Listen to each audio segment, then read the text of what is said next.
Got a minute? No, not for you. I really have nothing more to say. What if I told you it's looking more and more likely Ehara-san had a hand in Mikoshiba's death? Well, it doesn't concern me.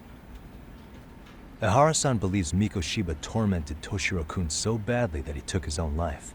But neither the third-party investigation nor the courts were on his side. So what's the truth here? You know, don't you? What really happened between Mikoshiba and Toshiro-kun? Why won't you tell me the truth? Why do you keep asking? I said I don't know! I'm going to the detention center tomorrow to get some answers out of Ehara-san. What? I saw where Mikoshiba was murdered. He endured no shortage of cruelty before he died. They tortured him, you know. They broke all his fingers before they slit his throat. No.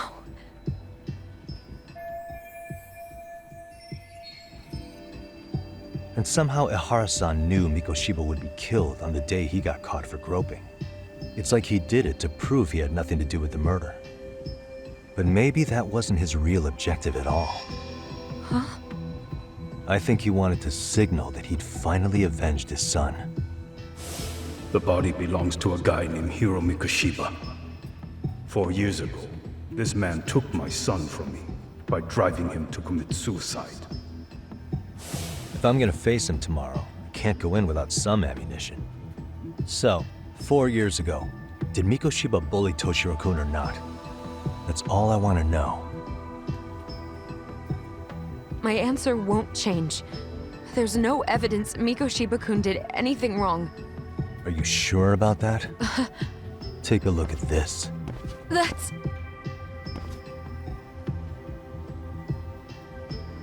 Toshiro Ehara, your student. Imagine that he's listening to what you're saying now. If you can look at him and say Mikoshiba played no part in his death, I'll leave you alone. In fact, you'll never hear a word from me again. So which is it?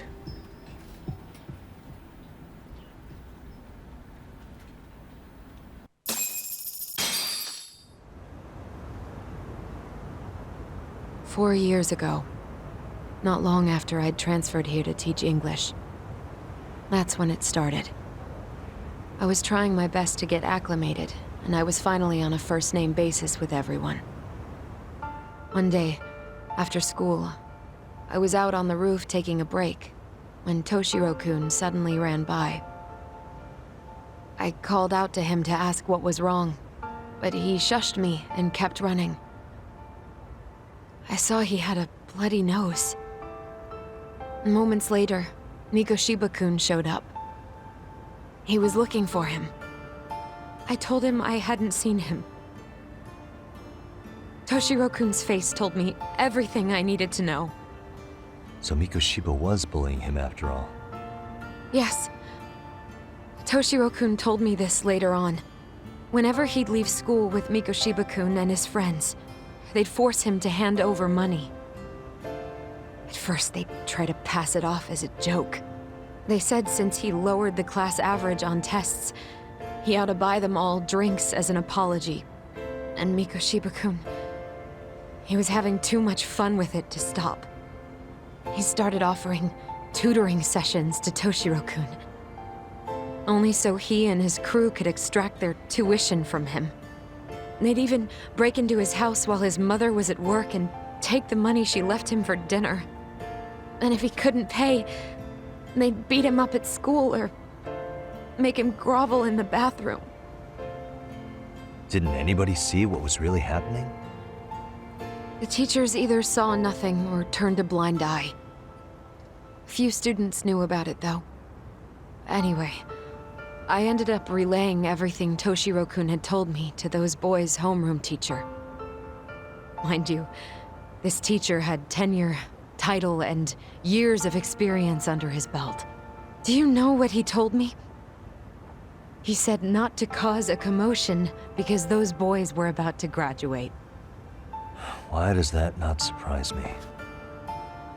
To be honest, it was hard to paint such an outwardly model student in a negative light.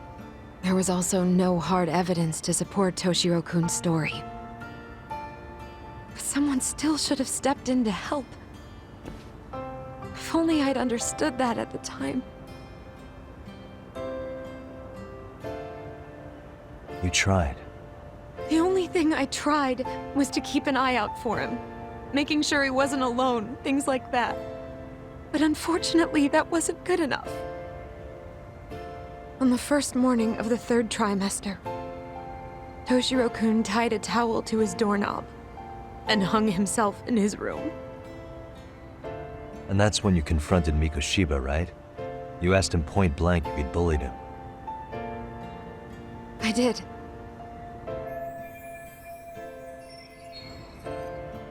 Mikoshiba-kun pretended to know nothing. He was more careful, shaken even, from then on. In all honesty, when I heard a third-party committee was investigating, I was hoping the truth would come out.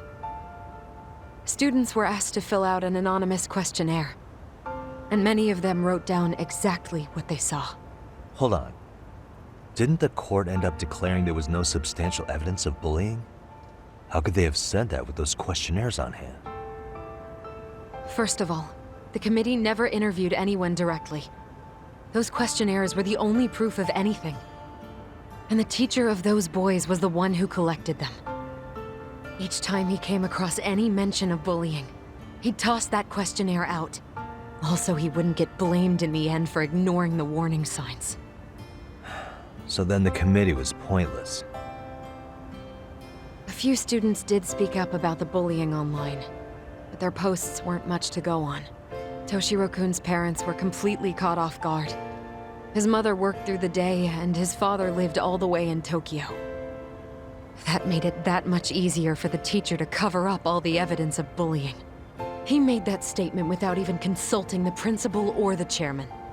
So, right before Mikoshiba-kun graduated, the committee presented their findings, that there was no evidence of bullying.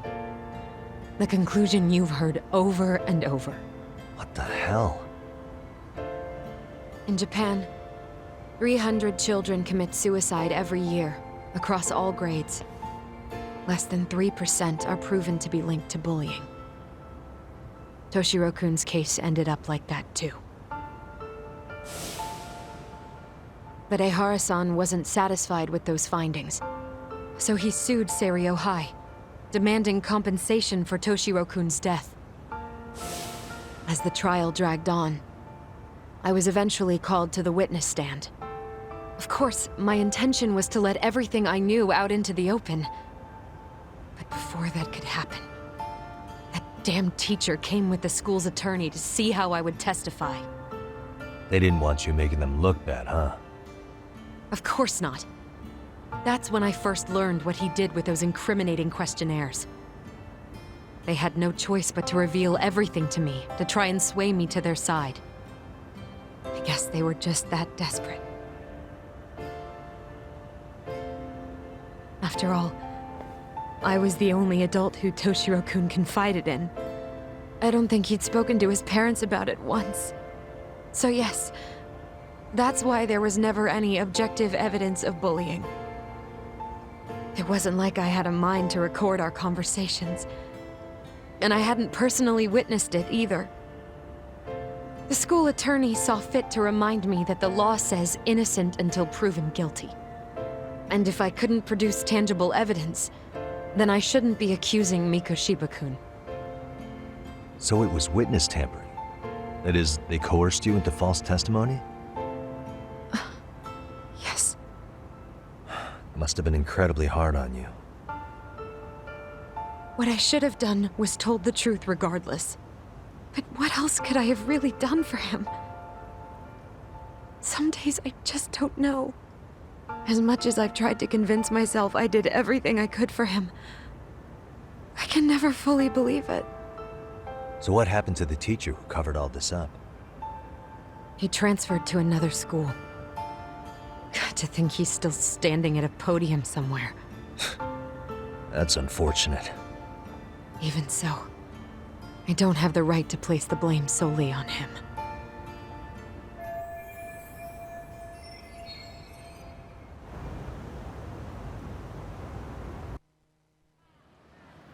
Maybe, but in that case, Mikoshiba's bullying of Toshiro, or those questionnaires getting discarded. Have you ever told anyone else? No. I've been silent. Yagami-san. You know what? Back when I was a student in high school, I witnessed bullying firsthand. There was this kid. My classmates pushed him too far. And one day he just jumped off the roof. Off the roof? By some miracle, he survived the fall. And he's been in a coma for the last 13 years. Nobody knows if he'll ever wake up. His name is Mitsuru, and he may never open his eyes to the world again. His mom watches him, but she works full-time. She's a higher-up in the government. I'm sorry to hear it. The worst part is that his teacher knew. He even talked to the bullies about it. But all he said was, don't overdo it. But afterward, the public eviscerated him. He had to quit his teaching job. And yet, for poor Toshiro-kun, nobody was held responsible at all. And that includes me. But if anyone was going to take responsibility for that, Mikoshiba should have been first in line. I'm sure Ehara-san must have thought the same thing. You know what I wanted to be as a kid? I was so innocent, I wanted to be a teacher. And after Mitsuru-kun's tragedy, I felt practically obligated. And still, I just let history repeat itself.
Hmm?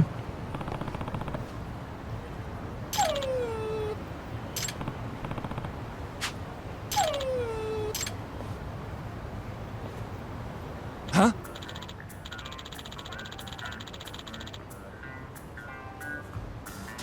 Hmm?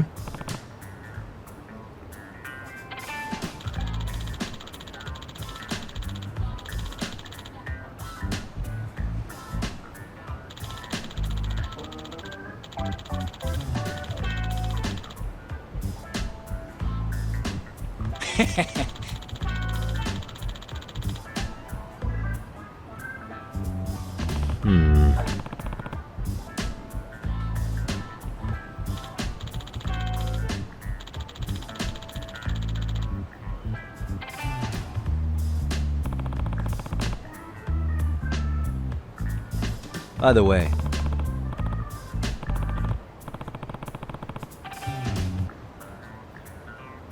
Sure.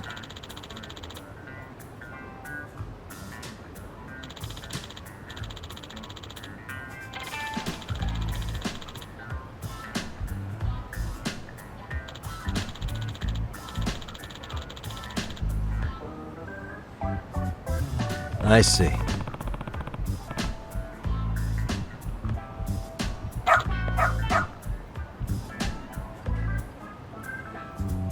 Hmm?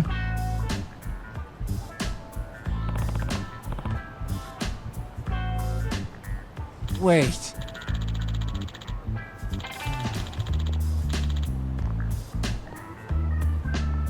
Huh.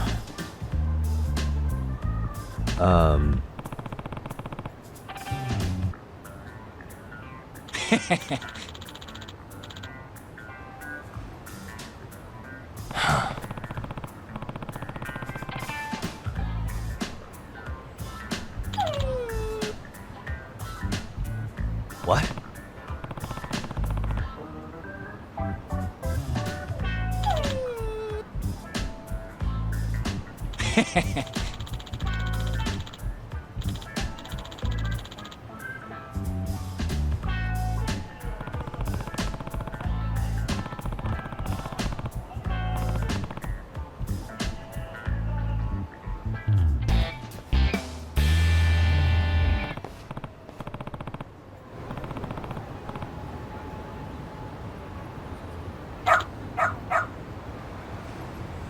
Who's a good boy?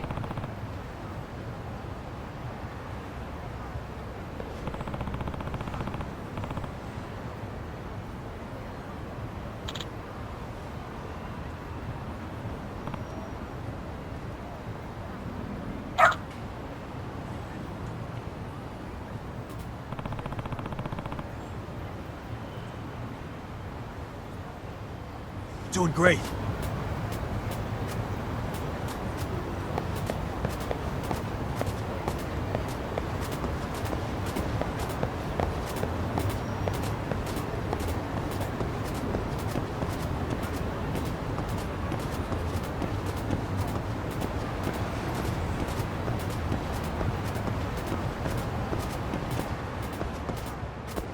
This way, huh?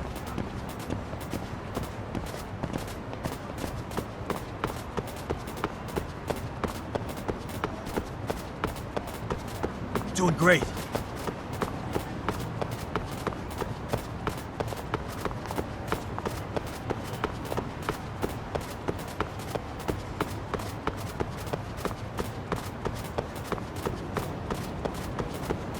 Got something?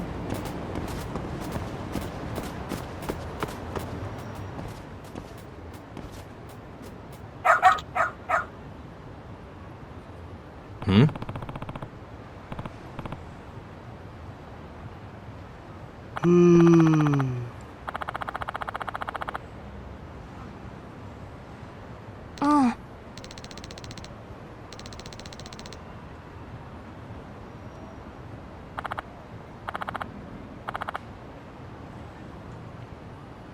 Excuse me.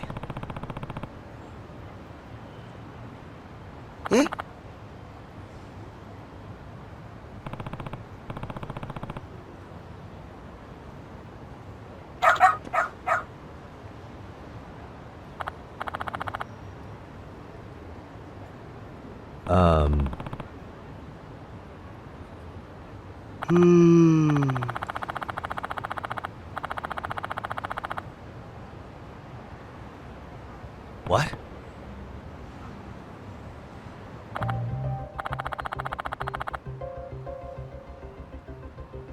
I see.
お願いね。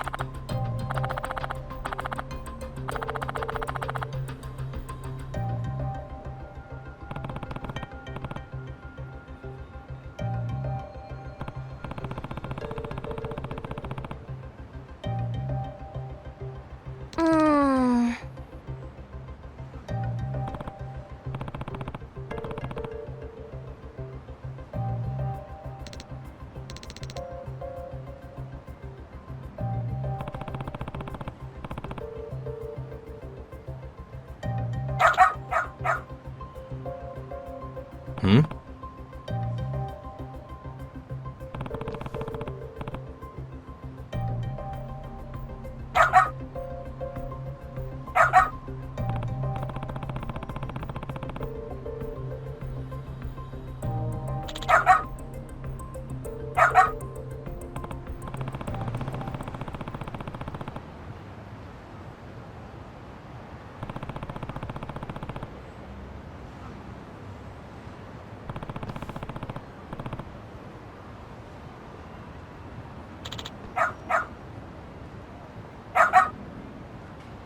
You're doing great.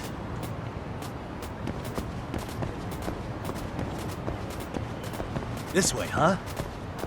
Got something? Doing great. This way, huh? Got something?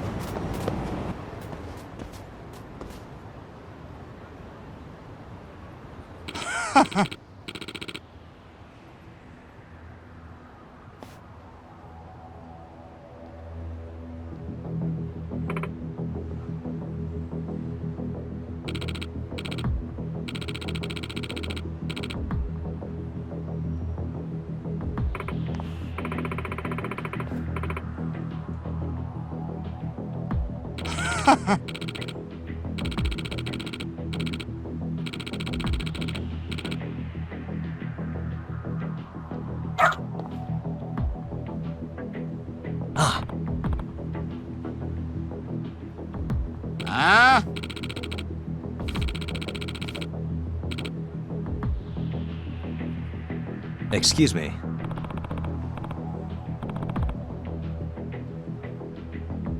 嘘。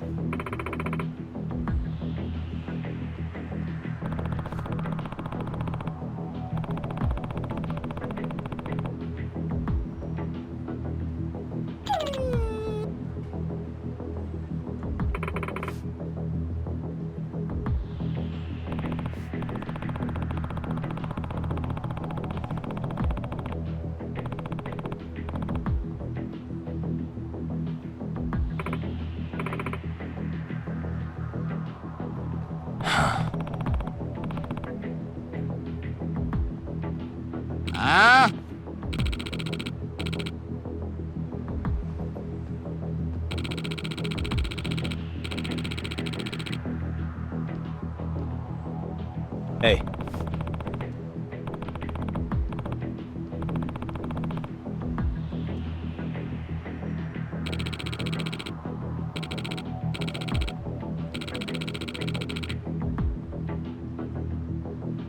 No way.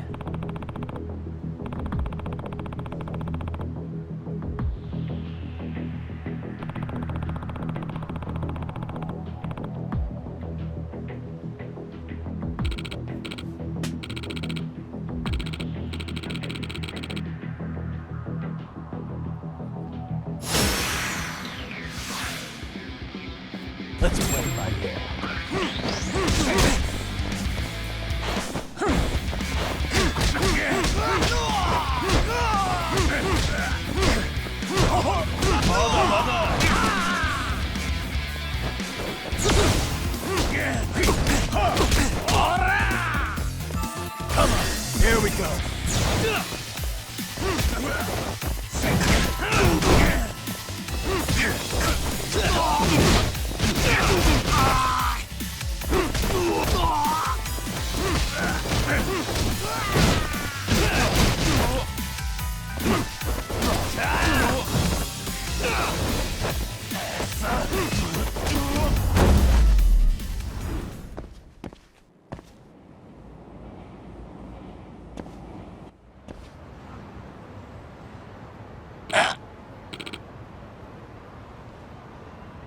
Hey.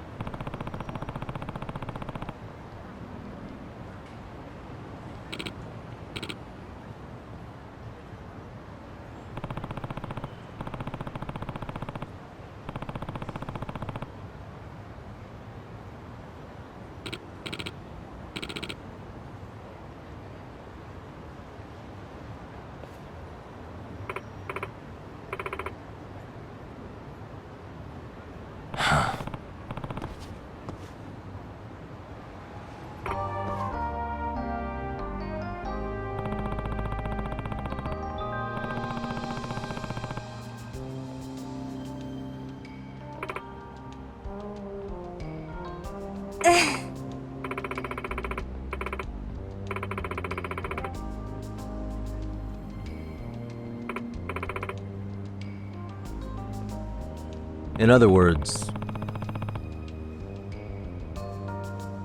ええ no way.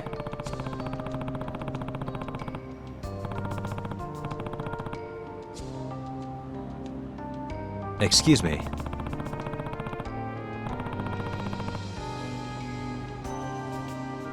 お願いします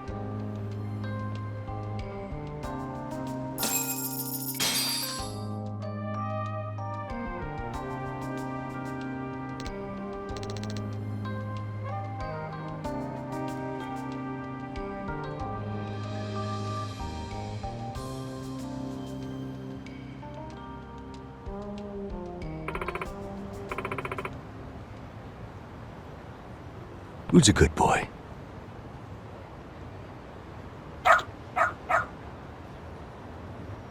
Hmm.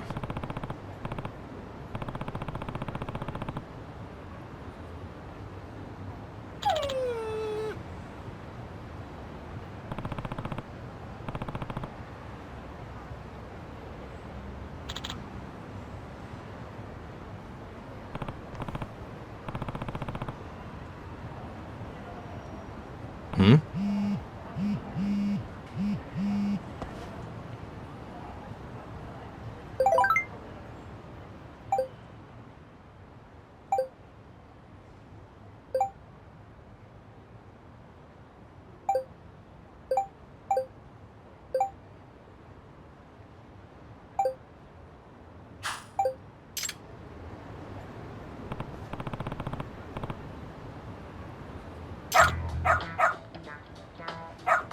Seriously?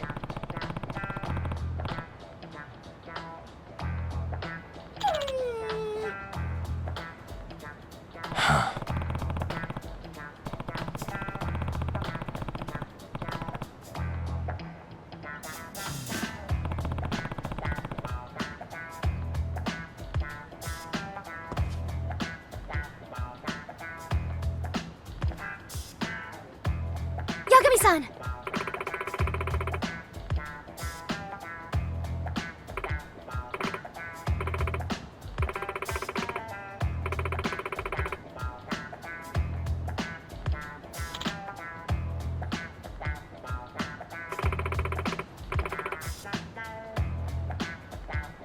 Nope.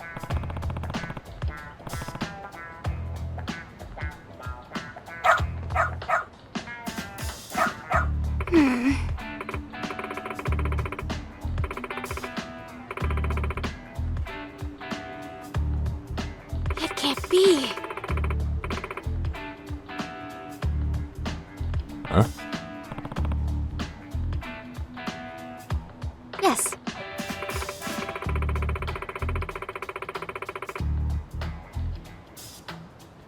Huh?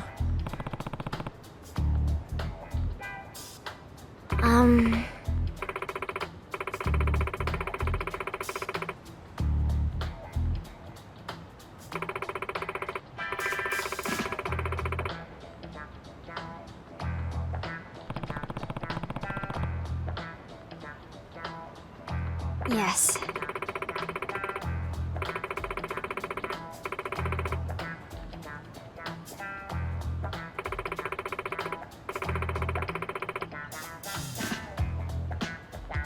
Does that mean...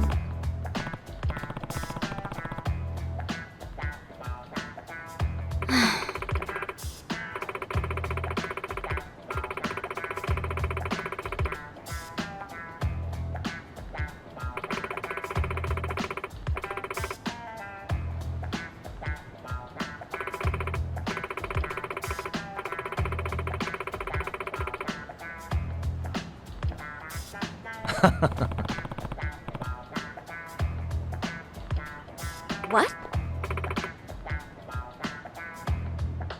Hey.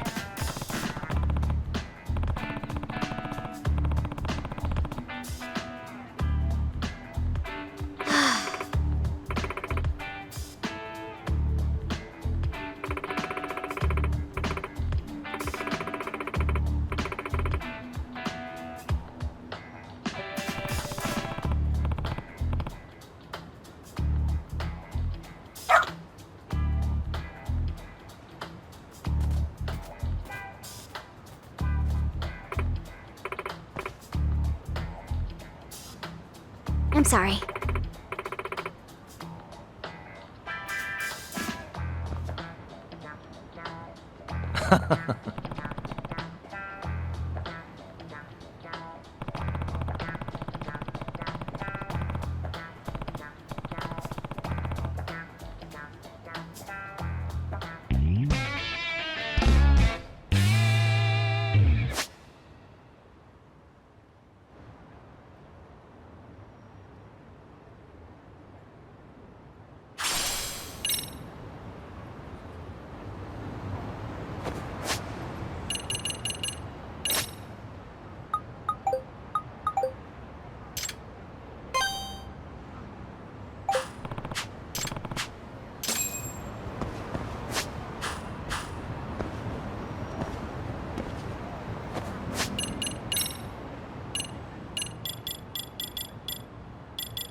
What is going on?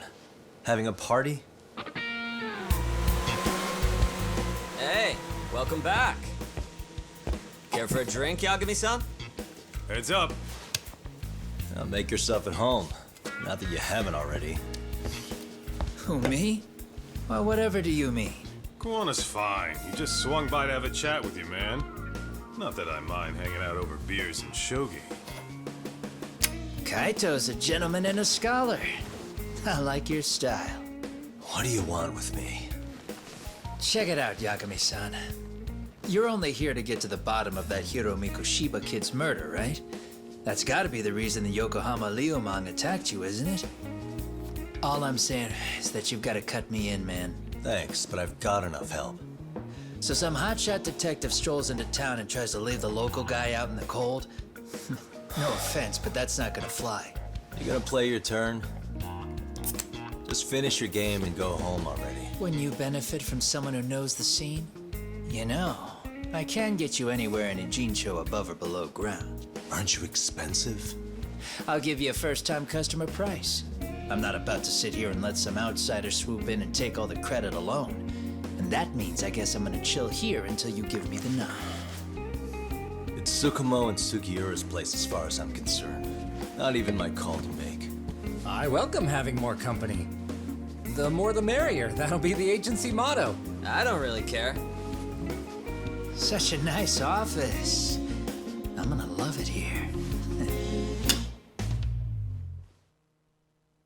Yagamishi, guess what? The internet picked up on the Ehara link to Mikoshiba. The trending sentiment is that he killed him in an act of vengeance for his son. They've already figured that part out? See for yourself. Here, check it out. That perv's Tsukumo.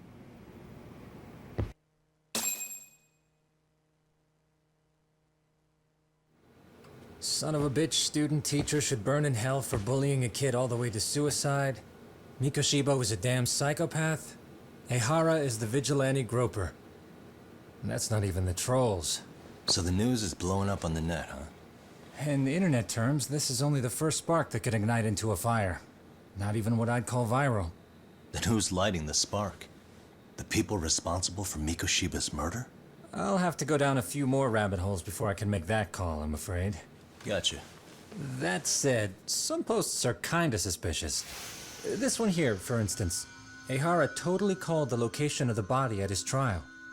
The fact that he did that never really even went public, as far as I can tell. It was kept off the record? When Ehara got arrested, the cop-turned-groper story and his sexual battery charges were huge news. It was all the media could talk about. But by the time his trial rolled around, the news had already moved on. His guilty verdict barely made a blip. Fellas, I told you I wanted to be kept in the loop on this stuff. You saying Mikoshiba had more than one killer? And where are they now?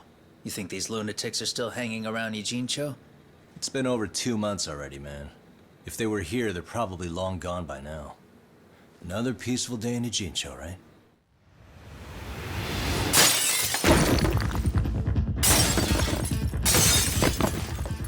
Check outside.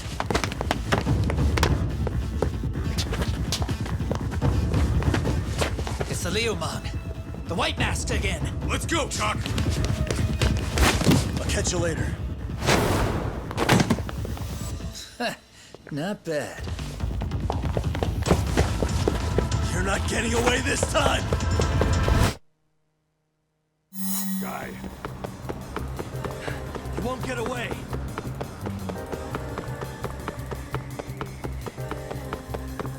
Ooh, so close.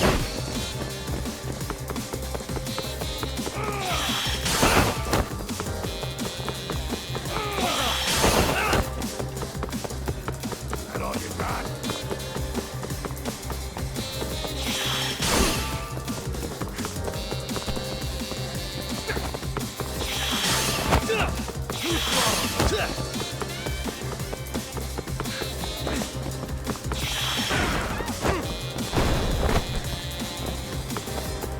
Ooh, so close.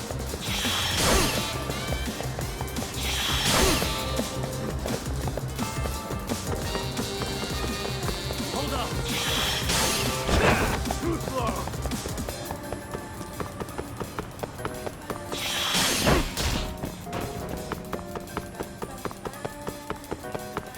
Try to keep up. You won't get away!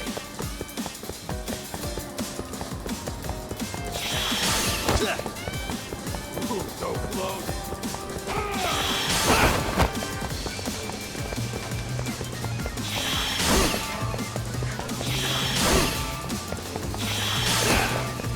Try to keep up. Hold up!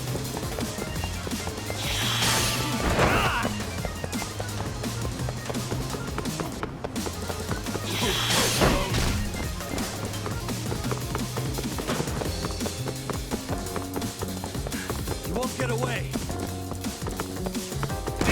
Try to keep up.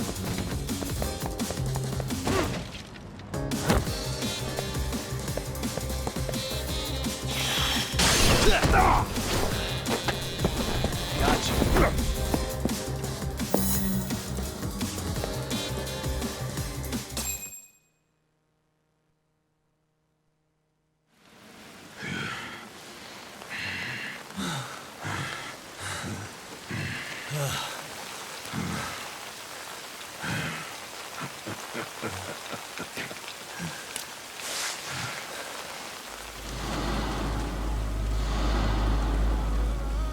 Oh, great. Where am I?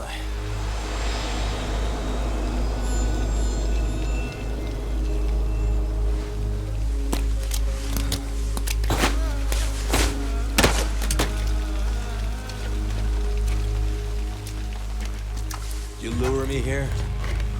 Don't worry, man. I'm not planning on killing you tonight. Okay, but why else would you take off the mask? Because from this point forward, Ijincho is closed. You won't be coming back. I'm Tesso, For what it's worth, I'm an officer candidate of the Yokohama Leomong.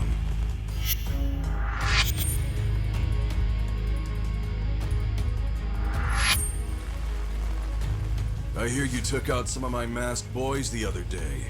Oh, you mean those guys who thought they could sneak up on me in the afternoon? Maybe if you hadn't resisted at the time, you'd be in a lot less pain than you're about to be in the near future. Who's paying you to try to take me down? This is a job that came down from the top of the org. I don't know who hired us, and to be honest, I don't give a shit either. But ripping up a kick-ass detective like you sure sounds like a good time. None of you guys make a move! I want to see if the rumors are true, so I get first taste.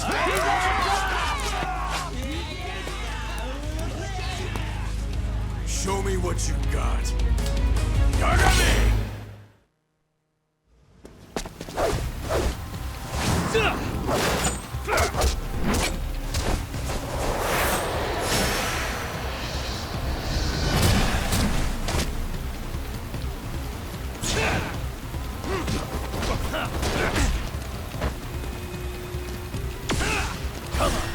Here we go.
Running a little late tonight, aren't we, Kaito-san?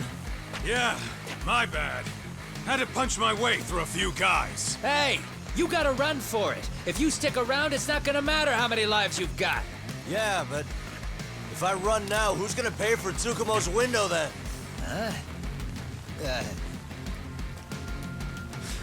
For fuck's sake, I'll just pay for it. Now get out of there.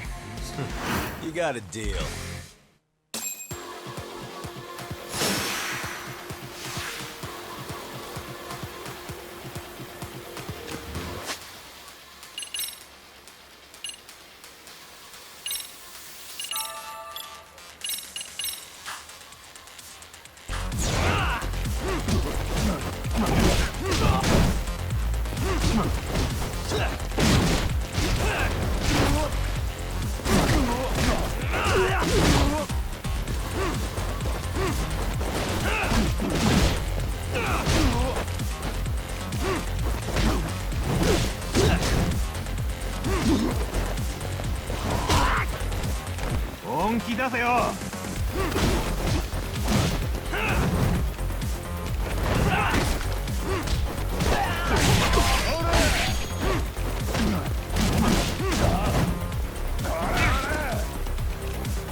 Tak!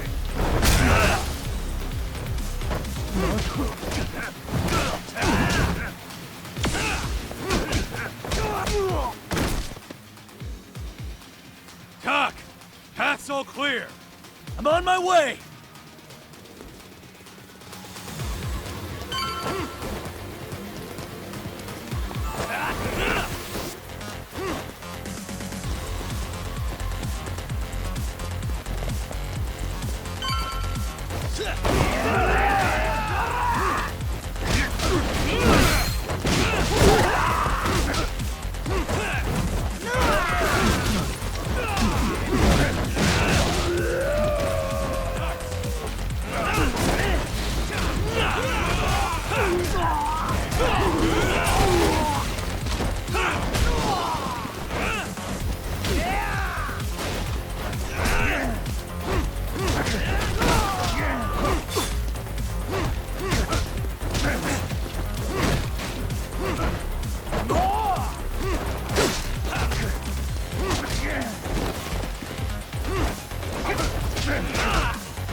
Are we done here?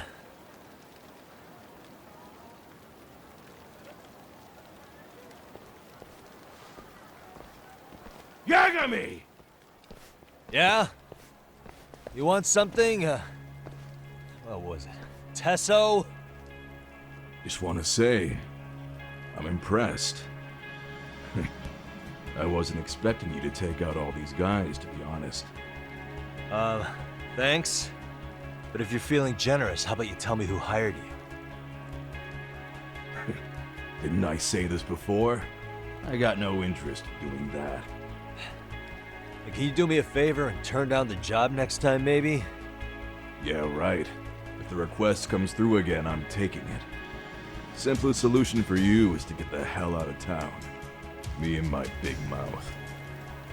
Just go already.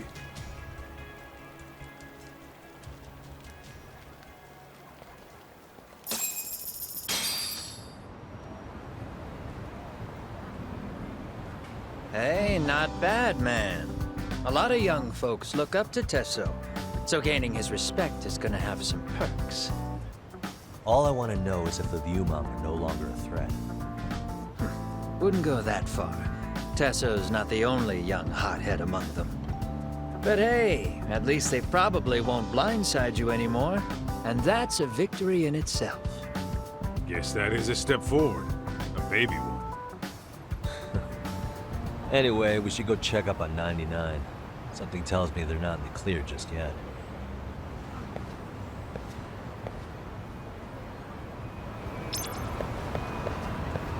Let's go.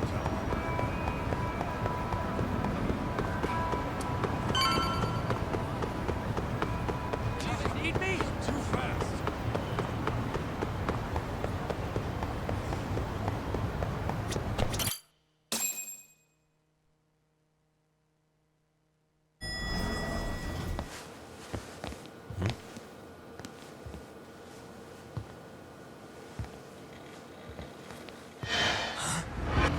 Sugiura! Yagamishi! Oh, thank God you're back.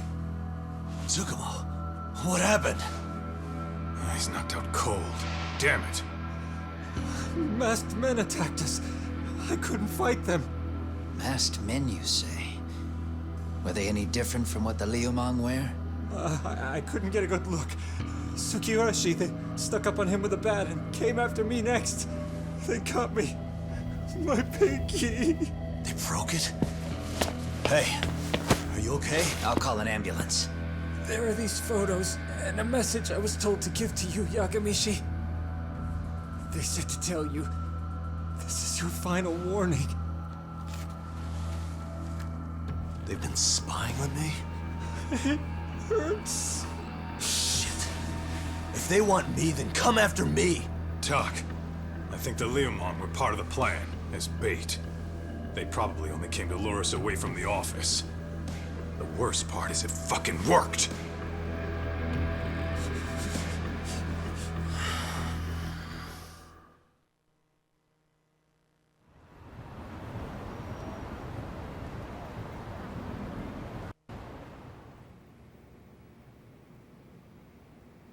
This camera ought to show everyone coming in and out of the building. Look, there's me and Kaito chasing down the Liumang.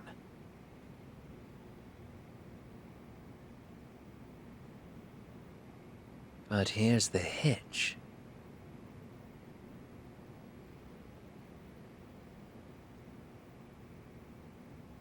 There were 7 of them, and they didn't have those trademark white masks.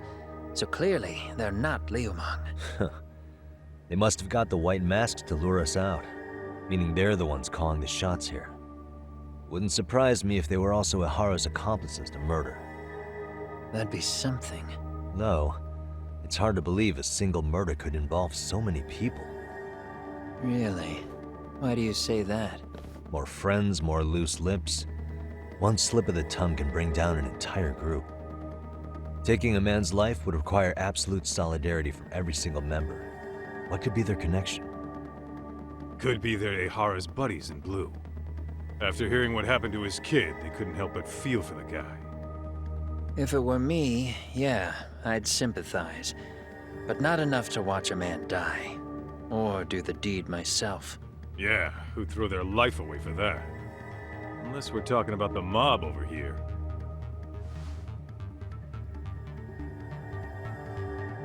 That e-cig's that good, huh? Considering the area's volatility, the Liumang are the best bet in the house. But if it's not them... Well, there is the Seiryu clan, but they have some decorum compared to these guys. And then the Komijul, the Koreans, they would never get caught on camera. They're shy like that. Go figure. Impressive list you've got up there, Mr. Handyman. Too bad they're all dead ends. Hey, if there's a crime in Kamurocho, would you know who did it off the top of your head? No.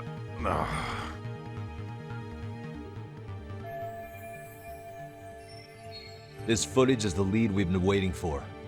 Now we're gonna hunt them down for Tsukumo and Sugiura. You get hit in the head or something?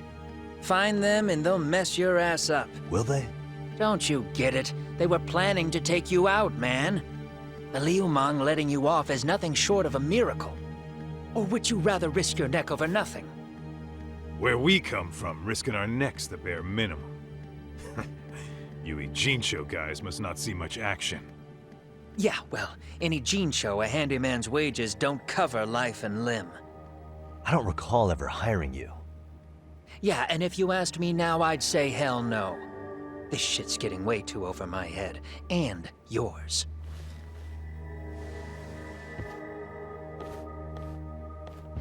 Sorry, Kaito-san, but I'm gonna have to pass on drinks for a while. Send my regards to the lads. Well, hey, never chase what leaves.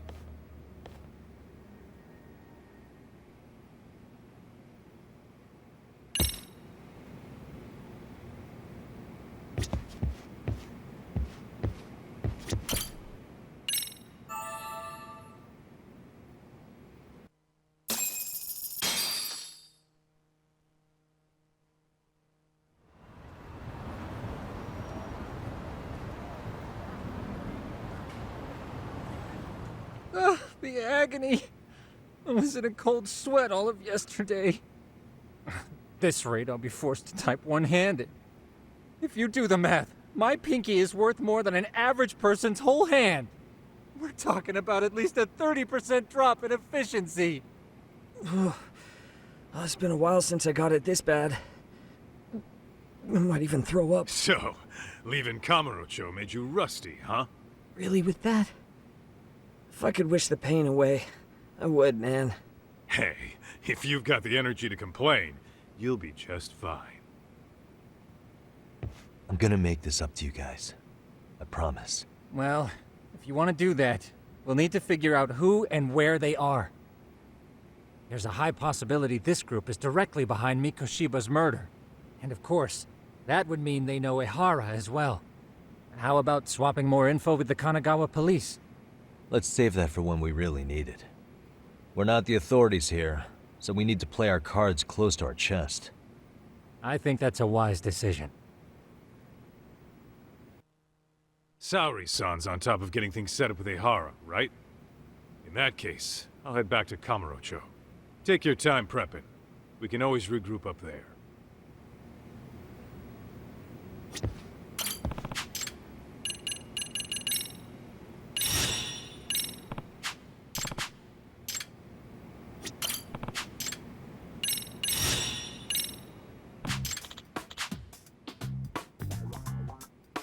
Hmm?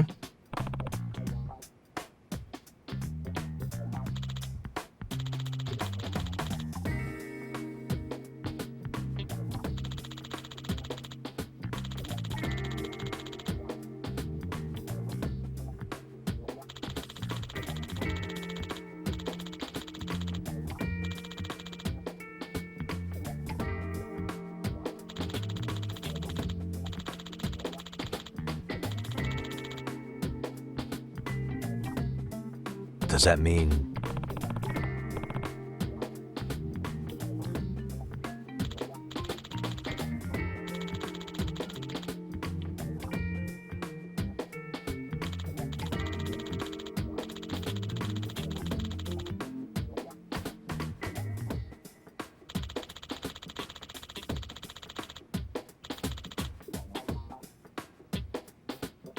Oh.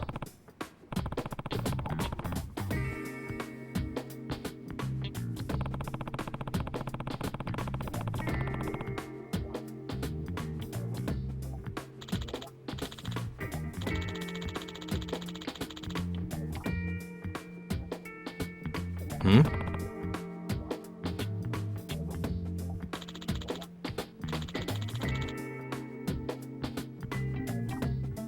Hmm.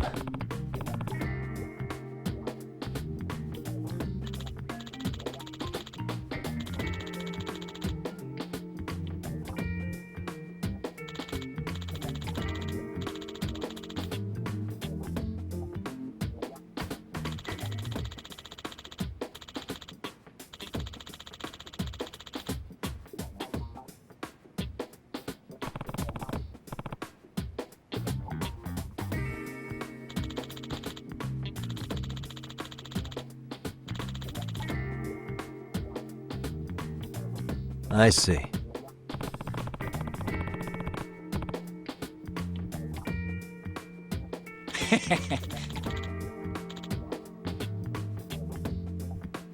Yagami-shi.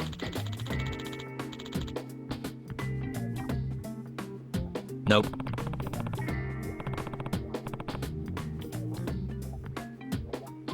Well...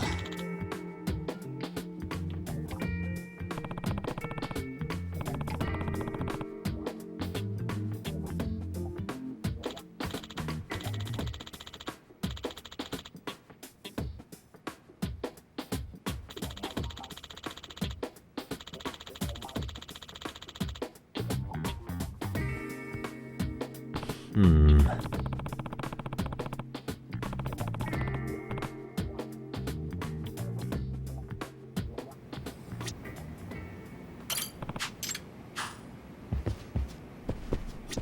That's bad, but for now.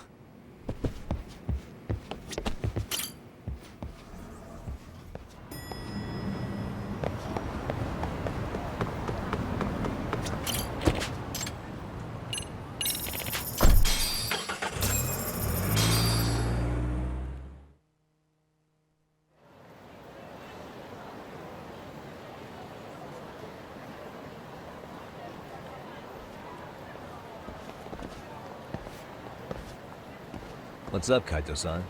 Something wrong? Call me crazy, but doesn't the city seem noisier to you? What the hell? Kaito's senses tingling or something? Maybe they are.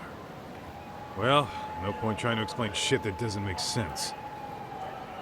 Anyway, I need to go talk to Saori-san before the interview.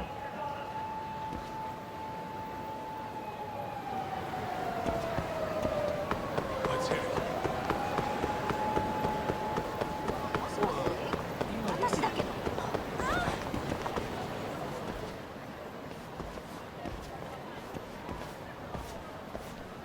Hold on a minute, Todd. What? I'm noticing a lot more punks scurrying around than normal. Something's up. Really? Huh. Maybe so.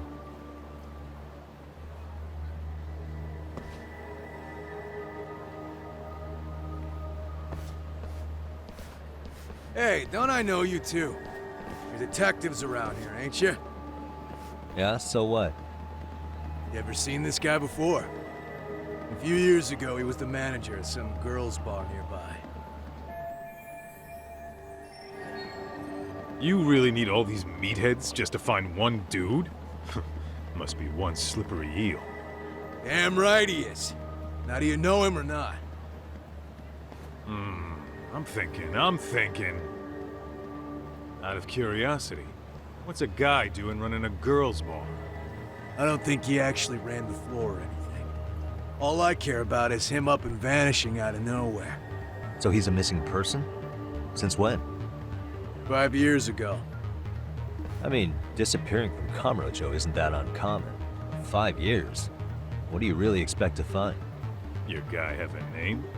And who gave the order to find him? You trying to be cute? We're the ones asking the questions here. Don't fuck with us. Who's fucking with who, asshole? You want to ask questions. You're gonna have to ask nice. Nice or not, information has a price. It's our bread and butter, so we don't give handouts. How about I butter your brains on the sidewalk? Straight to throwing punches, huh? Even the Yakuza treated people better than that. Fuck off!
Hey, what's up?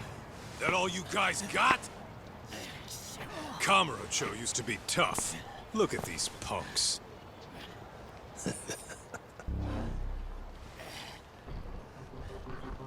Kaito-san. Huh? It's Akatsu. First name Daimyo. You know him? Former Tojo clan guy, ex-Yakuza.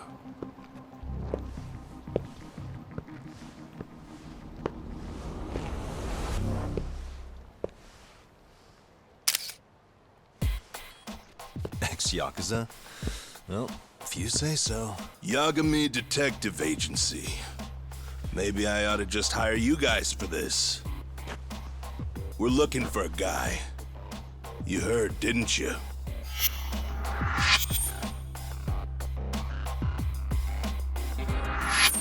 This guy you're after, he was some kind of girls' bar manager here in town? I take it this manhunt is your idea? Nah. Soma's taking point on this one. Came from one of his connections. There's gonna be a big pile of cash in it for whoever finds him. Practically all of Kamurocho's in on this race. And Soma is? He's the one in charge of the RK gang. Of course, he's former Tojo clan too. First name Kazuki. That's crazy. Did the whole Tojo clan join this thing? Kaito would know all about all the bullshit rules it takes to keep the Yakuza running. They'll take their cut from you and call it the honorable thing to do in the same damn breath. Right, Kaito?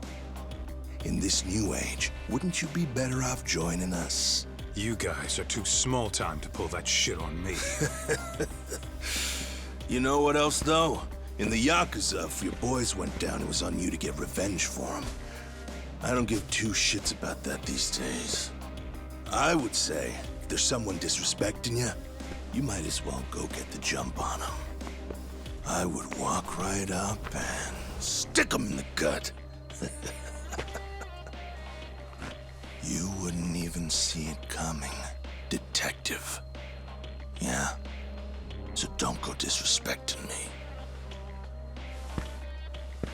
There won't be a warning next time. Okay. Akatsu, you said? Did he get very far in the Tojo clan? Nah. He may have had the potential, but he never got to make anything of it. The whole thing came crashing down before he got his time in the sun. Soma's the same way, actually. They both tried to climb up the Yakuza ranks, but then the families disbanded. And by the time that happened, all the pawns were cleared off the board. So, now they're ex-Yakuza in the wind. And along comes this gang without all the rules and systems they were dealing with. You end up with RK, a network of thugs. RK? What does the acronym stand for? Who the hell knows? After the Yakuza, I guess they wanted to sound more Western. If they think they can replace the Tojo clan, those are pretty big shoes to fill. Yeah, but I wouldn't say they've been discriminating. Civilian punks who want quick cash are easy recruits. RK's happy to scoop them up. Next thing you know, you've got an asshole army. That's unfortunate, but speaking of the Tojo clan, have you talked to Higashi lately? Yeah. As far as ex-Tojo clan guys go, he's one of the good ones. The family left him in charge of that arcade, and now that they're gone, he's basically the owner. I heard he even gave some of the younger family guys jobs. If you get a chance, you ought to show up there every once in a while. Nah, Higashi. I am the last person in the world that guy wants to see.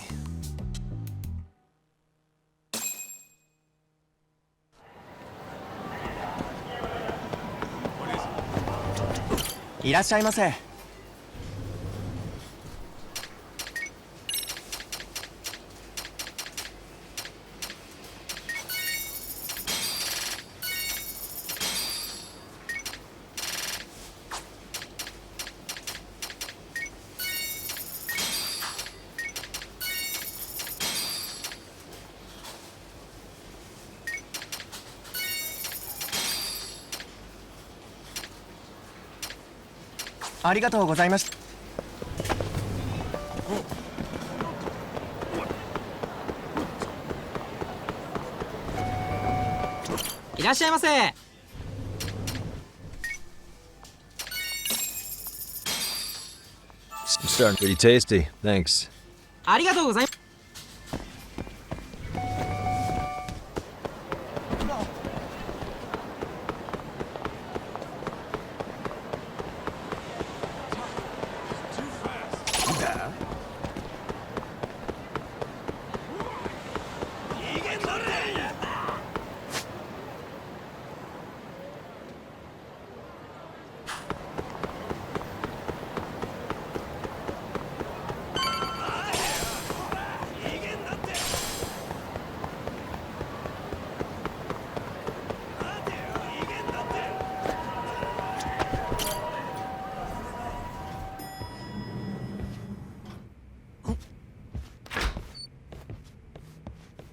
Oh, Saori-san.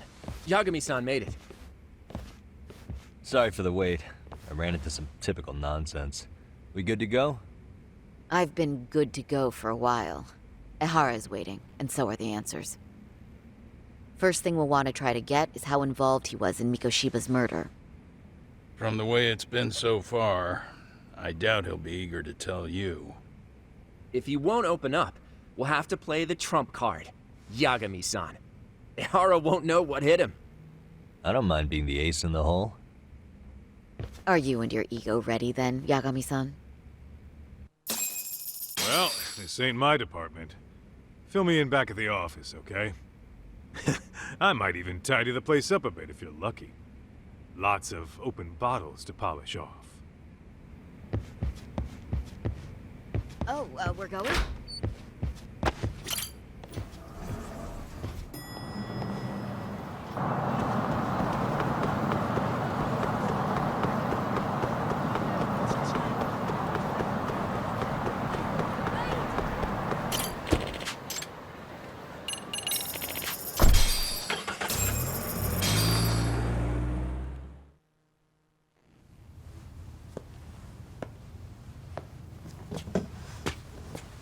Oh, I thought you'd lost already.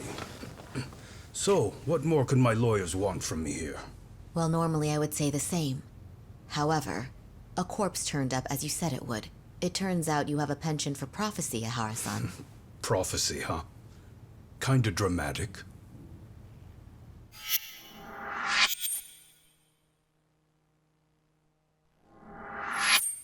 No Hoshino today?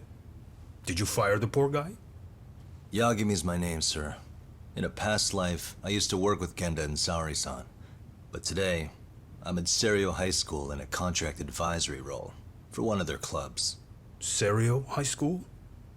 It's the same school Toshiro-kun went to 4 years ago. You'd know it. I happened to be out there working a separate case. But that was when Shirosaki-sensei called, and so that's why I'm here. Well, well. Okay. Why are you here then? That'd be obvious at this point, I'd think. As you know, Mikoshiba turned up as you said. His body was found in a warehouse. The question is, why did you know that well enough to proclaim it in court? Haha. You might say it was a miracle. I wished hard enough for it to come true, and suddenly it did. Care to tell us why you'd wish for a miracle like that? Do you really need me to explain why? Mikoshiba. You blame him for Toshiro-kun's death, don't you? I do.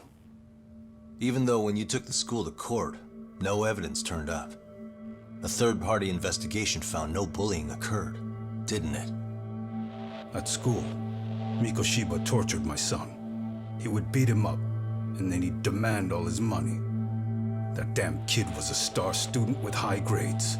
My son's own class wouldn't stand up to him. To avoid being beaten, Toshiro used to. He'd steal money from me or his mother to make sure he could pay Mikoshiba off. Ehara-san, you seem to know a lot about what happened to your son. Do you have any proof? Would I have lost if I did? That school can rot in hell for all I care. Speaking of, you know what I'm convicted for. It was being a pervert. I admit to everything. I groped a businesswoman's ass in plain sight on a full train. There's no way I'm fighting for an appeal. So as for my defense, I'm in no need of lawyers anymore. Ehara-san, just a second. Why would I give you that? Yagami-san? Hiro Mikoshiba died in a lot of pain. His final moments were truly horrific. The last thing he felt must have been fear. After slitting his throat, his body was left to rot. Doesn't that sound great?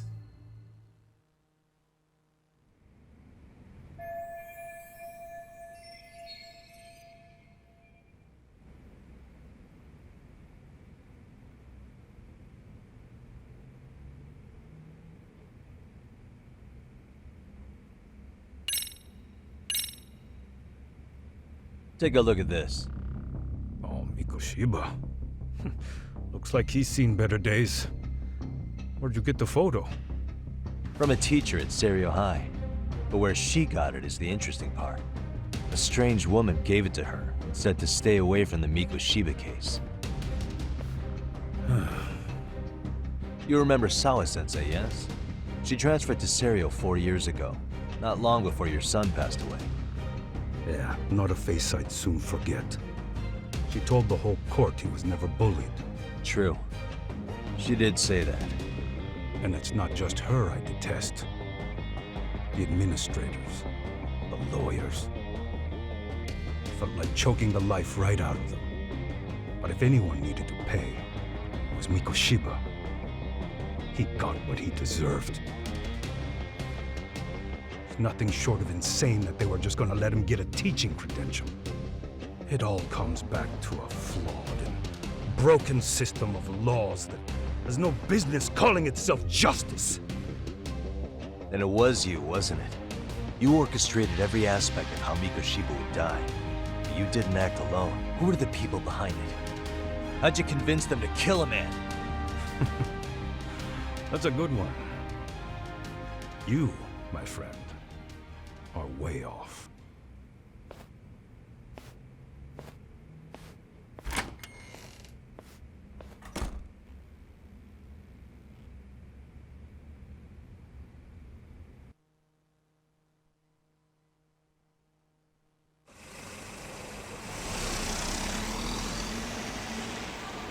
The way that interview went, Ehara's definitely guilty. But if we can't connect him to the murderers, we're left with no leads to follow. Yeah. Kept that secret on lockdown, no matter what I asked. What could possibly link Ehara to those men? Damn it. And I was so close, too. To think they're still somewhere in Ijincho. I need to find them before the trail goes cold. So you're heading back to Yokohama? Not tonight. Kaito's waiting for me in the office. I'll be in town for now. Okay. If anything changes, I'll contact one of you.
Kaito-san, I'm back. Kaito-san? Hey, did you see that email from Tsukumo? Huh? It wasn't that long ago. It's something you gotta see, though. What is it? Something happened? It's the murder footage. Mikoshiba's murder ended up on the internet. It's going viral on all the social media sites. You gotta forgive me. I'll do anything you want. I didn't know he'd do it. I swear. Toshiro-kun was okay. I didn't know he'd kill himself. I really didn't know. I swear I'll try to make it up to him somehow. I'll spend the rest of my life making up for it.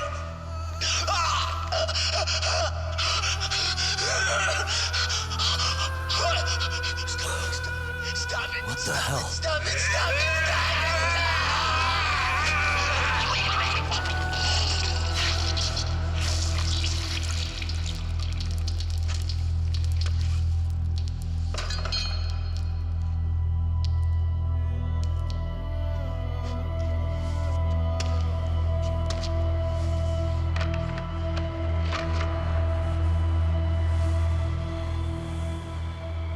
Ehara.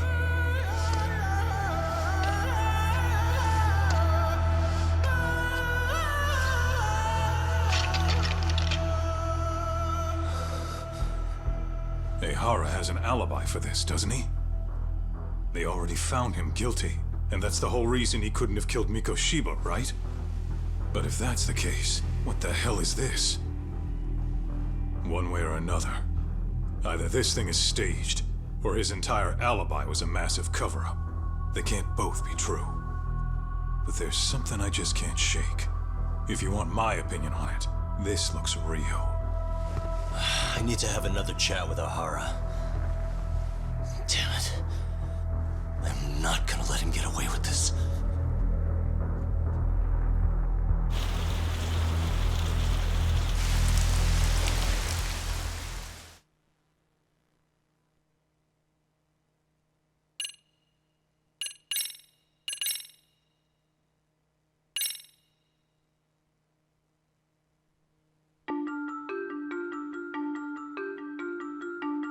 A train groping and a murder seem to occur simultaneously.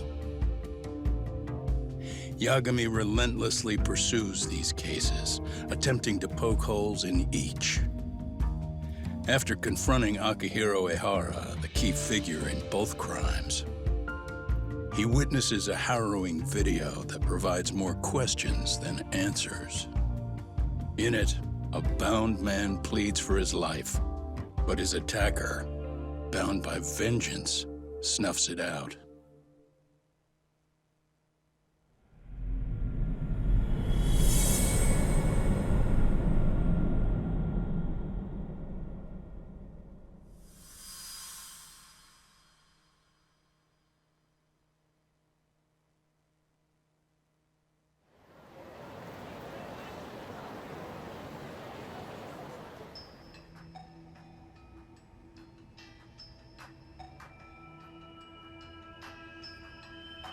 So the murder footage is already making the rounds online. I don't think it's showing up on TV, though. Yeah, the net's a mess right now. It's all unsubstantiated rumors and unverified sources. Typical, really. An ex-cop going from by-the-book sex offender to vigilante avenger overnight is prime forum drama. Sentiment seems to be swinging in favor of Ehara, but there's plenty of folks on the fence about it, too. The reactions have been all over the board. Do we know if that video is authentic? I mean, CG has come a long way, right? Oh, or perhaps a deep fake. That is plausible. AI has reached a point where it can generate pretty convincing facsimiles. Someone even made a video that made it look like the US president was saying a bunch of crazy stuff. And that's just the tip of the iceberg. Deep fakes are only getting more authentic looking.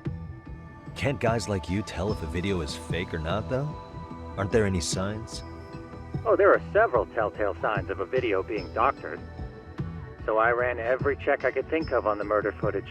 And wouldn't you know it, nothing came up. Most likely, we're looking at the real deal. Most likely?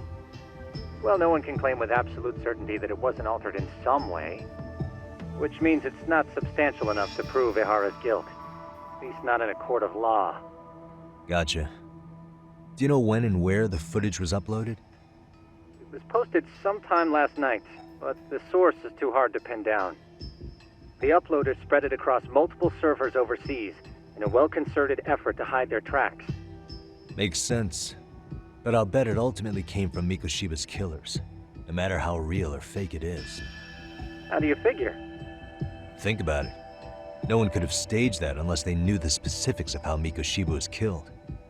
From how he was positioned to little things like the blood on the ground, every last detail was just as the detectives described it. That's a good point. All this browsing's really taken a toll on the old pinky.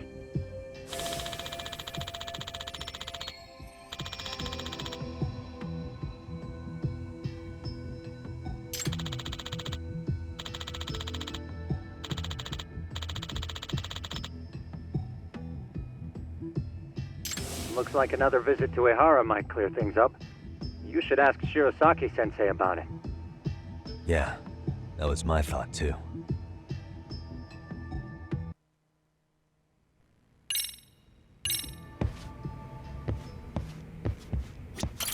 Let me get this straight. Ehara, that's... Only Ehara could answer.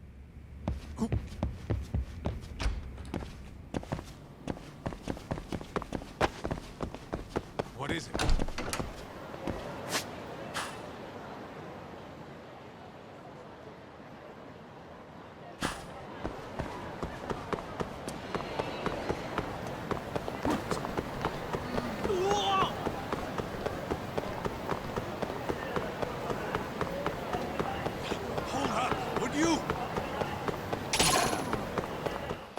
Why is this all?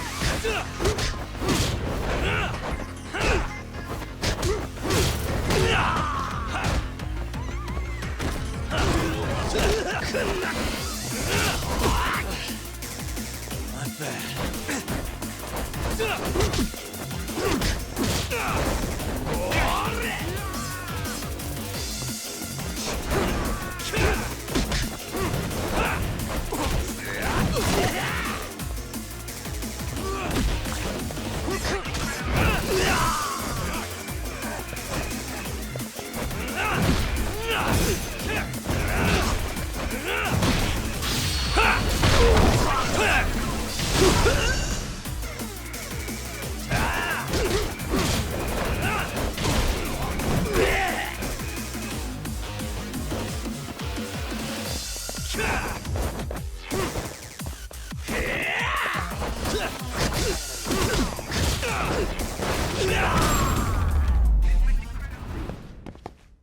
And stay down.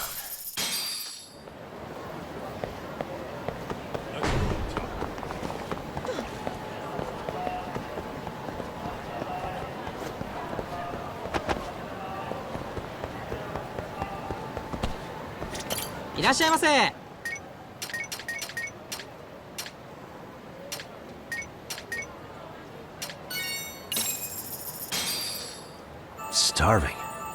Pretty tasty, thanks.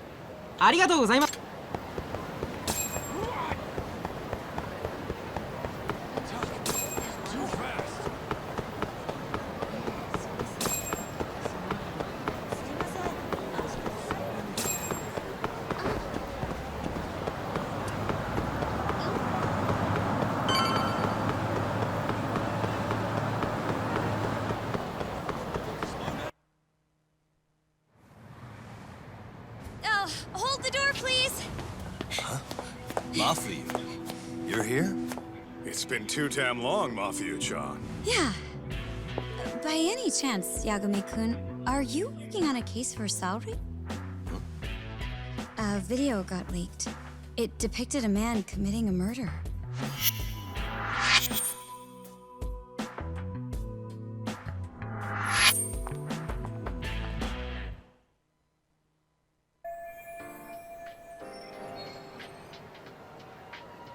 Are you here about the Ehara case too? Of course. The prosecutor's office is in total chaos right now, especially the higher-ups. I'll bet. After all, they're the ones who pushed for Ehara's battery conviction. If that video is real, that would mean Ehara got them to hand him a slap on the wrist instead of a murder conviction. Yes. And it's not like the prosecution can say, "Sorry, Your Honor, we'd like a do-over," after the fact. To make matters worse, everything leading up to the trial was broadcast all over the news. Changing our tune now would undermine public trust. That's for sure. So, for the time being, our department is trying to predict how the defense will approach the situation. Hence why they sent me here to check in on my good friend Saori. Totally no strings attached. Well, that clears up a lot.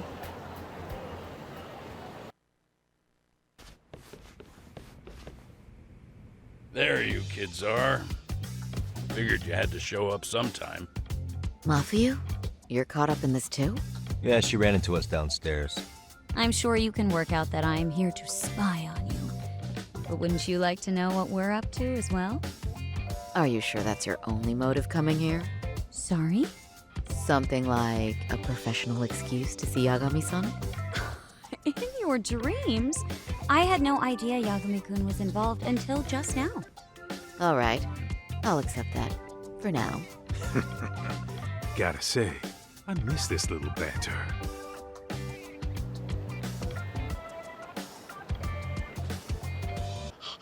What? Stop it! Stop it! Stop it! Stop it! Stop it! Needless to say, our office is going through this footage with a fine-tooth comb. That said, they've already determined their stance. They've deemed it an unreliable source and therefore useless as evidence. Basically, they want it to look like it was considered and already thrown out. Huh? So, they're not gonna verify the video? Not even question Ehara about Mikoshiba? Nothing? Nope. Not after it was proven in court that Ehara committed sexual battery on October 7th. I mean, wouldn't you say a conviction has a certain finality to it? Besides, there's no way Ehara could have murdered Mikoshiba within that limited time span. Right. Which means the murder video doesn't really add up, does it? What are you getting at? I'm saying the prosecution believes the video has been falsified. Special effects, CGI, whatever it is, we're not buying it. Huh. Furthermore, the prosecutor pushing that stance was the one who handled Ehara's trial. And that is? His name is Sadao Takano. He was the one gunning the hardest for Ehara the first time around, especially considering his officer status. He kept insisting justice be served, which got the public behind him rather quickly. He certainly looked the part of the people's prosecutor, grilling Ehara in court. So what you're saying is, Takano could never accept anything but Ehara's original sentence. Since this footage of the murder contradicts that finding, he just thinks it's a sham. Yes, and he'd add that a fair trial's result can't be challenged by some video on the internet. Well, who could honestly trust a system that changes its mind so easily? Both the prosecutor's office and the court are beholden to the case as Takano-kun presented it. But that's just sweeping the issue under the rug. It has a domino effect, too. The police are beholden to the verdict we got, so their hands are tied. This applies to both Tokyo and Kanagawa. Really? Why's that? Supposedly, they don't want to get involved with Ehara until they're sure the video is real. If they come in with a list of questions about the murder, it'll show that doubt's being cast on the original ruling. Yeah, but no one can prove that the video's real. Right. There's no way to verify the legitimacy of an untraceable video. But if the police aren't allowed to see Ehara, he'll never even become a suspect in the murder. That means he's untouchable. Exactly. None of the detectives are happy about that. Especially down in Kanagawa. Their job is to bring in a suspect, but their leads are all ending up at the same dead end. Until recently, people were lining up to bring Ehara to justice. Yet somehow his involvement in a murder totally derailed that. Don't be so surprised.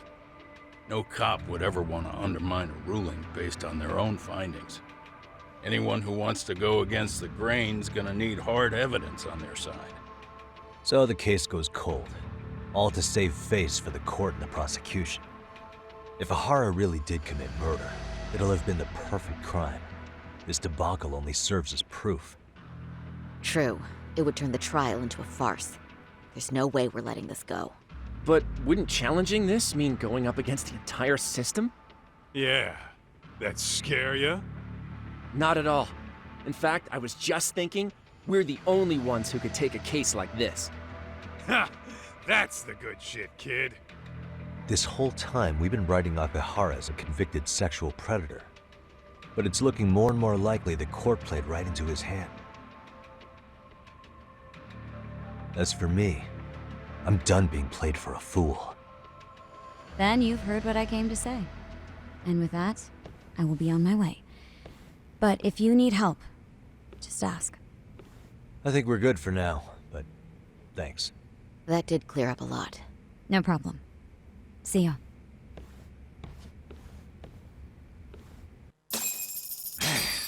Was Mafuyu-chan cuter than ever, or what? Think maybe it's time to light that flame again, huh? How many times do I have to tell you, it's not like that?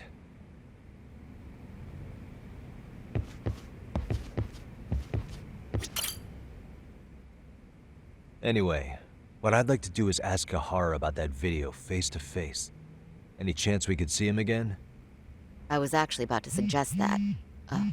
One moment. It's from Ehara's prison. What? Hello?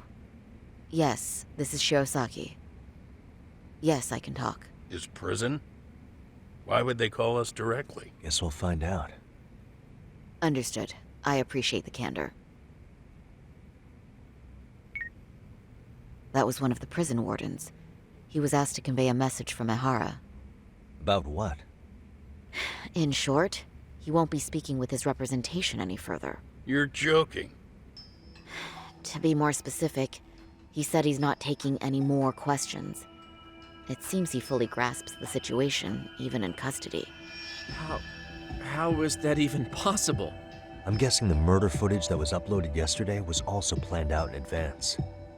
That or Ehara's conspirators have to be filling him in. How else could he predict we'd try to see him again so soon? I can see either of those scenarios making sense. But only someone on the force could be leaking insider information to him like that. Damn. This shit's turning into a full-blown conspiracy, eh, Doc? Whatever it is, it's screwing up our plans. Yeah, the timing couldn't have been worse. Now what are we supposed to do? Come on. There are plenty of leads that don't involve grilling the culprit. Yeah? I'd like to hear them. Well, if it were me, I'd start with Saori-kun. Okay. The first thing I want to learn is whether Ehara is really the murderer in this footage. Given the entire sexual battery incident as an alibi, there is no way he could have murdered Mikoshiba. However, this new footage knocks the bottom out of that premise. Right. Either his alibi or the murder footage. One of the two's been fabricated.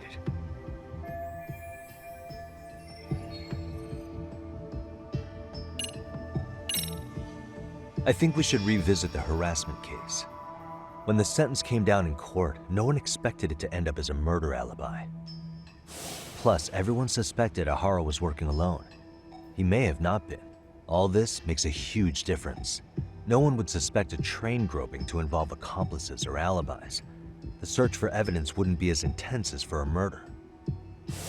But the entire incident was caught on camera, top to bottom.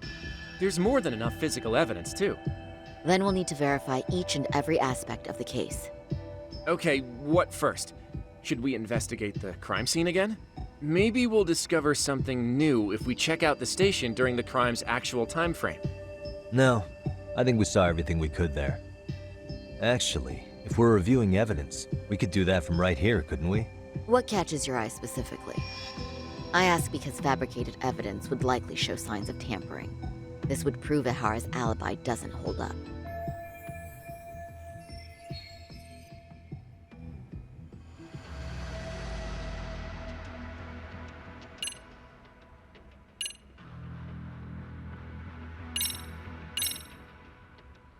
This part's still getting to me.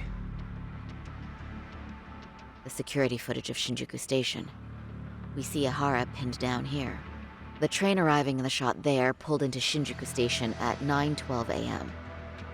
What happened to Ehara after he was caught? Station police restrained him upon arrival, then conducted a trace element inspection. This is where following proper procedure really paid off.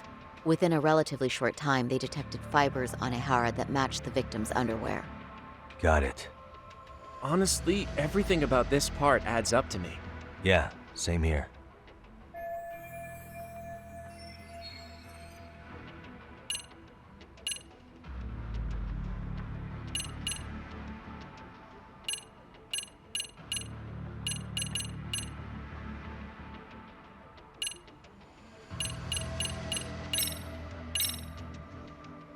This part's still getting to me.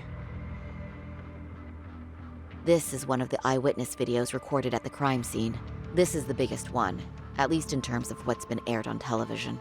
Okay, but just to ask, do we know anything about who was behind the camera? He's a male restaurant worker who was commuting at the time of the incident. His video lines up with everything the station's security cameras caught as well. So, no issues there.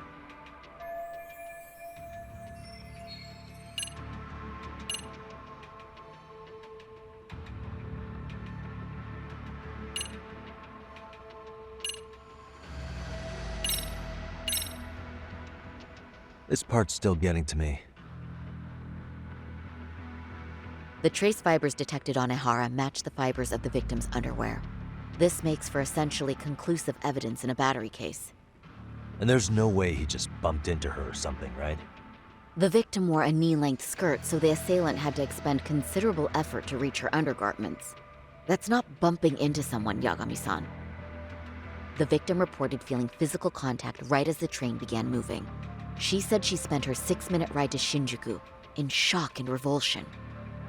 Could you describe the victim for me? She's an office worker married to an industrial designer. Also has a 6-year-old son. Full name, Yui Mamiya, 30 years old. A wife and mother. Perhaps if we talk to Mamiya-san directly, she could give us more insight than that video. She may even recall something none of us know, upon learning Ehara's alibi might have been fabricated. That's a good plan. We'll finally have a fresh source of info. In that case, give me a moment so I can get a meeting set up. We should have her address and other information somewhere on file. Bear in mind, Mamiya-san was the victim here. As the assailant's defense, I doubt we'll get a warm welcome. That's pretty standard for us, I'd say. Nobody rolls out the red carpet for a detective, right? Yeah. Say, Kaito-san, it looks like we've got some free time, so let's say we grab some food. Now that you mention it, I am getting hungry.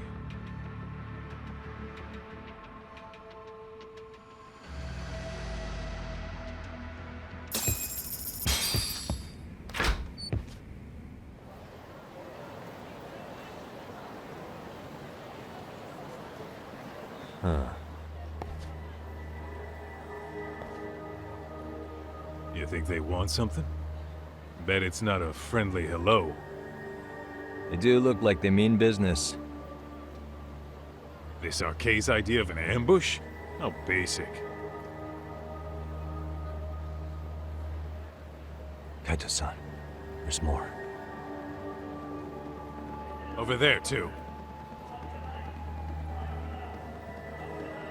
Same losers from yesterday. Guess they want to settle the score. Looks like they rounded up some buddies and waited for us to show. Well, whatever the hell they want, let's not get Genda-sensei and them involved. Follow me. Okay.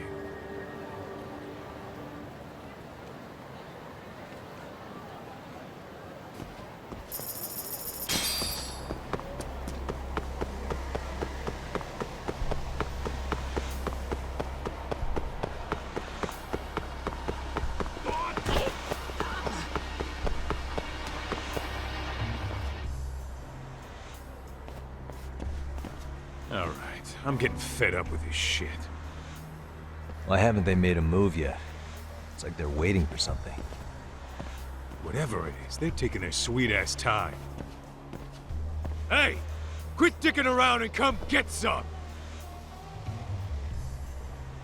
What the hell? They're just gonna keep stalking us? Nope. Thanks for waiting, assholes! Shit!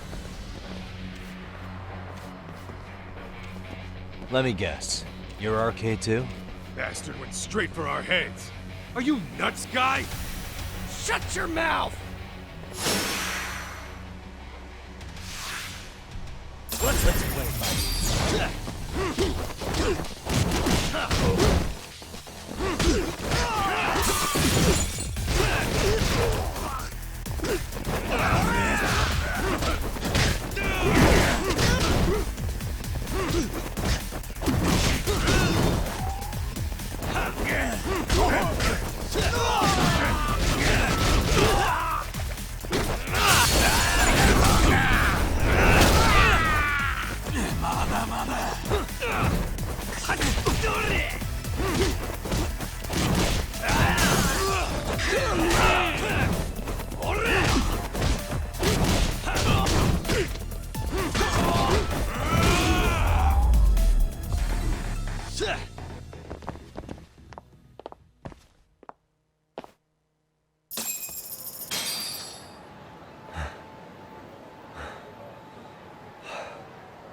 That's one down.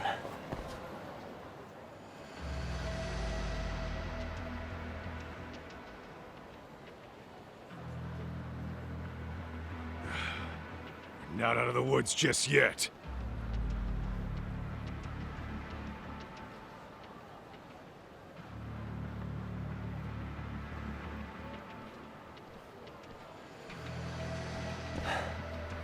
Damn.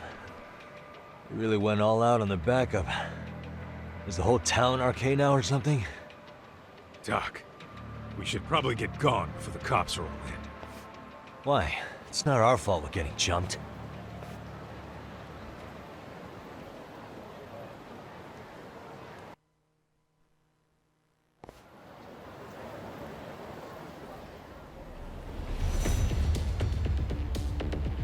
Guess their plan was to come at us in waves. I've about had it with this crap. Yeah. At this rate, we won't be meeting Saori-san and the others. Wouldn't want to drag them into this. Good point. So why not hit RK at home? Yeah? Why not? Soma and Akutsu are at the top, and they probably remember me. I'll just ask them real nice to keep their goons off our back. Unless you want to keep dealing with these fucking scrubs. I'm fine with making a house call. Any idea where it is? Yeah, a club in the back of Theater Square. Used to be RK exclusive. Nowadays, I hear they let in thugs from all over. I admit, I'm kind of curious.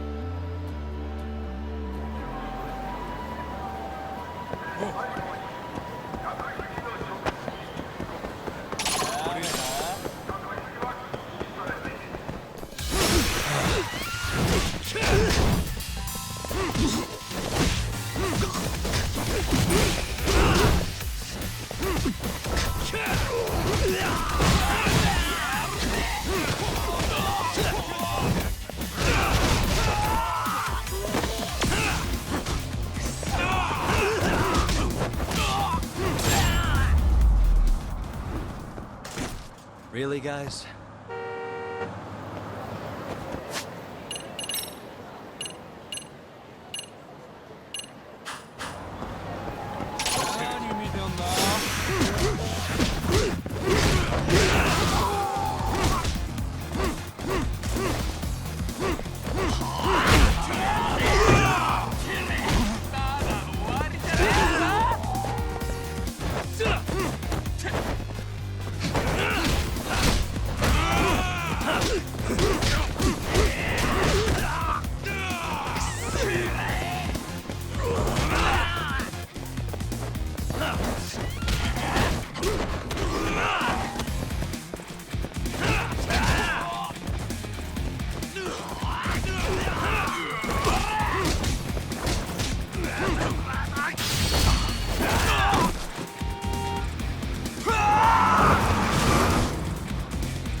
And stay down.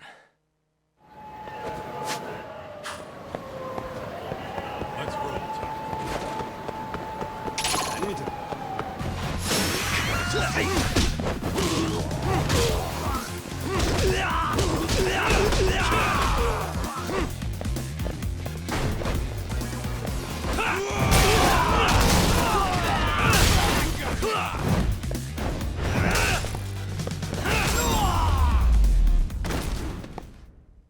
Really, guys? Let's hit it. What the...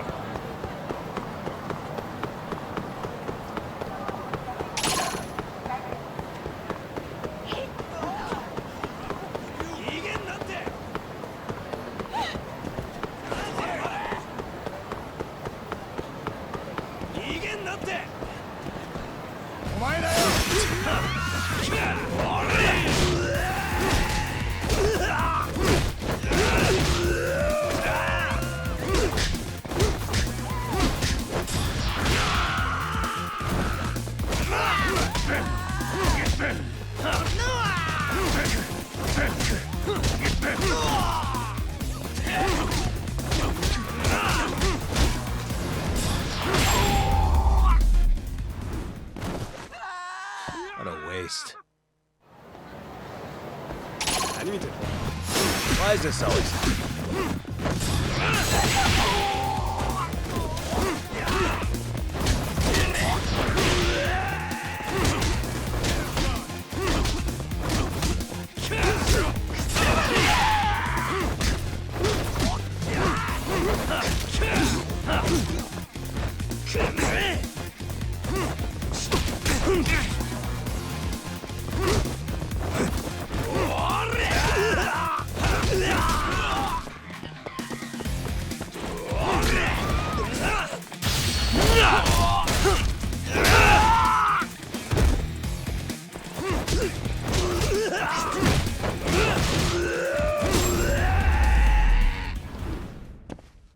And stay down.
What a waste. Let's hit it. This is it, Tak. Get ready to meet some shady people. Yeah, shady is definitely the operative word here. Can't imagine this place gets a lot of foot traffic. Who knew an entrance to the underground was right here in broad daylight? All right, let's get in there and be done with this.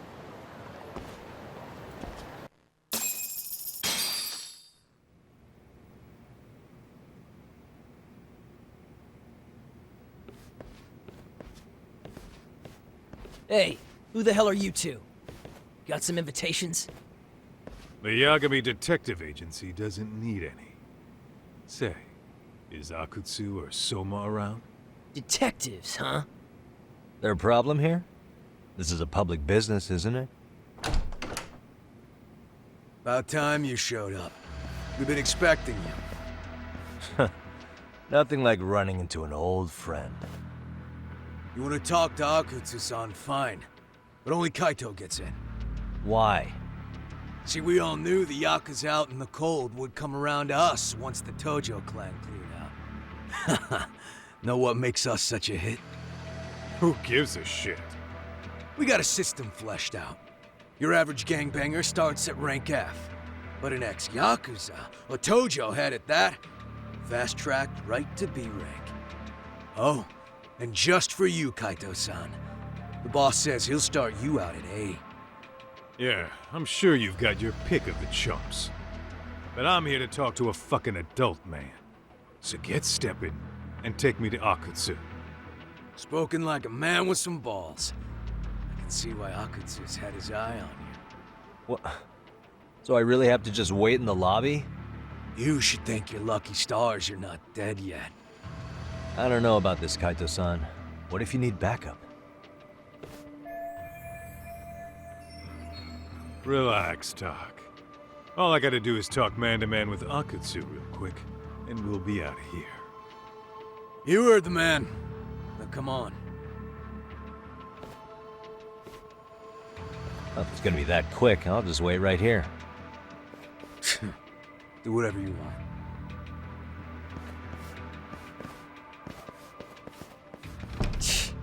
You're shit for business. Ah, come on. Don't you want to be friends?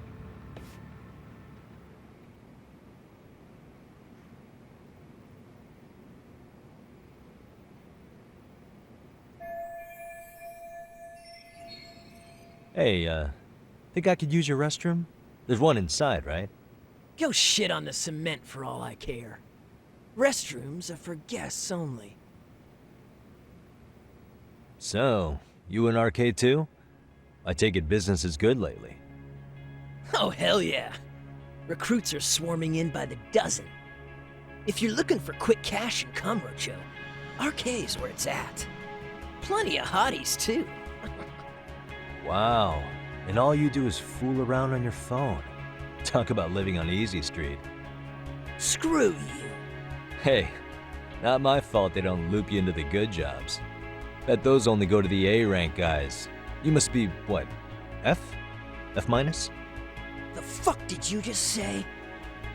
Oh, did I offend you? Sorry. Guess some gangbangers are softies. I'll show you who's soft, asshole!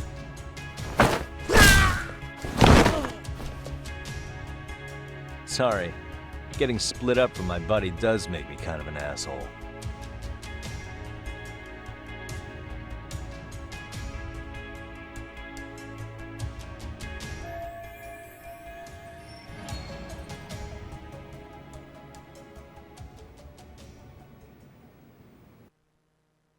Better be careful here.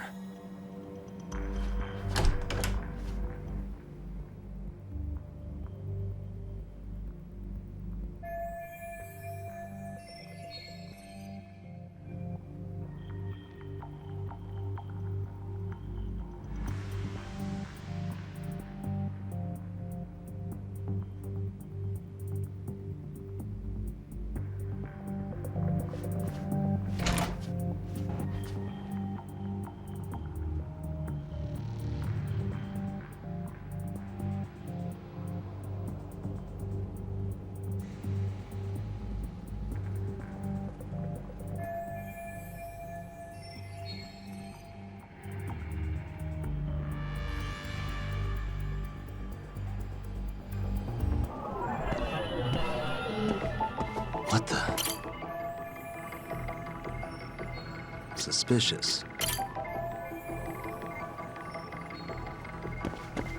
Hey.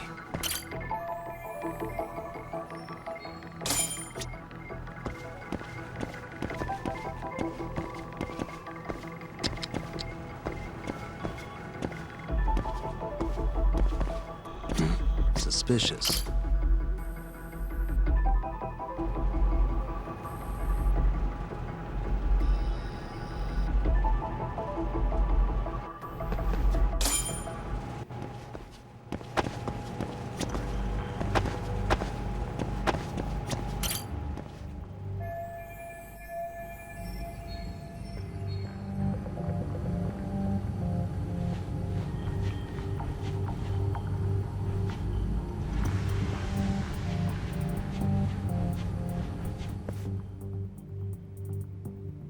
Hey, where'd that new guy get taken to? I heard Akutsu-san wanted to see him. For real? Was he taken to the VIP room then? Sounds like it. Even I've never gotten in there. What makes him such a big shot?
Sorry, man.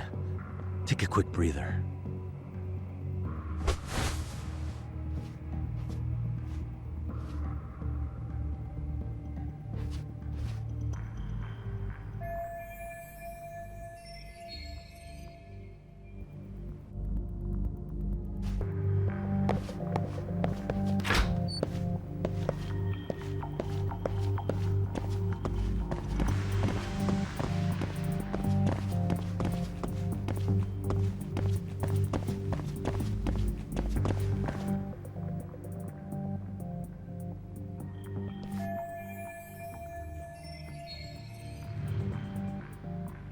Hey, you there! Yes? Can I help you? You better stop fucking around. Didn't I ask you for another round? Huh? Another round? You forgot my order already? I want my bottle. Yeah, I'll get right on that. Wait a minute. You know what? Fuck the bottle. How about you just mix me a cocktail? But of course.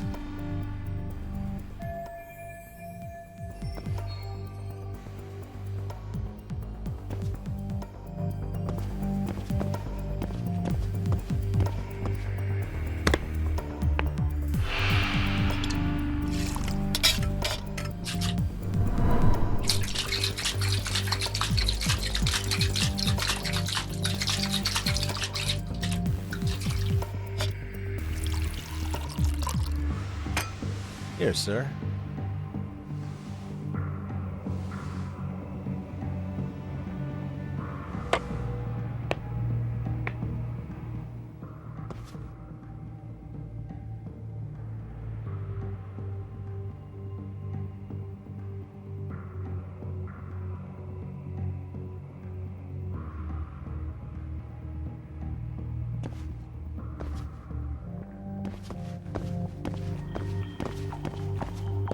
Too close.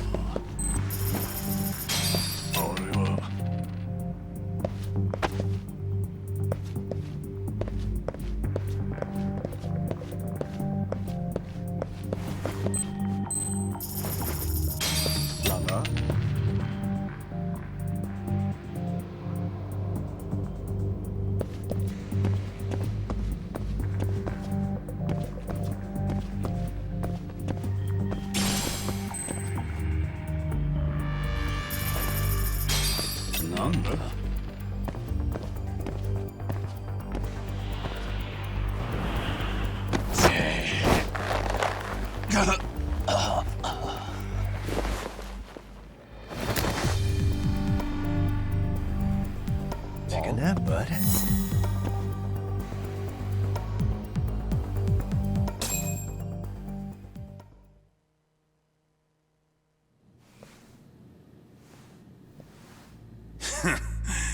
I hate to say it, Akutsu. I'm in a price bracket you couldn't afford if you wanted to. I'm not saying you'd need to call it quits on the detective gig you've got going, Kaito-san. You can just give us a hand, help us out a bit when RK needs some real muscle on the field. That a fucking joke? On what planet would I sign up for more busy work? Think you might want to tone it down there, big guy? I've got my boys in the room. Being talked to like this isn't a good look. Why would you care how you look? You're a bunch of damn Yakuza. You and Soma are picking up the Tojo clan's scraps, yeah? Or do you have a real plan? We'd have the manpower if we wanted to. With all your washed-up Yakuza and punk-ass kids? I don't see it happening, man. What are you fucking thinking? Exactly why we need more guys like you. Help me show this crew how the big boys roll. I need some authority on this to get it built the right way. So you want me on as a drill sergeant for scumbags? Count me out. Kamurocho's underground river of cash is still flowing, but there's no more Tojo clan upstream to collect it all. There's no more rules. We can run this town however the fuck we want. And once we've got ours, we can slip back into civilian lives to live it up clean as a whistle. You want to be a civilian again? You're kidding. Oh yeah. Want to have the cash to buy your favorite store, pop out a couple of kids and settle down with a family? Never would have been possible in the Yakuza life. Well, why the fuck would you need me to do that? After you step into the shadow of the underworld, you never really escape from those chains. Don't sell me your bullshit like I'm one of your fucking brats. Huh. Sounds to me like your whole damn pitch just ran out of gas. Go out there and build your dream gang if you want. I don't give a shit. That said, if you keep bugging me about this shit, I'm gonna make sure you regret it. Keep your fucking distance from us. Did you say us? Are you refusing to join up because you have a partner? Bring Yagami along for all I care. Did you hear a word of what I just said? I'd reconsider that stance if I were you. If you aren't coming along as a friend, then you're my enemy. I don't take work from assholes. Have it your way, then. Hey, round up the boys. Sir. Hey! Get off your asses! Too late for that. I knew exactly how this little chat was gonna go down. Son of a... Yeah, well, I knew exactly where you'd be for a chat you weren't invited to. Well, if you're done over there, shall we get back down to business? You're not walking out of here. If you don't know how to use that thing, you're gonna cut yourself, man. You sure? You fuckers are the ones who don't know shit. This whole damn town belongs to the arcade now, you know. Now the whole town belongs to you, huh? You fucking morons. You're gonna have to pry this town out of my hands!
Hey, quit dragging your ass! Right, Sorry, boss. No! Fuck him up, boys!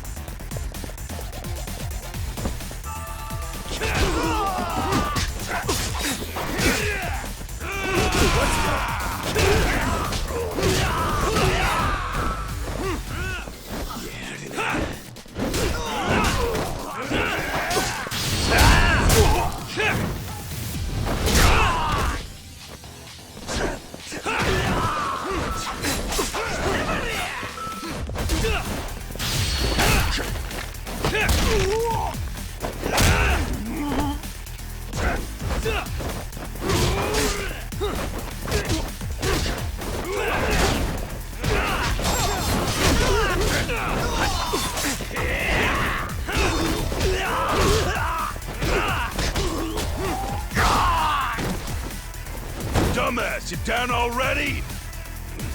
No, sir. Come on, let's fucking do this!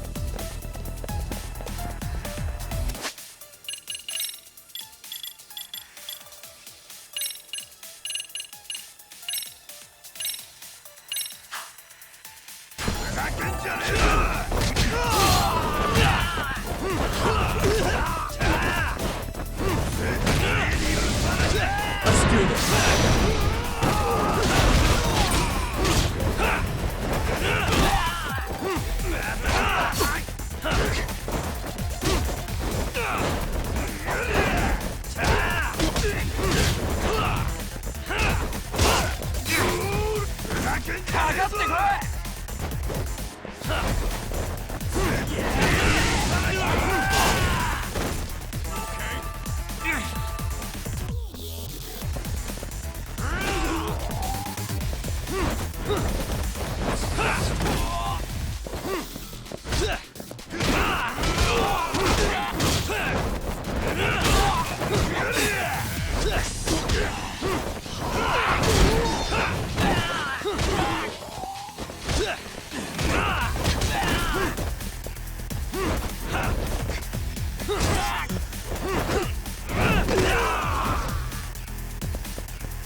Now I understand why you wanted Kaito on your side. Still got anything you want to say, Akutsu? I can appreciate your perspective on this, Kaito. In that case, you better leave us the hell alone. Yeah, we can do that. We get it. It's fine. Right, Akutsu? Why are you here? Aren't you busy? Just checking in. You made quite a mess here.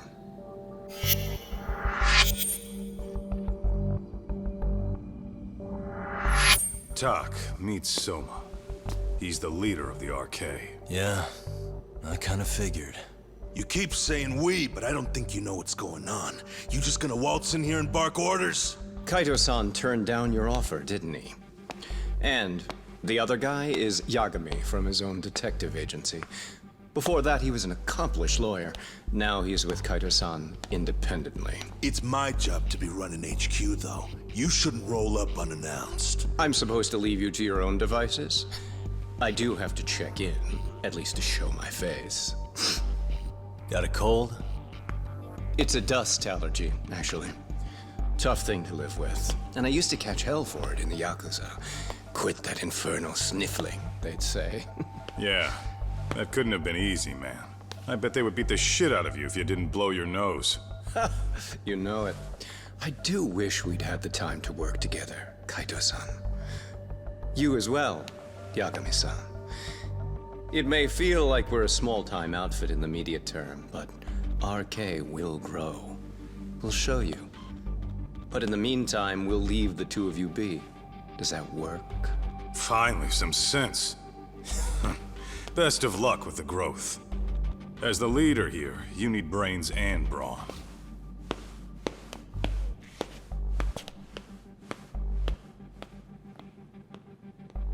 Something else? Your gang was out there searching for some guy in a picture.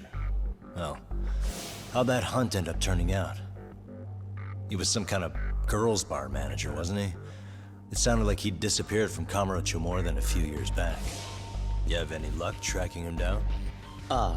We actually found that he's unfortunately dead. Likely murdered. Considering Kamurocho's reputation and the nature of his profession, I can't say I'm all that surprised. Got it. I guess I was just kind of curious. Always happy to oblige a detective.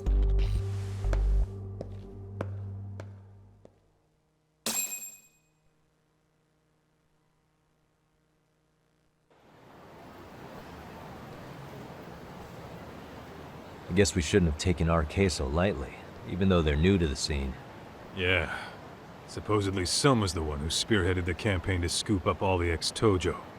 Turns out he's teaching the next generation of thugs about protection money, loan sharking, mugging. He's like an unemployment agency for shitheads. They've got 50 full-time bodies so far, but if you include part-timers and other associates, they may be well over 2,000 strong. That's a lot. Even half that's a lot. The Yakuza left behind a gaping power vacuum in this town. Even if it wasn't RK, someone else would have swooped in. So much for peace and quiet in Kamurocho, huh? Saori-san's calling. Hello? It's Shirosaki. Sorry for the wait. I found our file on Ehara's victim. Ah, Mamiya-san, right? Yui Mamiya? Yes, she lives with her family in East Ikebukuro. I'm about to make a quick house call. Awesome. Then I'll be right over. Good. See you sooner than later, I hope. I caught all that. You go on ahead, Doc. This one's outside my area of expertise. Okay. I'll head back to the office when I'm done.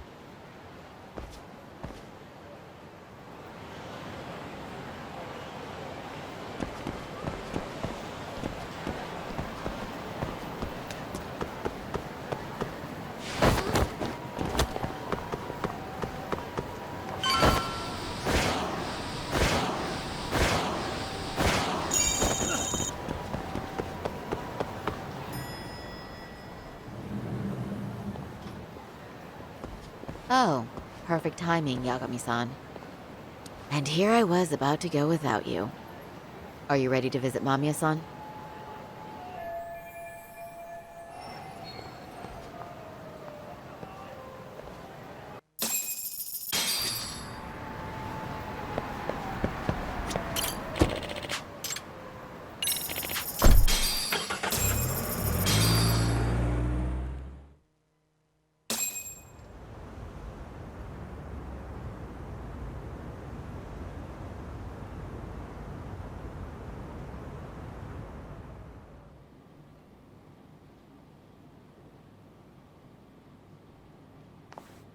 Remember, we're speaking to a victim here, Yagami-san. One whose assailant we defended in court.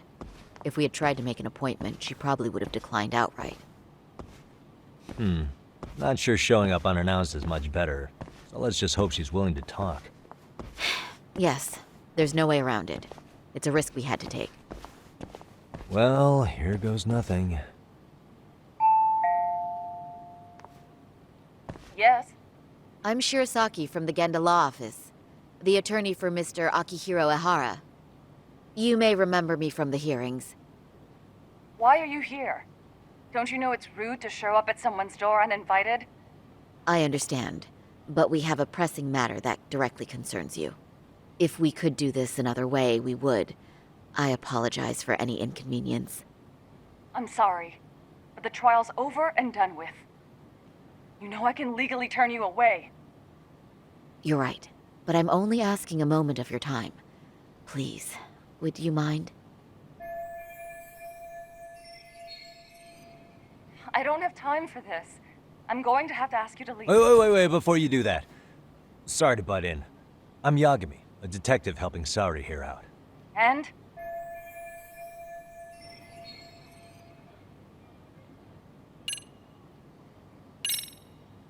Are you aware of the trending video that's leading people to believe Ehara committed murder? Thing is, the victim was confirmed to be alive in Yokohama until the morning of your own incident. And since Ehara was on the train with you, they're ruling him out as a murder suspect. So, what is it you're getting at? Just trying to ensure you're in the clear from any of that unfortunate business. If we could do this now, we'd never bother you again. All we need is 10 minutes of your time. How absurd. We're only trying to help, but if later would work better for you, we could always come back another time. With our supervisor, of course. That visit would probably be more formal. There'd be paperwork, audio tapes, you know the drill. You'll want to clear your schedule. I really don't have time for any of that. No, I understand, and it's entirely our fault. We thought we'd do this casually, but we really should have been more by the book. But it is a murder case, so we do have to make sure our paperwork is in order here. Now, would you prefer to schedule a date to accommodate a more formal interview? You said 10 minutes if we do it now, right? We'll make it as painless as possible. All right. Hold on. We really do appreciate it. Well, I'm impressed. I'm also not sure I should trust a word you say ever again. Really? I did get us in the door, didn't I? I'm joking. I do appreciate the help. Now let's not screw this up. This is likely the only conversation we'll have with Mamiya-san.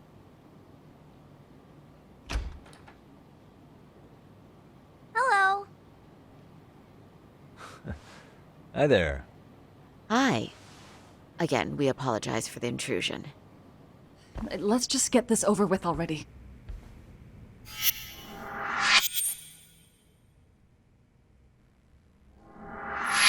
Okay, bye-bye. We'll make this quick.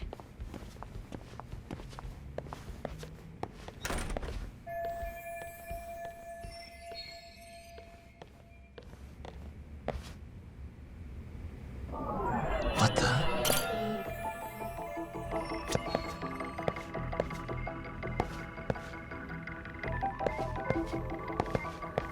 Suspicious.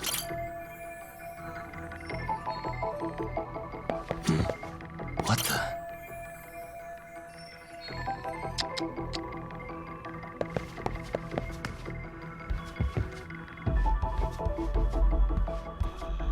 Hey. Suspicious.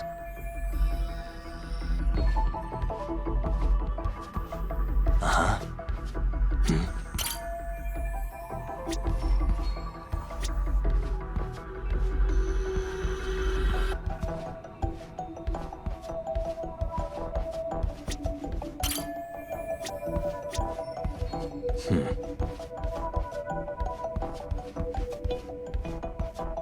Suspicious. What the? Suspicious. Hey.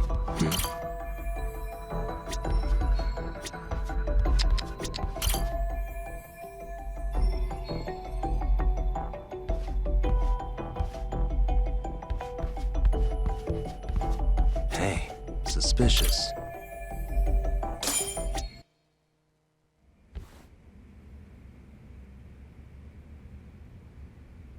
So, Doc, I've already told the police and the court everything they could want to know about that morning. I'm sorry to put you through this again, but would you mind going over those details with us? What else is left to discuss? I understand how pressured you might feel. I've gone over this so many times. I wonder if pressing charges was even worth it. No, what you did was both brave and inspirational. Many victims are afraid to come forward for any number of reasons. Your voice might give them courage to find their own. Ironic, hearing this from that predator's defense team. Well, perhaps. Would you mind walking us through that day from the beginning? It's nothing so mysterious. I was just on my way to work when some man grabbed my butt. That's all it was. Nothing else was out of the ordinary that day? Correct. Not to pry, but where is your husband today? Still at work? He usually doesn't get home until later. On that note, I have to feed my son, so let's get this wrapped up soon. We'll try our best to. Moving along. On that day, you and Ehara-san boarded the train bound for Ikebukuro, correct? Had you ever seen the man before then? No. At least not that I can recall. How many times must I go over this? Your lawyer friend here already knows everything I have to say. What do you gain by getting me to repeat things? That's the thing. Yagami-san here is a specialist. He can take whatever you repeat, analyze it, and draw up an entirely new conclusion. Right? Of course. That's exactly why I'm here.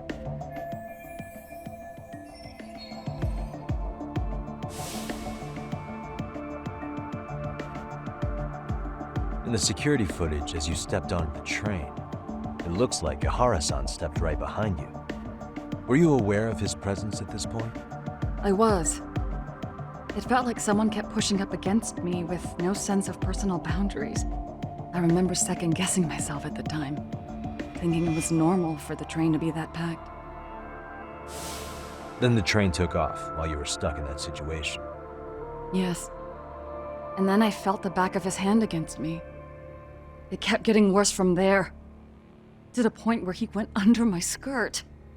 And the pig had the nerve to write it off as an accidental brush on a crowded train. But that kind of touch wasn't accidental. He even grabbed at me. Truly awful. And I do sympathize. I've also had to turn in an abuser like that. Personally speaking, some men can't wait to debase themselves at the first opportunity. Why would you say that and look at me? I just stood there, frozen.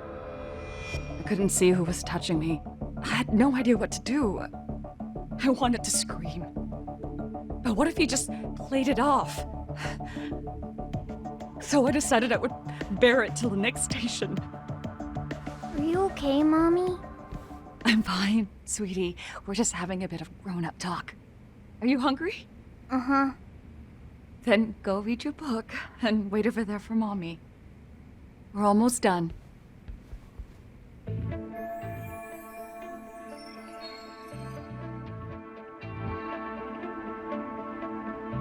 You said the abuse lasted the entire 6 minutes between Ikebukuro and Shinjuku Station.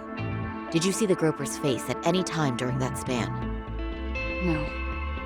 I was too terrified to look. And I thought, even if I did, he'd just pull away and escape. But just as the train was pulling into Shinjuku, I reached back and grabbed the hand on me. That's when I saw his face. Of course, he shook me off as the doors opened, but I'd already gotten a clear look at him. He must have known I could turn him in at that point. So he ran, and I chased after. Right. That was captured by the station's security cameras. Great job tailing him in such a crowded space.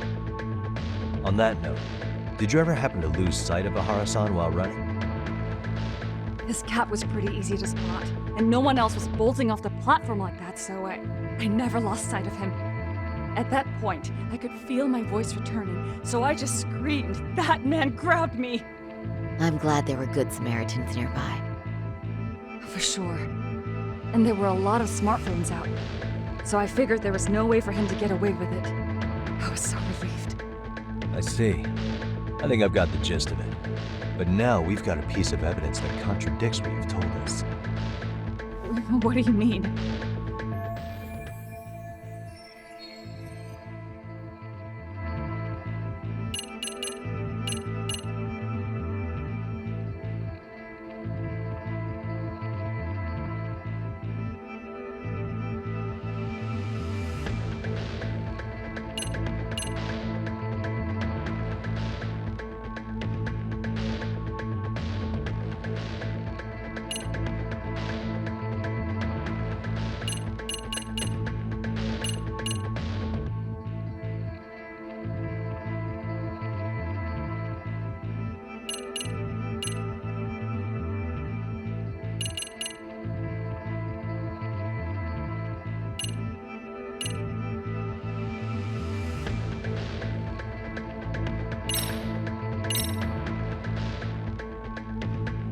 Despite what we just went over, wouldn't you say this contradicts? I'm not sure what you mean.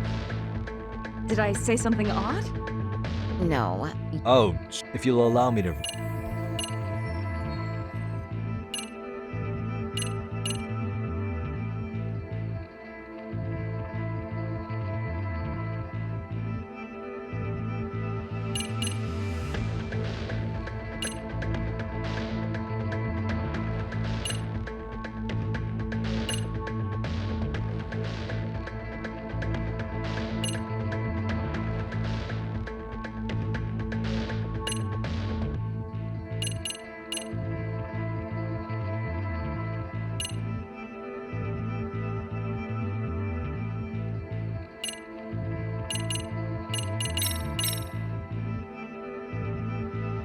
Despite what we just went over. No. Oh, if you'll allow... Despite... No. Oh, if you'll Well, on the same day, at 6:30 a.m. in Yokohama, a student teacher named Hiro Mikoshiba was sent off to work by his mother. But he was soon abducted near his home, only to be found dead much later in Ijincho. Is that... According to the video, Ehara-san here is the murderer. What? He killed Mikoshiba in cold blood to get vengeance for his bullied son. His kid was about to graduate high school, but instead, he took his own life. So Ehara took it upon himself to punish his son's tormentor. That's awful. But now we come back to the issue here. If this footage is authentic, then Ehara-san couldn't have been your assailant. The victim's estimated time of death and Ehara-san's time of arrival in Tokyo simply don't allow for it. It's just not possible for someone to make that commute. But there's the flip side. If Ehara-san was in fact your assailant, it would mean this murder footage is a fabrication. I don't know what you expect me to say after all this. Right? Now you know how we're feeling. That's why we came to see if you had any leads for us. So that's what this is about. After hearing your story, I have no doubt you endured a lot that day. Which would obviously mean that murder video was faked. Then, who shared that video? And why? Wish I knew. Based on the quality, something this convincing would need quite a budget. Whether it's CG on top of real murder footage, or just a rock-solid AI creation, no way it was cheap. So why go through all this effort to fake a murder? Who would benefit from it? But I have to say, I feel much closer to piecing this puzzle together with your help today. Thank you very much for your time. Yes, and rest assured, this will be the last time you see us. Our apologies for the unexpected visit, and for dredging up unpleasant memories. It's fine. So long as this is really the end of it all.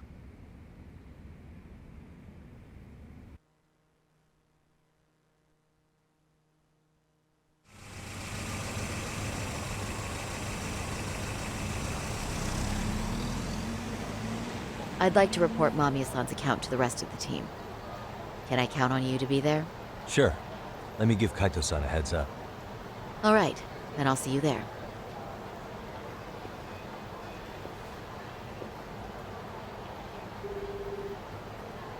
Yo, me. Hey, I just got back to Kamurocho. Everything good? Any news? All good here, man. What's with you? You worried Arcade got to me or something? I mean, they did run their mouths about stabbing us in the back. But if you're good, I'm good. Anyway, I'm heading to Genda so Saori-san and I can go over what we learned from Mamiya. You're the boss. As for me, I'm calling it a day. You do that.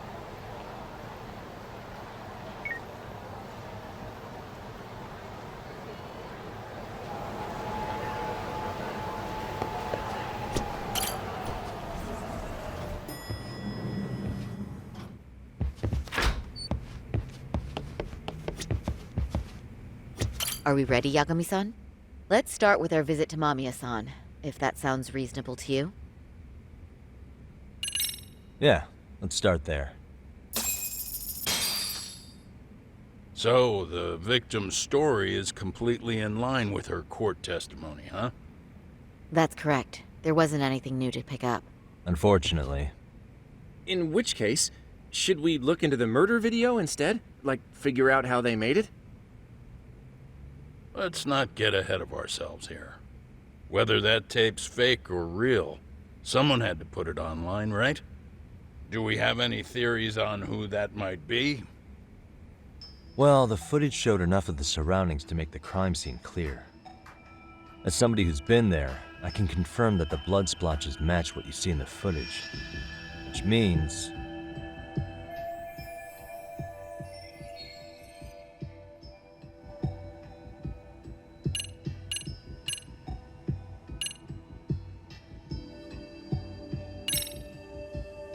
Ehara posted the video himself.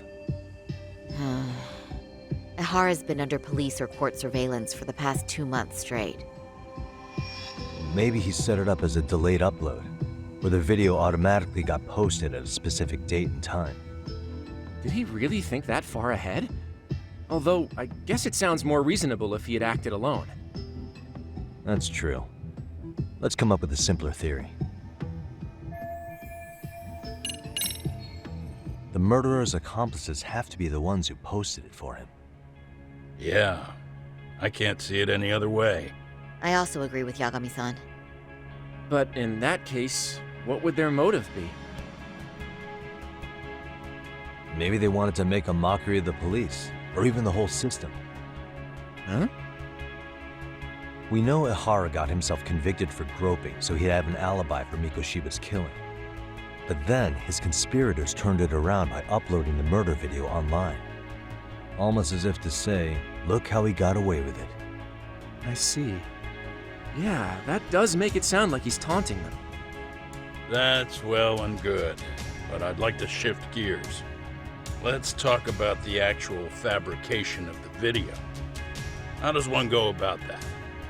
Well, for example, the true culprit would be taped murdering Mikoshiba. Then Ehara's face would be copied and blended onto the killers. That's how they'd approach it in a Hollywood movie. But then, wouldn't you be able to see traces of it being faked?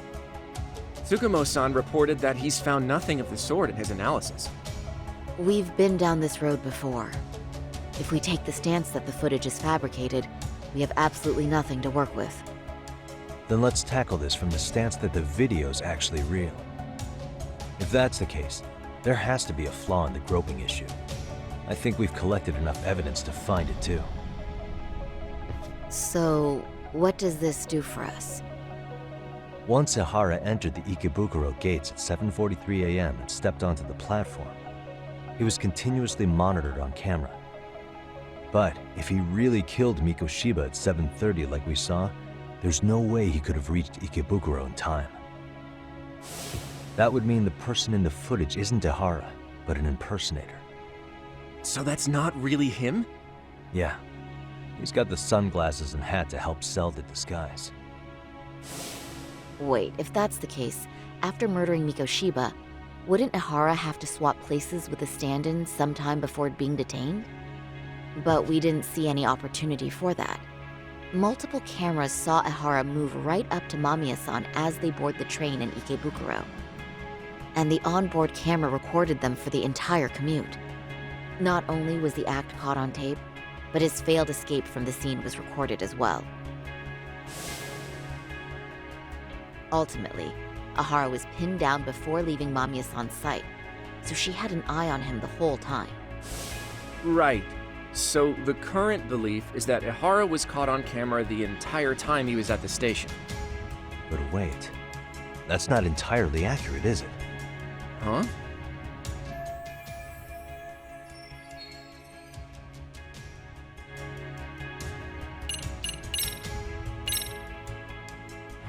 Remember how we mocked up a diagram of the Shinjuku station platform?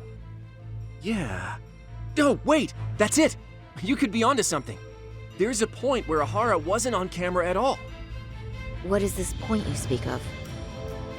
Let's all go over the diagram so that everything will be clear. Here's what I want you to see. Suspicious. What the? It's very brief, but there's a moment where Ehara and Mamiya-san can't be seen by the security cameras. The dotted lines on the arrow represent the camera's blind spot. It does appear so. So you're saying this is where the groper, the fake Ehara, traded places with the real one? Can't say it's impossible, right? Right. Except if that actually happened, Mamiya-san would have been right behind them at the time. Could the two really swap places without her noticing? In a crowd like that, I think it's feasible. If that really was Ehara's plan, then I'd say he was being careless. Careless? How? Well, on the day of the incident, the station was packed for morning rush hour. That means there was no solid guarantee the assailant could make the switch. He could have been nailed by any random passerby before reaching the blind spot. Good point. Not only that, if Mamiya-san had called for help while the train was still moving, then the first Ehara would have been caught before even reaching the platform. Oh, I mean, yeah! Called it. Think about it, Yagami-san. Why would Ehara's accomplices meticulously plan out every last detail of this alibi, only to leave such a crucial component to chance, as Hoshino-kun pointed out? Oh, just doing my job. True. Good work, Hoshino-kun. In fact, I think that may back up my own take on it. Yeah? What if everything, including the appearance of leaving the plan to chance, was part of the plan? Can you expound on that? I'm saying I agree that such an airtight alibi wouldn't have allowed for contingencies. And that takes the question to another level. Just how far did they line up the pieces in advance to make the swap work? Are you saying there's more to it than we discussed? What did we miss?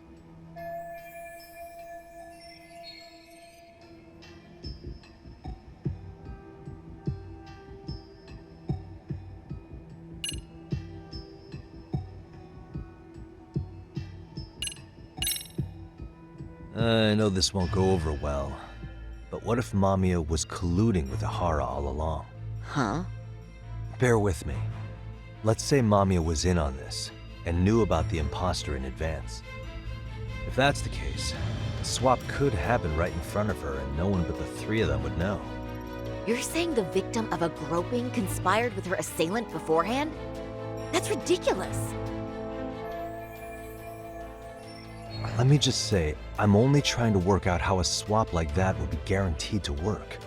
Now, if Ehara and his stand-in both know that Mamiya will pretend not to have seen them, they can trade places in the blind spot with impunity. Conversely, if Mamiya wasn't in on the plan, the idea of a swap would never work.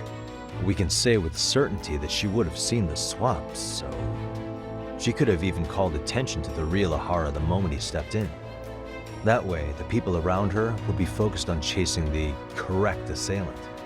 The rest is as we know it. They caught Ehara and detained him until the police showed up. Hold that thought. If your theory is accurate, what about Ehara's trace evidence? Remember that fibers of the victim's underwear were detected on his hand. Well, that can also be explained by Mamiya being in on the plan. For example, while the stand-in was showing himself at the security cameras, Mamiya could have easily provided Ehara access to a pair of underwear at the same time. Maybe the stand-in loitered around for so long because he was letting everyone else get themselves in place. It's not impossible. We can work out the other details later. But the point is, Ehara's murder alibi is shot if Mamiya was involved. In summary, it's possible Ehara disgraced himself to secure an unshakable alibi for Mikoshiba's murder. I'll concede that it's an avenue worth pursuing. And when it comes to the prosecution, they can't just admit they got the first case so wrong. Plus, they can't question Ehara about Mikoshiba's murder. In fact, their only option is to claim the tape was faked. So he managed to make a farce out of the system after all. Well, his court case for his son's bullying did get more or less thrown out, didn't it? The school, the investigative committee, and the court all agreed there wasn't enough evidence to convict anyone. No surprise for me that the guy held a grudge against the system for so long. Hold on. Before we all decide on this. What's up? The obvious question to me is why would Mamiya be party to such a crime? She appears more than financially stable, and she's even raising a child. So why would she do something so enormously risky as helping establish a murder alibi? Yeah, I haven't gotten that far yet. But maybe she was promised something that far exceeds the risk. Or maybe Ehara has some kind of dirt on her even? Enough to make her help with a murder? What sort of secret would be big enough to force someone into that corner?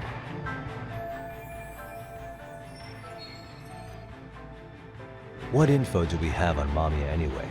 Maybe we can spot a connection to Ehara through her profile. I'll pull her information. Just a second. Oh. I just thought of something else those two would have guaranteed by working together. What's that? If Ehara wanted to use this crime as a murder alibi, he needed it to blow up into the public eye. But if he had chosen a victim who stayed silent, then nothing would have come of it.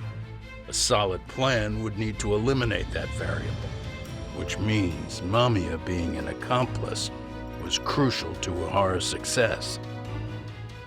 That's true. Looks like Ehara pulled one over on the prosecution then. Had his accomplices right where he wanted them, even his victim. Once we learn how he's connected to Mamiya, we can root out the rest of his team. Let's see. According to her file, her maiden name is Yui Suzuki. 30 years old, so that's consistent. Originally from Ota, Tokyo. Attended a private high school called Kurakawa Academy. Later graduated from Toto University. Huh.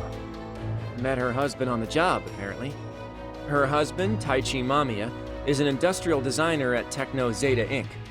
6 years ago, she gave birth to their only son, Sotakun, who's now in first grade. Hold on.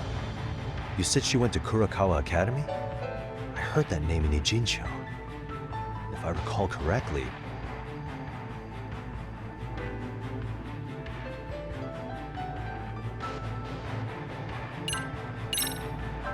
That's not where Tsukuma went, was it? Before, closing himself off to the world? Nah, Tsukumo-san studied remotely. He told me that when we were out having drinks one night. Wait. Tsukuma went out drinking with you? Yeah, we had... Why didn't you guys even talk? Hey, why am I... I agree. This is...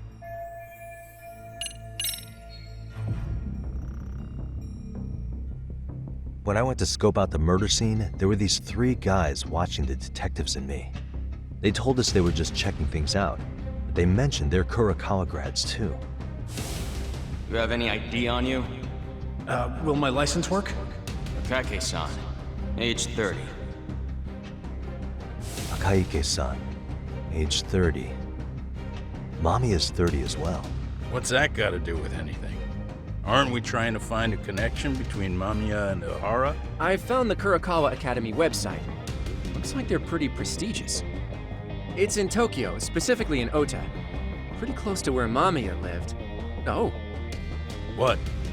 The girls there get such cute uniforms. You little... You want to start all over from the bar exam? Wait, I've seen that uniform before too, actually.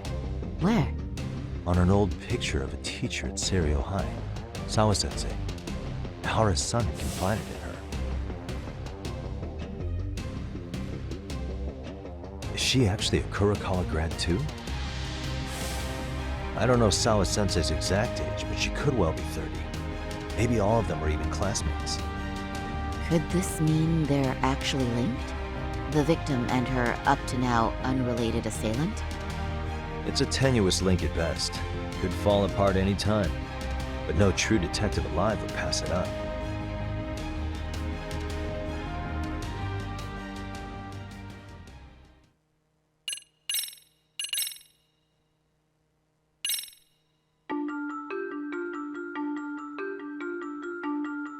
A previously unseen link is established between the groper and the victim.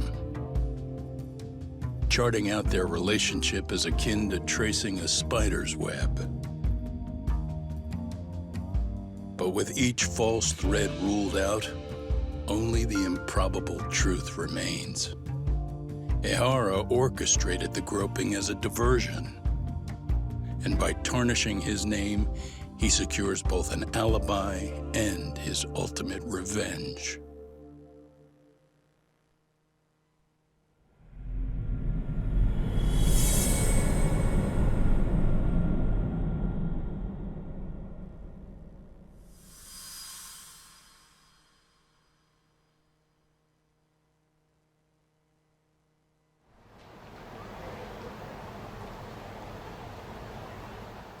Hiro Mikoshiba's murder was sparked by the bullying of Toshiro Ehara, who committed suicide 4 years ago. The graphic video that hit the net showed the world how Toshiro's father, Akihiro Ehara, had brutally avenged his son. We also know the father had accomplices. On October 7th at 6:30 a.m., they forced Mikoshiba into a vehicle, took him to an abandoned building, and gravely injured him. Then, around 7:30 a.m., the time frame when Ehara killed Mikoshiba, the other conspirators were probably nearby, even though they weren't on camera.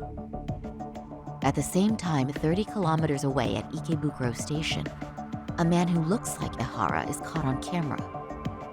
We'll call that guy the stand-in. The stand-in made sure he was in front of the cameras for more than an hour before boarding the 9:06 a.m. train, the same one Yui Mamiya was on. After committing sexual battery on that train, he meets the real Ehara in the camera's blind spot, and they change places. That's how he established a false alibi for Mikoshiba's murder. And to achieve this, the victim, Yui Mamiya, had to have been in on it from the start. Sure are a lot of people getting their hands dirty for Ehara. Mamiya, Ehara's stand-in on the train, the guys who kidnapped Mikoshiba. How did some troubled cop manage to recruit so many allies? Well, one person that comes to mind who might be the key to all this is Yoko Sawa. She's a teacher at Seiryo High. She was the only adult Toshiro-kun ever told about the bullying, and she supervised Mikoshiba as a teacher before he disappeared. On top of that, she's a Kurokawa Academy graduate, same as Mamiya. Those trespassers at the murder scene were also from Kurokawa. Since they're all about the same age, it's possible they were all classmates.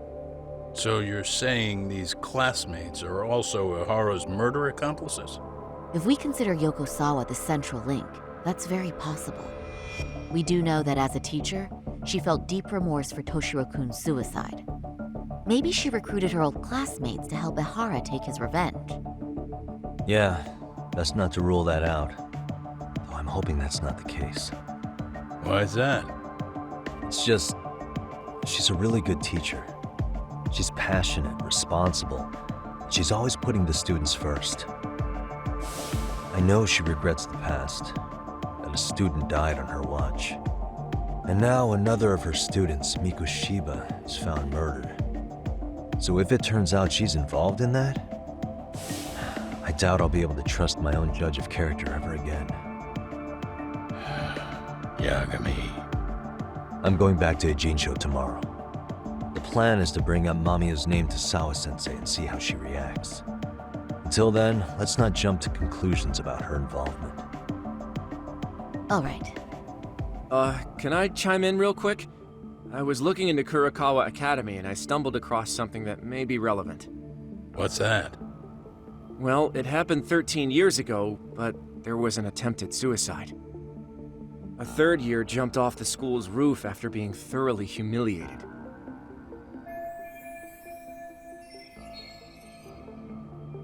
Actually, Sawa-sensei mentioned that. She said it was a boy in her class. Right, that's gotta be the same case then. The student's name was Mitsuru Kusamoto. He's 30 now, but still in a coma. Huh, and all that info's on the net? It wouldn't be normally, but his mother happens to be Vice Minister of the Ministry of Health. Ever heard the name Reiko Kusamoto? Not once. I have. It was on the news. They were talking about her and her son.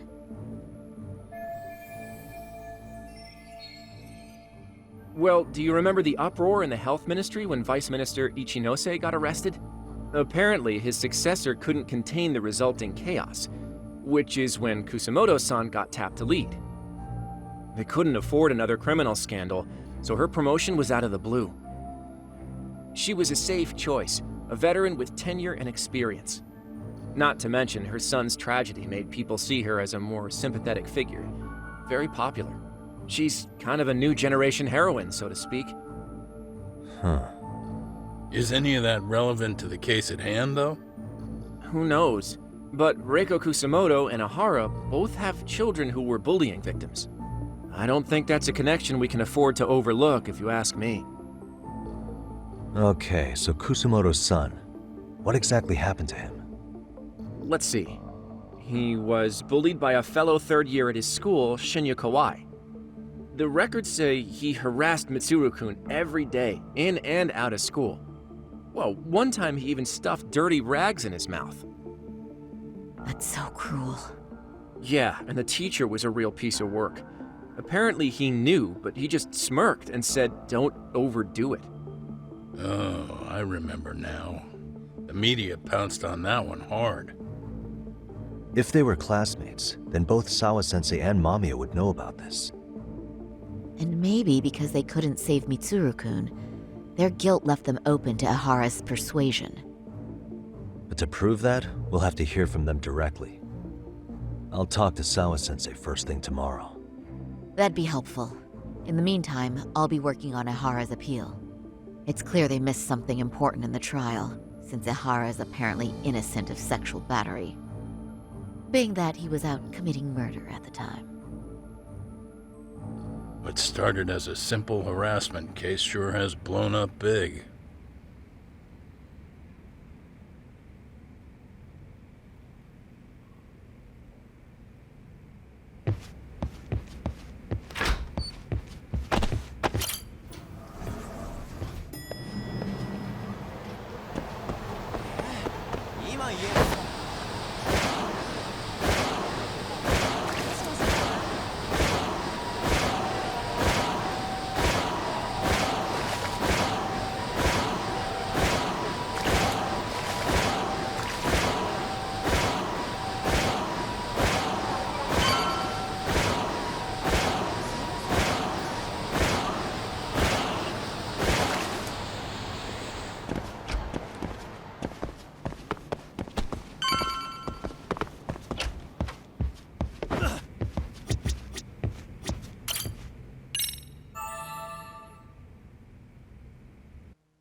Wait a minute, what? Yo, you took your sweet time. But I got the gist of it. You're going to Ijincho, right? To meet with Sawa-sensei? Kaito-san, you do realize that only I can meet her. You can't get into this school. I know, but if you end up taking it off campus, can you at least call me this time? Don't you understand the situation? Sawa-sensei might be tied to murder. You sure you understand it? Come on, she would never do that. That a fact? So happens I'm a great judge of character. Especially when it comes to women. Sometimes I forget who I'm talking to.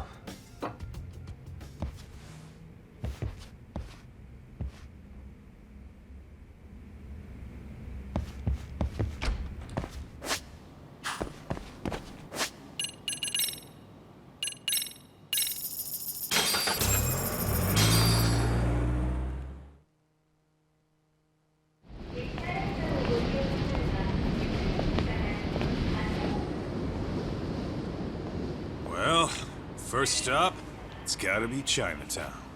Can't face Tsukumo on an empty stomach. Never a dull day for you, huh, Kaito-san?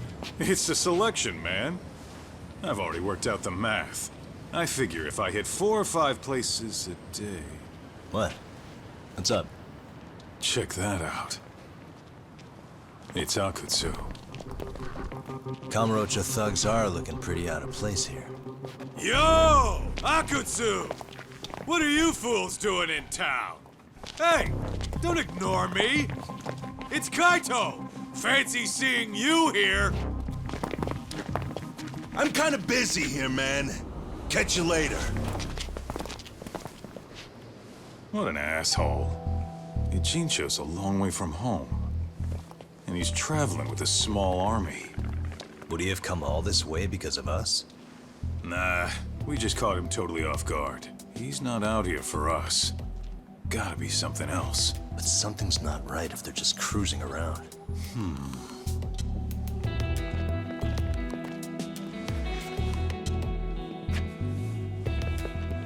It's gotta be an RK operation.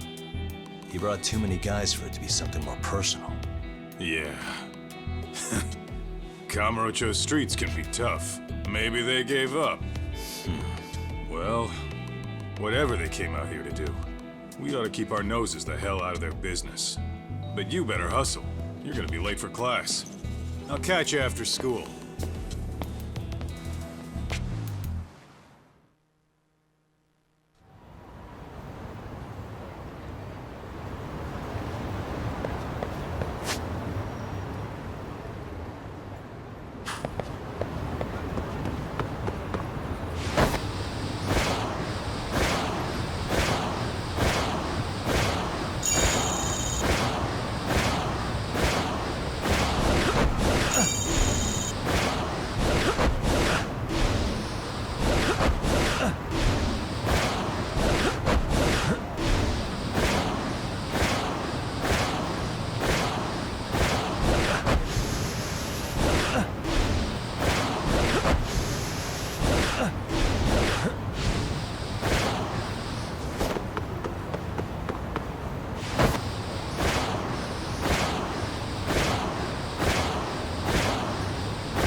Hey.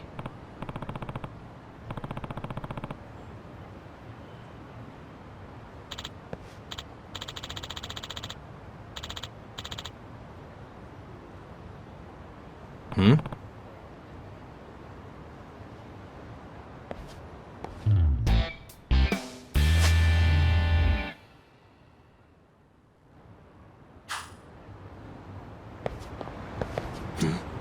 Ah. Yagami-san. Hmm?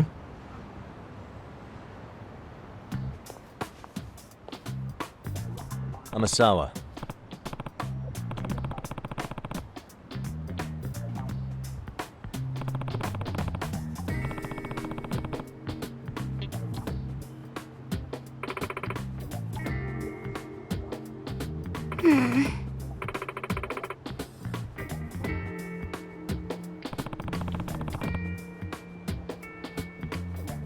No.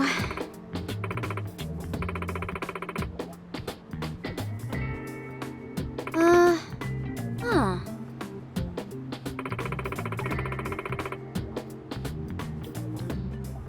Hmm? Yes.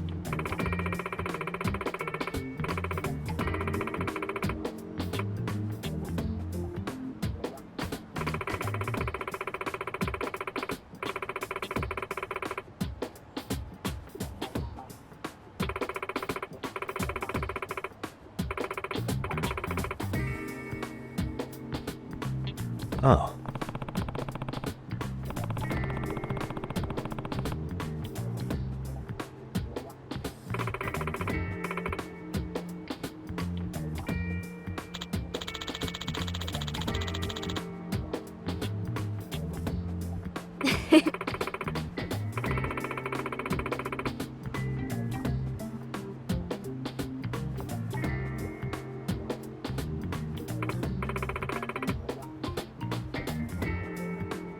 Hmm.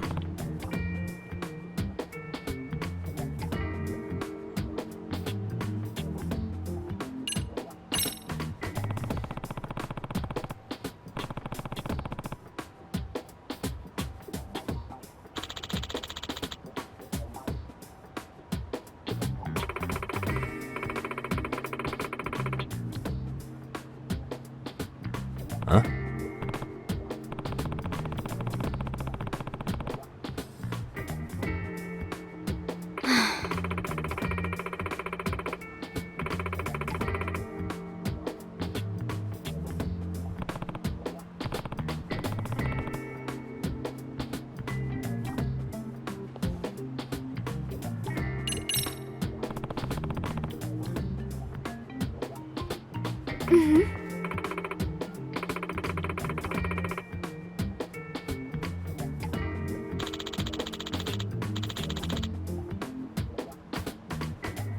What?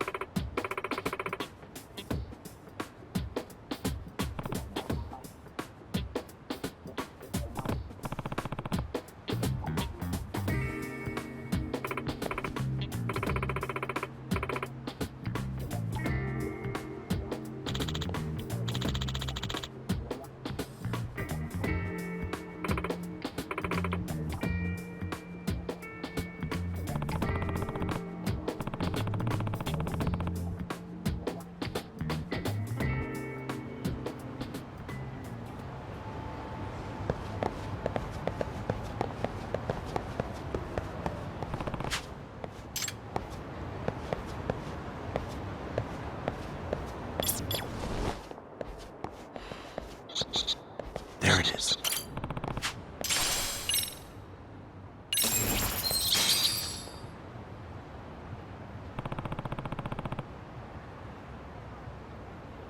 Huh?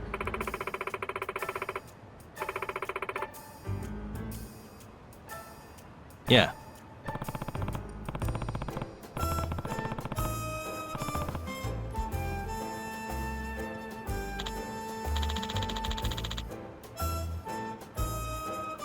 Seriously?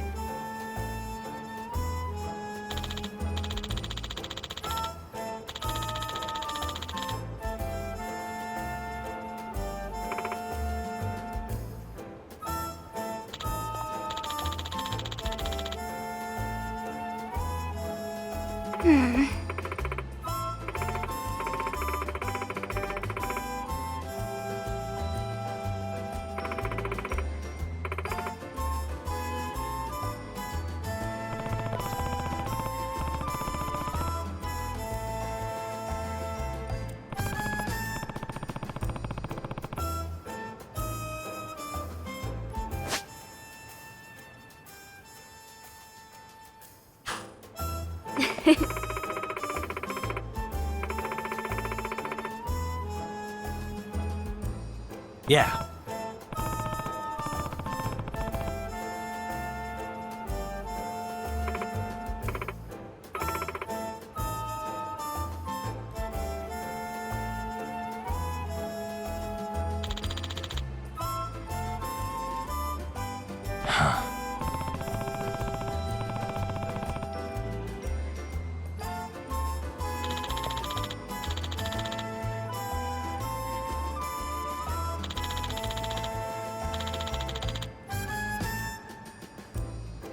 It's me.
Oh, what is it, Yagami-san? Sensei, do you have a minute? I saw the video of Mikoshiba-kun. So you did. That video, right? I thought Ehara-san was convicted for a sex offense. How could he be in that video killing Mikoshiba-kun? then that video looked so real. Most likely it is. As you unfortunately had to witness, Ehara-san committed murder with his own two hands. Which means as far as the groping that day goes, there's some deception at work. Deception? Are you familiar with Ehara-san's victim in the case? Her name is Yui Mamiya. I don't think I recognized her, no. 13 years ago, she attended Kurakawa Academy. Her maiden name is Yui Suzuki. Yui Suzuki?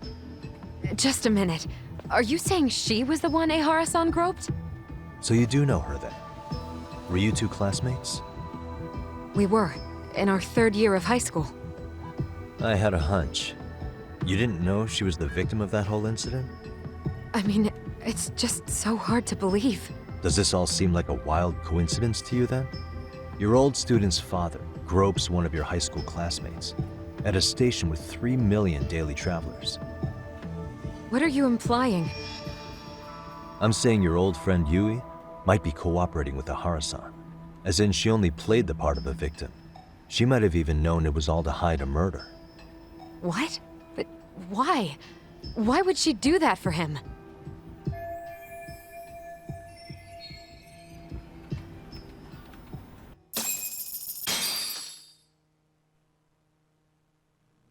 From where I'm sitting, Sensei, you're connected to Ehara and Yui Mamiya.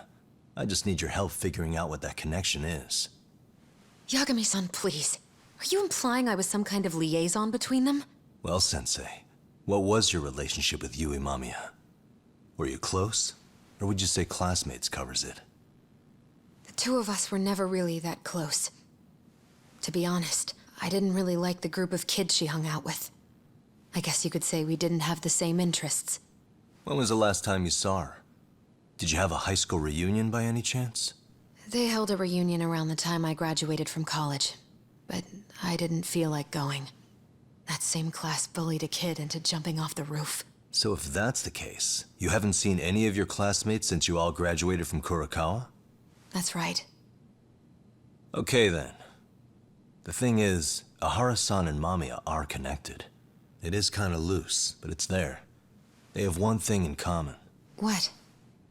In both of their pasts, someone they knew was bullied to the point of attempting or committing suicide. Ehara-san lost his son, Toshiro-kun, and as for Yui Mamiya, it's her classmate, Mitsuru Kusamoto. That could be a factor, especially for Mamiya. It's possible that Ehara-san would be a sympathetic figure to her. Maybe enough to help construct an alibi for his revenge. It's possible she only played the part of a groping victim. What do you think? Does it have any merit, or is my theory full of holes? Even if you're on the right track... Sawa-sensei? We're just waiting on you to start the staff meeting. Sorry, I'll be right there. What happened 13 years ago at Kurakawa? That might be the last piece of the puzzle. What about Yui Mamiya? How'd she react when Mitsuru Kusamoto tried to kill himself by jumping off that roof? I'm sorry, I'm already late for my meeting. I'm trying to ask you about a murder here. To Ehara, every unanswered question is a victory for that man. He's only a step away from walking for it. And I know Mamiya had other conspirators. It took more than one person to murder Mikoshiba. They're still at large, even as we speak. I'll be honest. I came here today with the suspicion that you might be more involved in this murder than you're letting on. A suspicion? Nothing you've said has made me feel any better about it. And what should I do about that, huh? I just want you to tell me, how are Ehara-san and Mamiya connected beyond what I've already figured out? I think you have the key to that answer, even if you don't know that you're the one holding it. It's like a lock, and until I figure out how to get through it, I'm gonna keep picking at it. I told you, I'm late for a meeting. I'll be here when you get back. Have a good meeting. Suit yourself.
Hey, Saori-san? It's Yagami.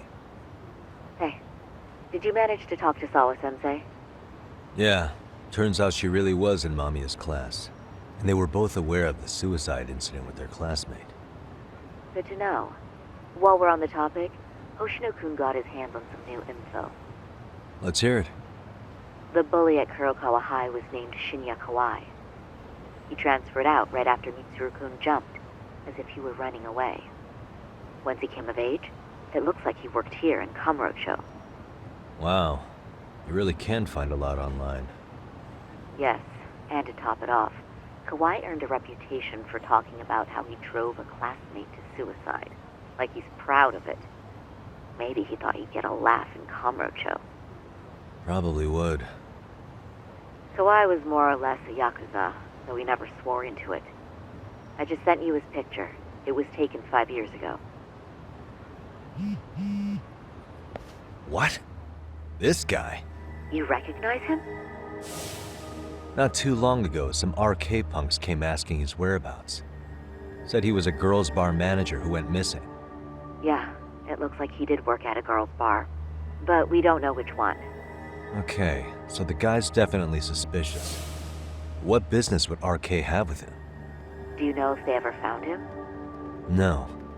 But their leader, Soma, said something about Kawai having already been killed.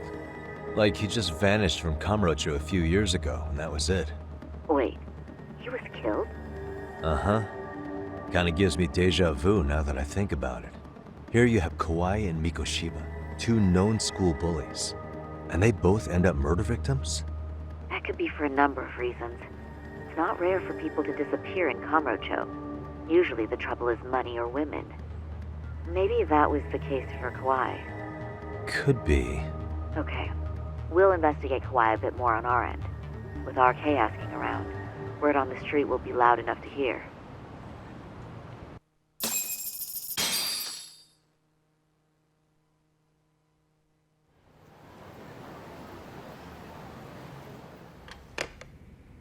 How was it, Saori-san? What did Yagami-san have to say? He said he recently ran into some RK members looking for Shinya Kawai. Did he? He also said RK later told him Kawai had been killed. This is getting scarier with every new lead. Now that you mention it, I have seen people getting stopped and asked about someone all over town. But if those were RK on the hunt for Kawai, could it have something to do with our case as well? I'm honestly not sure how RK could be involved in all this. I'm going out for a bit, Hoshino-kun. Do me a favor and keep digging up what you can on Kawai. Wait, what? Sometimes you have to get out in the field. It can't just be Yagami-san all the time.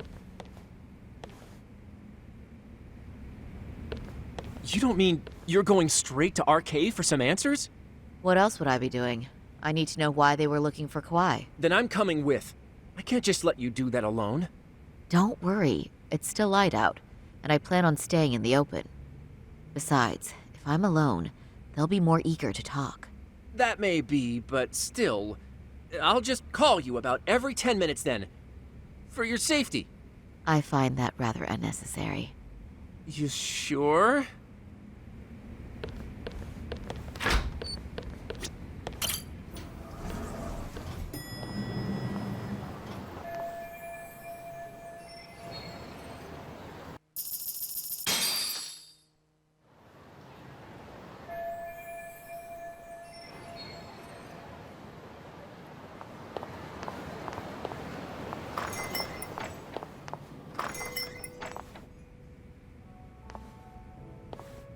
Oh, is that Sari-chan I see? To what do I owe this pleasure? Nice to see you too. Oh, hi. Say, aren't you one of Talk's lawyer friends? Does that mean he's on his way too? It's just me today. Fine by me. That means you and I get some girl talk time. Oh, that stings, Mari. And here I thought I had a place in your heart. Well, no one knows a lady's heart like a bartender. I guess you can stay. Let's see. All these bottles got you feeling lost? Care for a few pours from Tox? It'll be our secret. Besides, a man with his tab can't complain. You're too kind.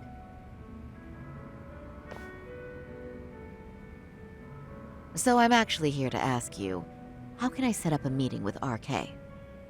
Darn. So this wasn't a pleasure call? Well, I'm glad you're at least enjoying the drink. True. And looking fancy doing it. Oh, please, you two are going to embarrass me.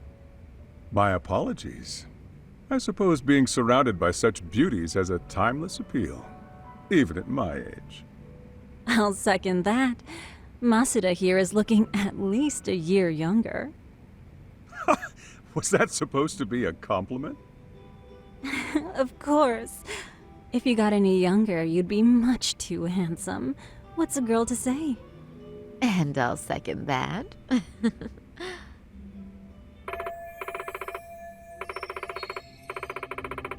Anyhow, if you're after an RK rendezvous, the good news is those guys are everywhere. But it's not like a civilian can just stroll up and ask, "Hey, are you RK?" and expect to get an answer. You got that right. And Saori-chan needs to ask them something that's kind of sensitive. Oh, that's certainly going to make things challenging. Just a bit, yeah. So I say, why not let the boys do the chasing? Wouldn't be hard for an enchantress like you.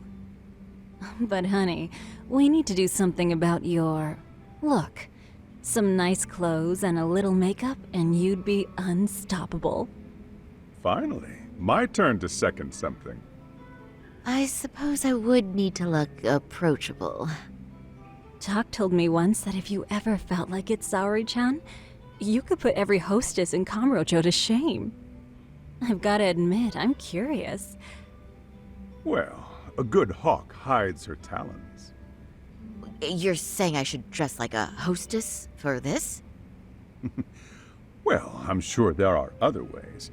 But if you want a foolproof plan to snag an RK, you've got one. Oh, if you want, I can get you some looks, and you can choose what you like. I get the message. And I suppose I'll take you up on that. Okay, then leave the rest to me.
Would you look at that? Tak was right on the money. I couldn't have imagined. you sure about that, Mari-san? I hardly feel comfortable wearing this in front of you. What are you saying? You're so pretty. I wouldn't say so. Really? You're dynamite. Though, there is one thing that's missing. What's that? Pride. That's the final touch you need. Pride in your own beauty. Well, I'm not sure I have that. Then how about your pride as a lawyer? You have that, don't you? As a lawyer?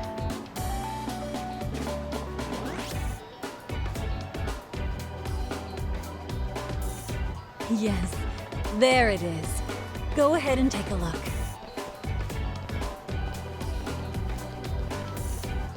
Now that's the face of the girl who gets the man she wants. It's been a while since I felt this way. I have you to thank for that. These bad boys won't know what hit them. Now, let's go dangle the bait. You mean us, right? You bet. Two nightlife girls like us alone on the street literally brings the RK boys running. Especially along Senryo Avenue. Why don't we take a walk? Are you sure? I don't want to drag you into this. Are you kidding? And miss the chance to see this makeover in action? But really, I want you to succeed. I promise I won't be a bother.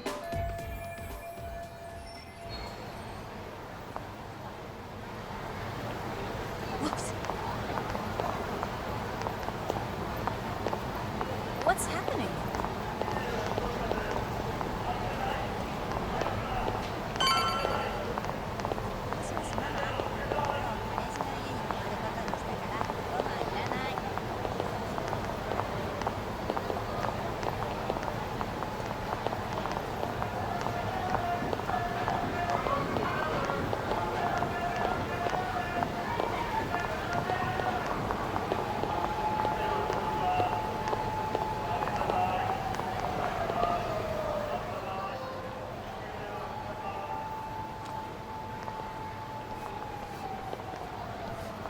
Excuse me, ladies. You, get lost on the way to the beauty pageant?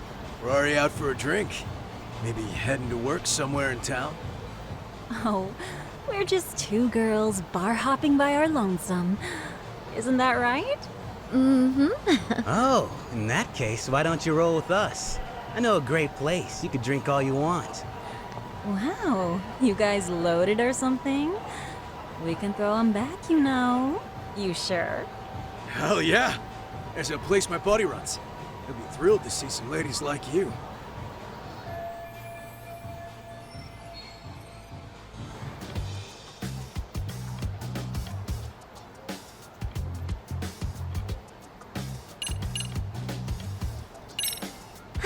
You know, I think you guys may have caught me at the perfect time. What I'm saying is, tonight, I want to take a trip on the wild side. Oh, yeah? Talk to me, baby. There's this guy in my life, a real choir boy. And being with him has got me feeling so repressed. Now I know I should behave like a good girl. But I figure I owe it to myself to cut loose every now and again. Oh, you never told me that, Saori-chan. Damn, girl! I'll get loose with you! Yeah! Let's get drunk and dirty! Thing is, we all know the biggest party people in town are RK. I heard they can really spice things up, you know? But Saori-chan, why limit yourself to RK? I think these boys are plenty attractive. I'm starting to think we were meant for each other. Oh? What makes you say that? Wait, don't tell me you're... Not supposed to be blurting it out, but yeah, we're RK. And pretty high up, too. Shoot, RK wouldn't be what it is now without us. Never thought it'd get this big either.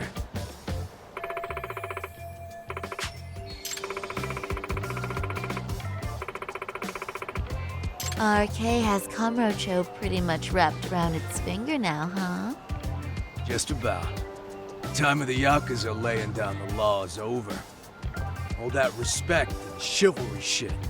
Dead, like all the old legends. Now the underground world is a jungle. And winning the fight's all that matters. Wow, must be hard. But I think that's hot. That reminds me. Weren't you RK guys looking for someone recently?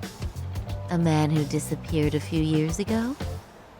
Oh yeah, him. We were looking for this dude who ran a girls' bar. See? I knew you guys would know what that's about. Oh well, 5 years ago he suddenly disappeared. But that's not even news in Kamurocho. That's so crazy, though. What happened to him? You ever end up finding the guy? Nah, didn't work out. No surprise, he was just a punk anyway. Name was Kawhi. Way I heard it, some of his old friends rolled up on him one night. My guess is, it was trouble from another town catching up to him. Anyway, they argue for a bit. It ends with the guy getting shoved into a van. And that's the last time anyone saw the dude. Whoa, what do you think happened? I'm thinking they bumped him off. If he was still breathing, he'd be back by now. I heard he never even picked up his final paycheck. My guess, he's fish food now. Or they buried him on some remote-ass mountain. You have any idea who would have done that to him? Don't know. They say it was 10 or so people. Young, both men and women. Doesn't sound like a gang thing. But who knows, right? It was 5 years ago.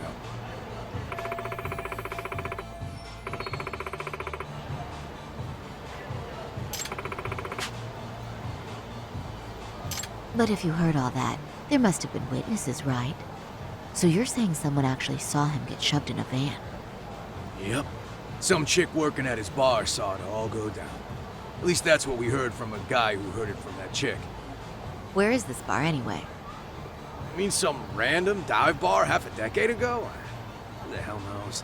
100 places have sprung up and gone under since. But then, why would anyone be looking for Shinya Kawai now? Did someone ask RK to find him? Think that's right? Hell if I know. It's a question for the top of the food chain. But hold on a sec. Can I ask you something? Huh? Just a minute ago, you mentioned a Shinya Kawai. How'd you know his full name when we never told you? Oh, shit! You're only talking to us because you wanted dirt on Kawai. So who the hell are you? What do you think you're doing? Who sent you?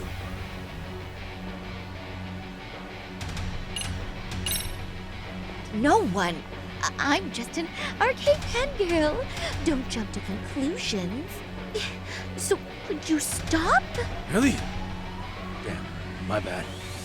Guess you don't really look suspicious. You fucking moron! Don't you realize she's playing you? He's right. No charming your way out of this one. Start talking or else.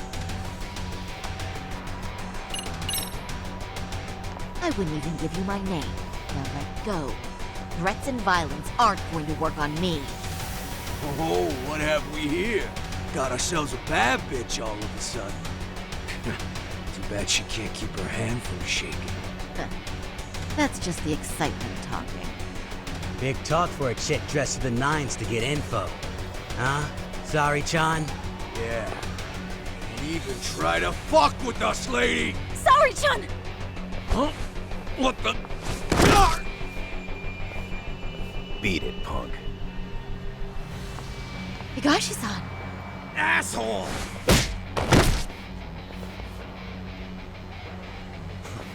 I swear, these jerks are popping up like roaches.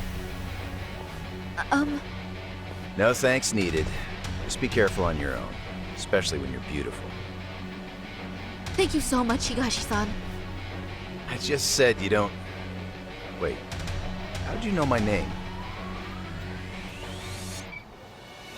It's me, Shirosaki, from Genda Law Office. It's been a while. Holy shit! No way! Man, I didn't realize. Shirosaki Sensei. I didn't recognize you. You look incredible.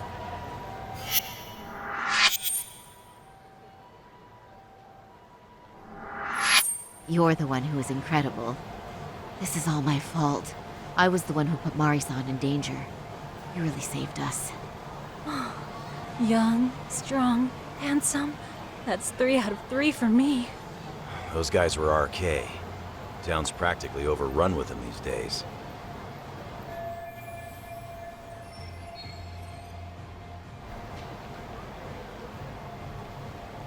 If you'd like, I can escort you somewhere safe.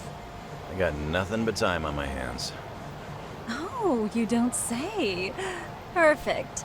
Who says we can't still salvage some fun out of tonight? Oh, before we do that, let me call Yagami-san.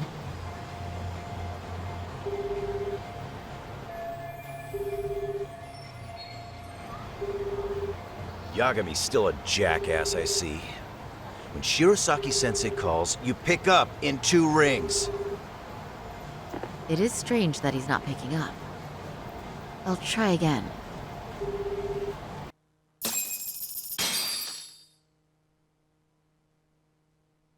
Wait, he was killed? Uh-huh. Kinda gives me deja vu now that I think about it. Here you have Kawai and Mikoshiba, 2 known school bullies, and they both end up murder victims? That could be for a number of reasons. It's not rare for people to disappear in Kamurocho. Usually the trouble is money or women. Maybe that was the case for Kawai. Could be. Okay. We'll investigate Kawai a bit more on our end.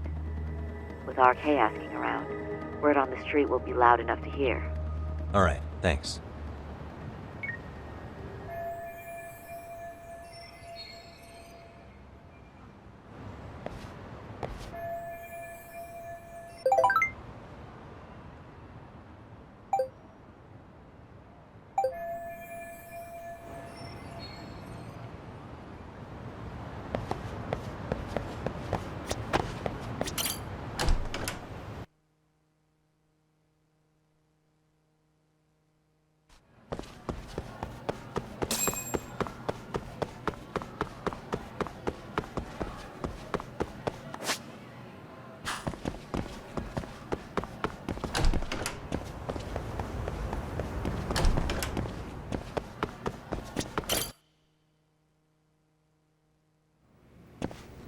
Yagami-san.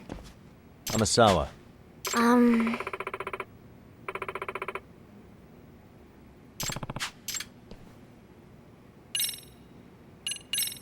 Yeah.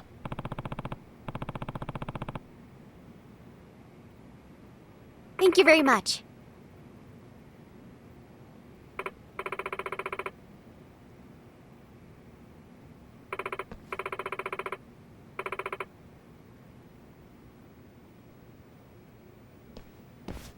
Yoroshiku.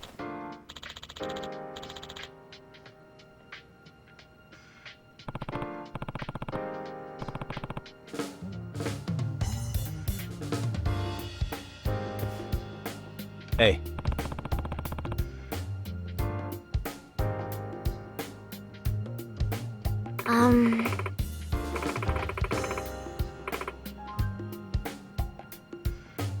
What was that? Well...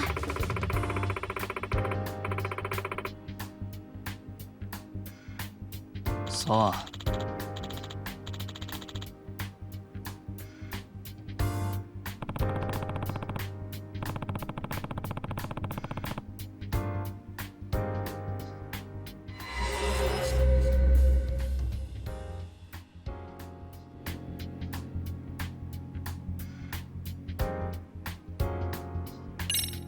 Hey.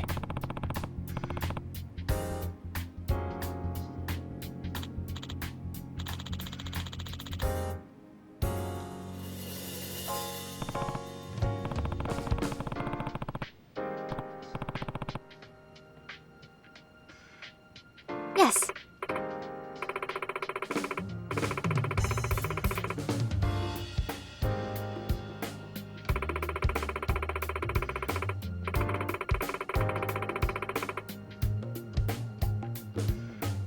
Oh.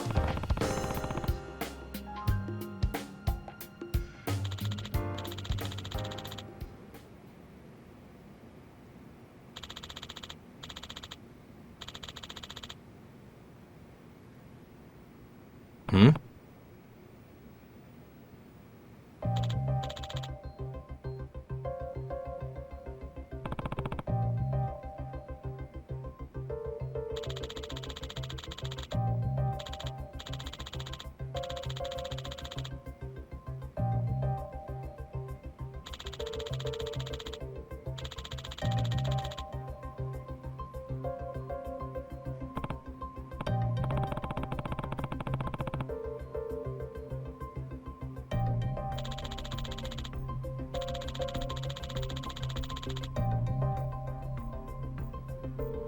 Hmm.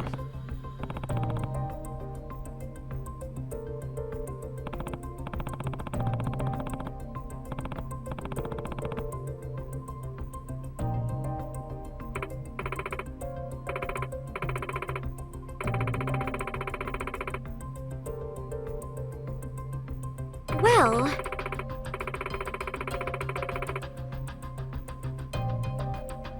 What was that?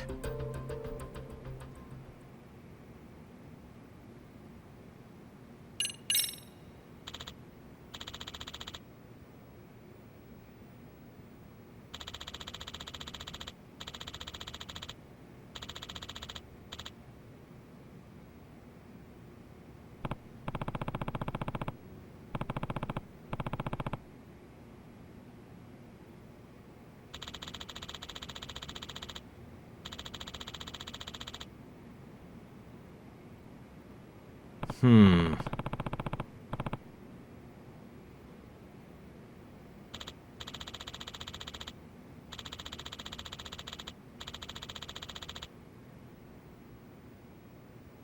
Huh?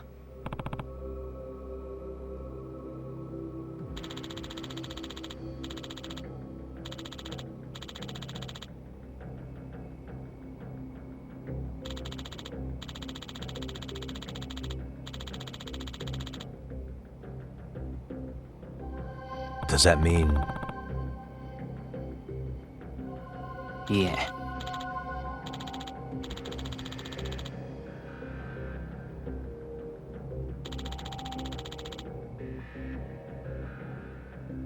I see.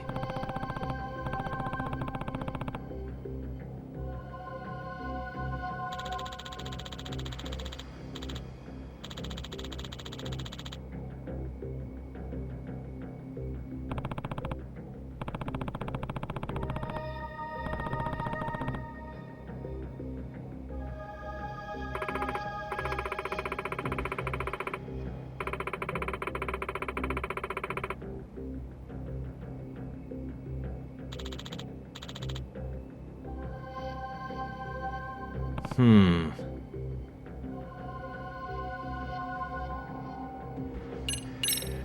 Excuse me.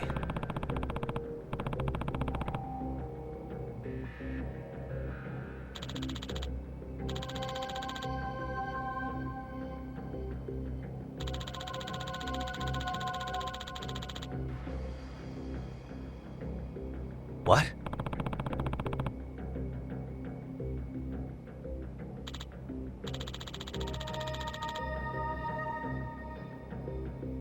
Are you serious?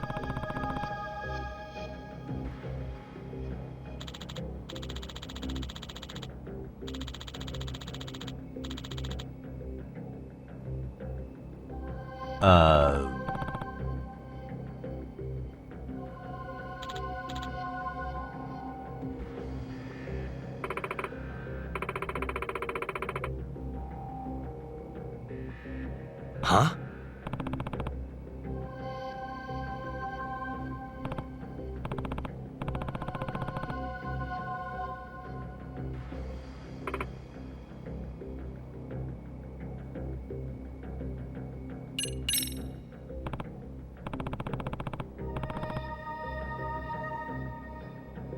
Yes.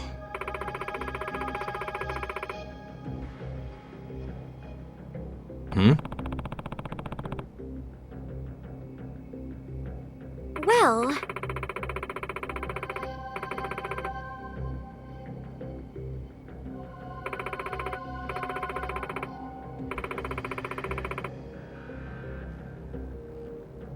I see.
That being said...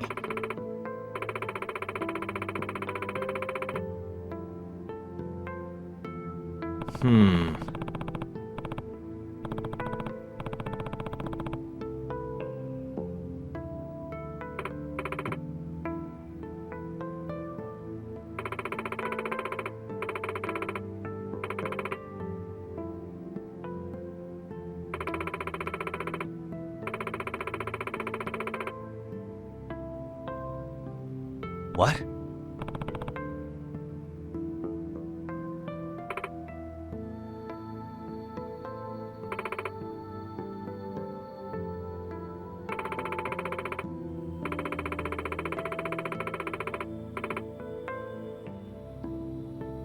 Gotcha.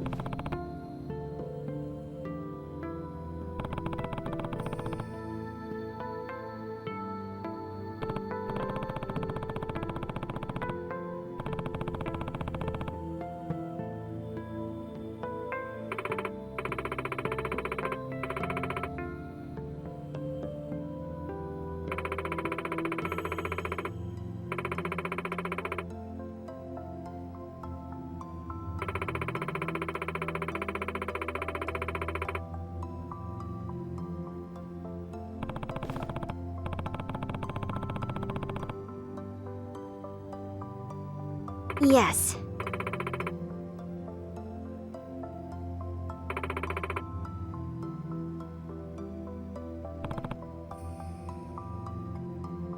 Yagami-san.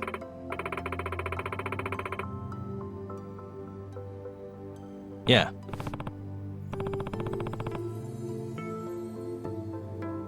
Thank you very much.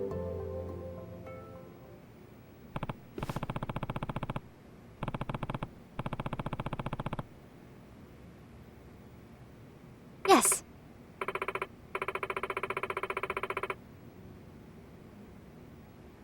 So.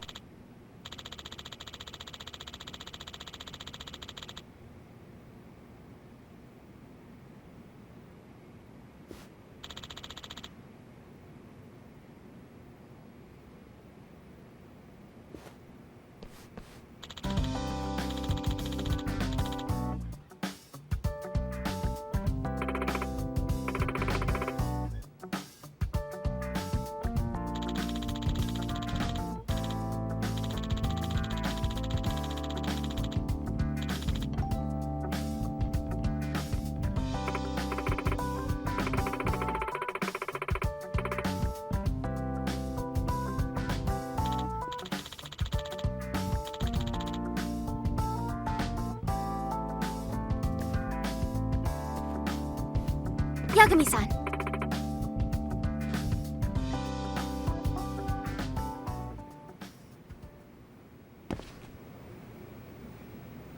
Oh, we're off then?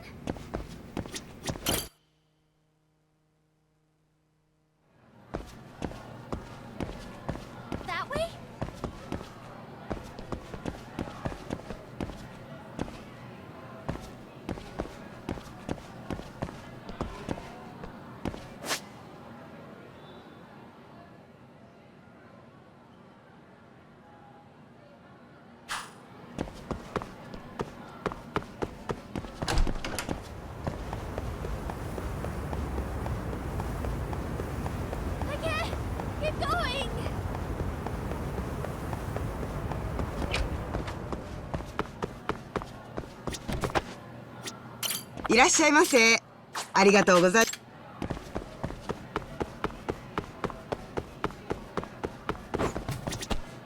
いらっしゃいませ。ありがとうございます。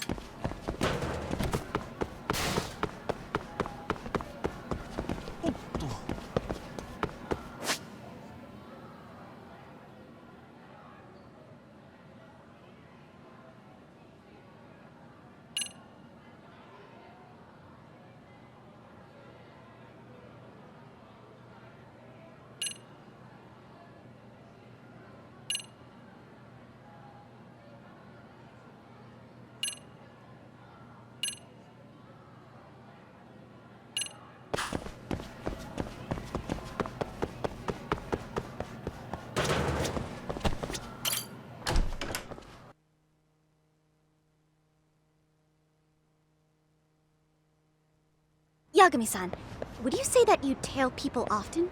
I mean, it's a big part of the job. Do you have any tips for avoiding the target's suspicion? I tend to get made fairly quickly when tailing. What's an average high schooler tailing people for anyway? I just can't help myself when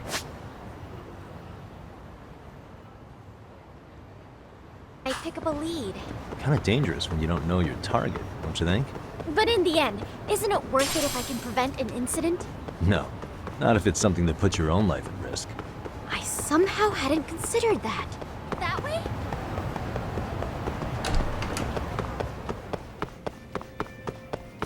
いらっしゃいませ。ありがとう。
Anyway, I had no idea you had such a famous grandfather. Are you surprised? No. If anything, it's obvious that you're his granddaughter. Well, now I'm feeling the pressure. As a descendant of Kitan Amasawa, you should become the kind of detective that make him proud. For that to be possible, I need to take on as many cases as possible to hone my instincts. But what if you blundered into a case and ended up making a fool of yourself? Would that make Grandpa proud? The more I hold back, though, the more curious I get. Once I've caught a whiff of a mystery...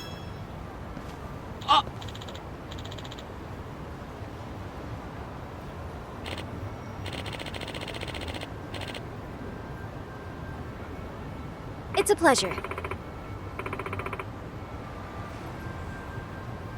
どうも。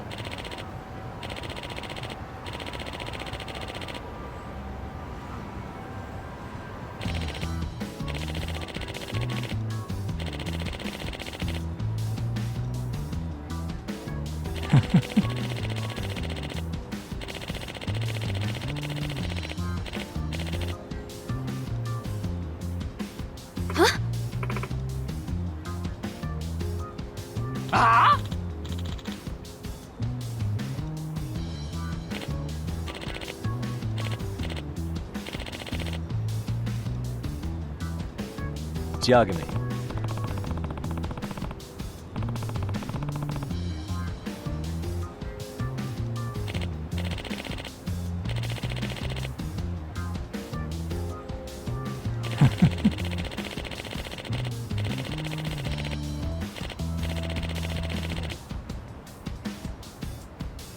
すみませんでした。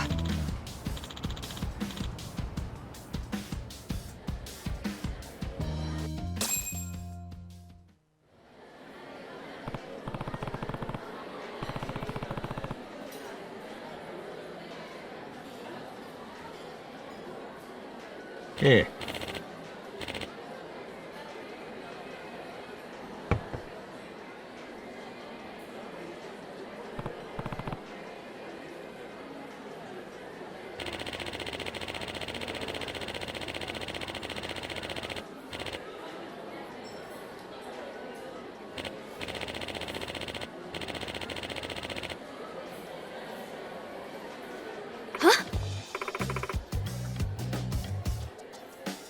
ええ。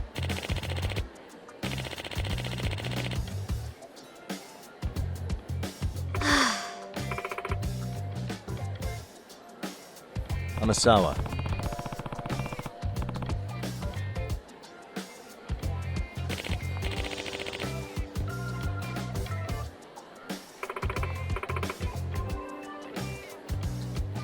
Huh. No way.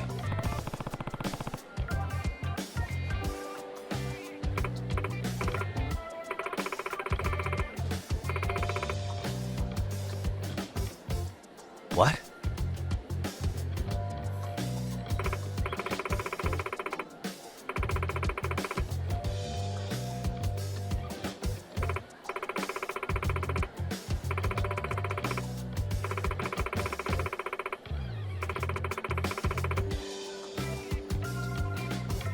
Nah.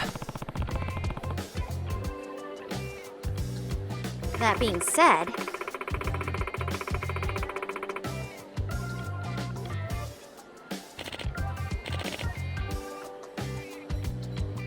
Yeah.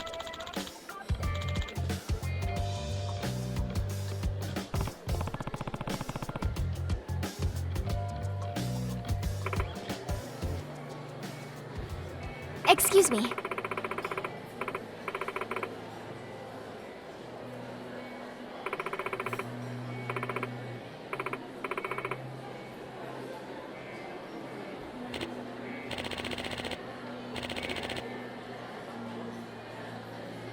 Well,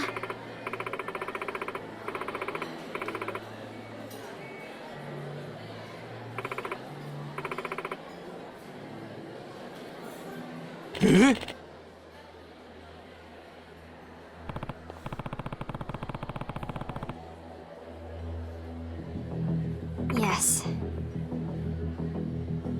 Hey.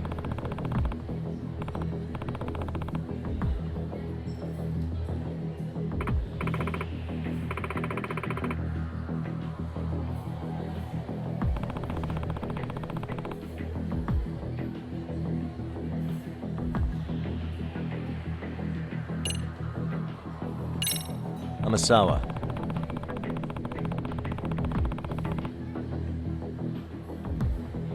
Yes.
Amasawa.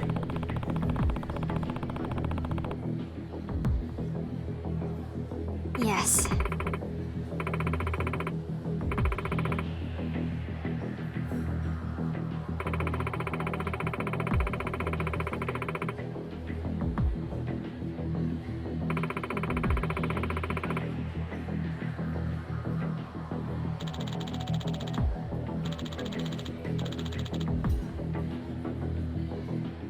No.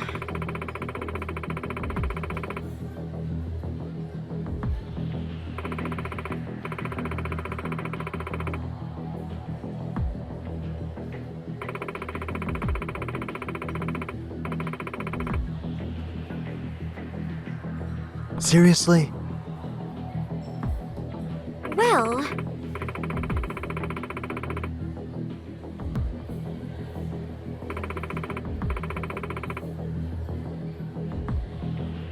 What was that?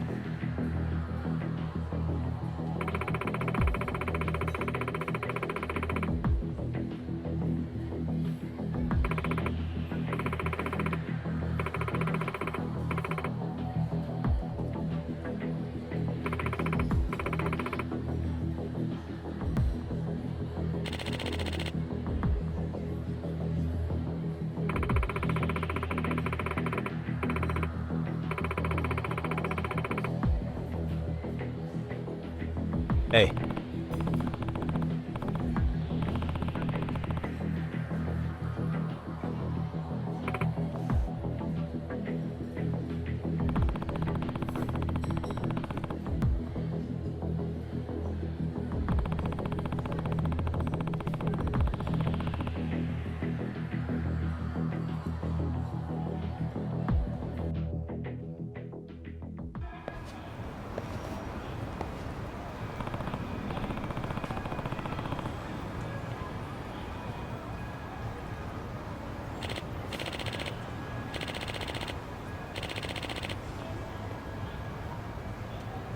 Hmm.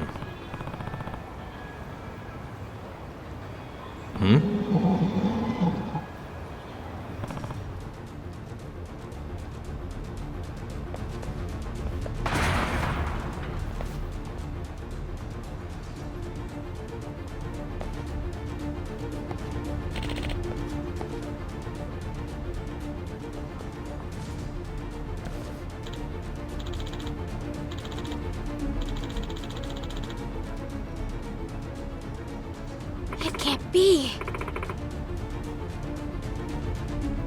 Unbelievable.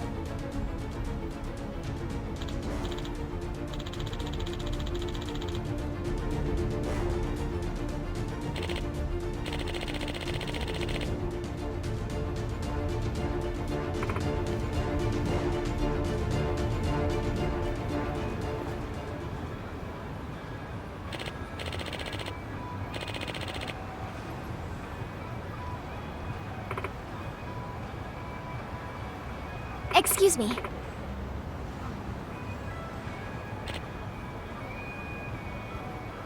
Please and thank you.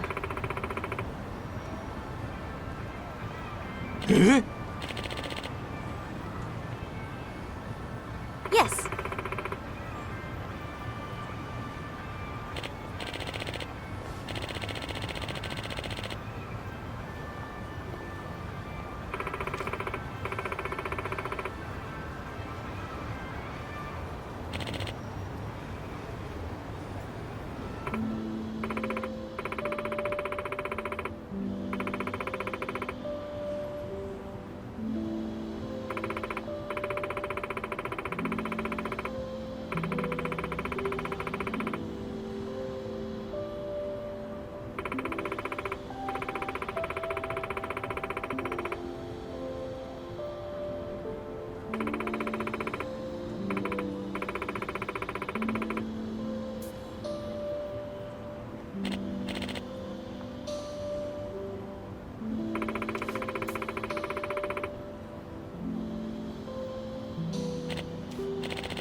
Thank you very much.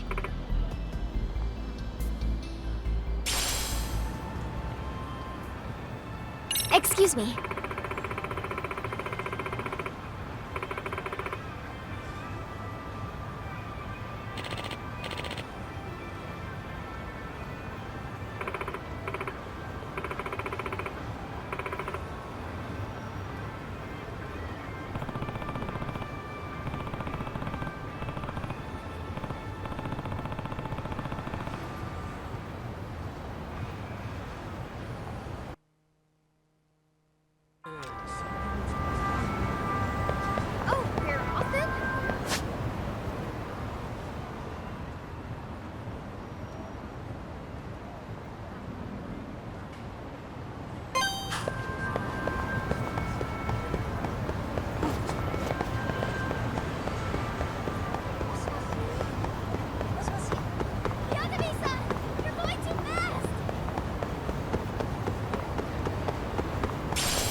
For real?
Really, guys?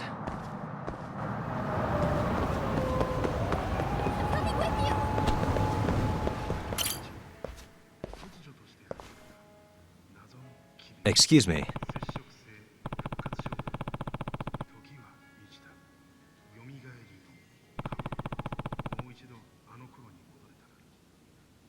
Oh. It's a pleasure.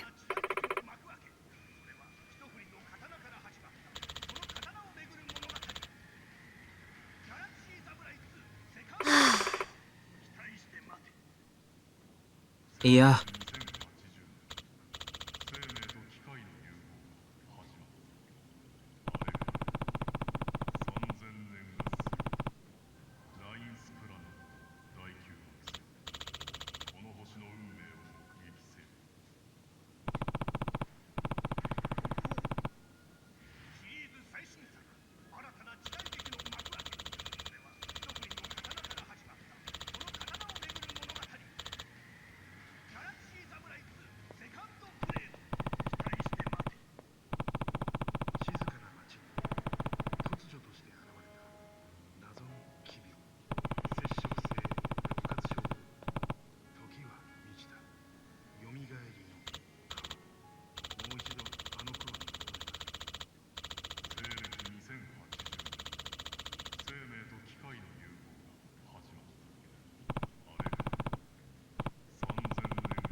Eh?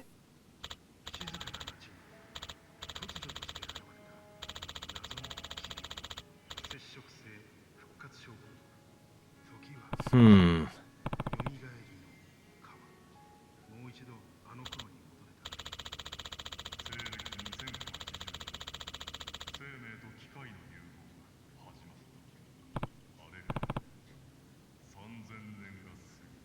Yagami-san.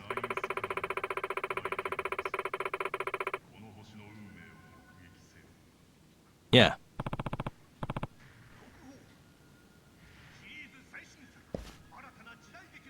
Hmm?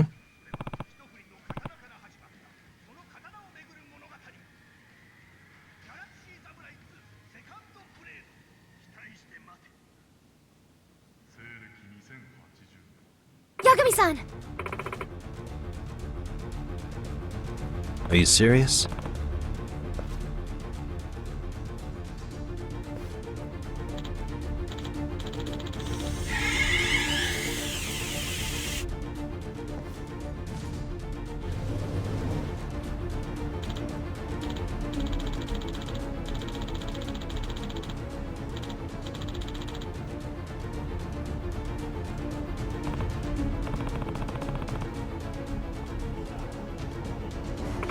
be?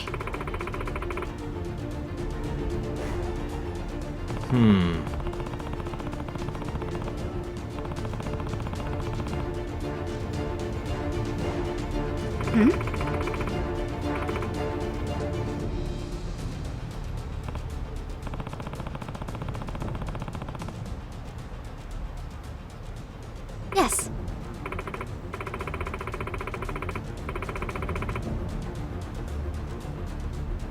Yeah.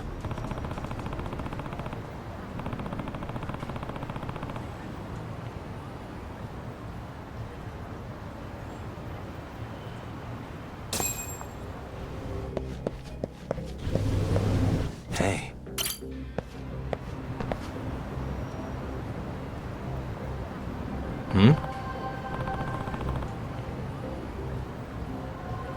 If I were to guess, Yeah.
if I were to guess, Yeah.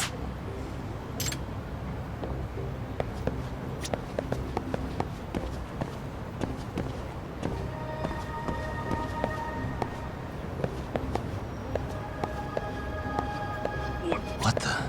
Suspicious. which means Yeah.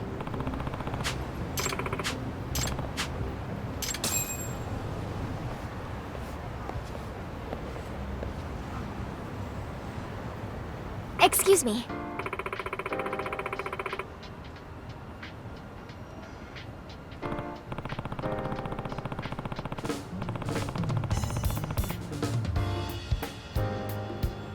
What? Yeah.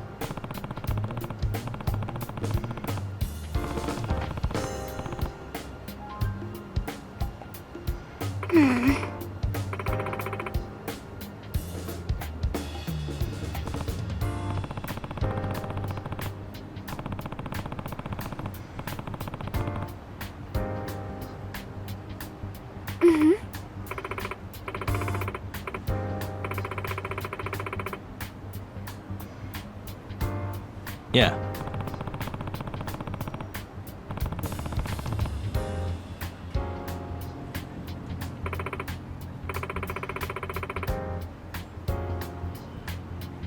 Nah. Please and thank you.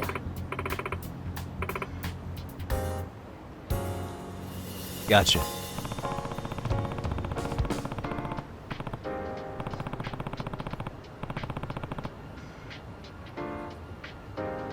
Yes.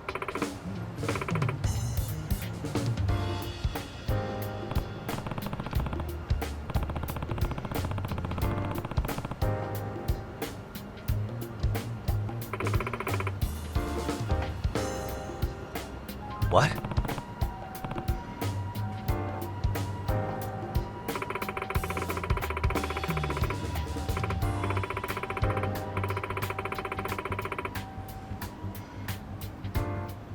Nah.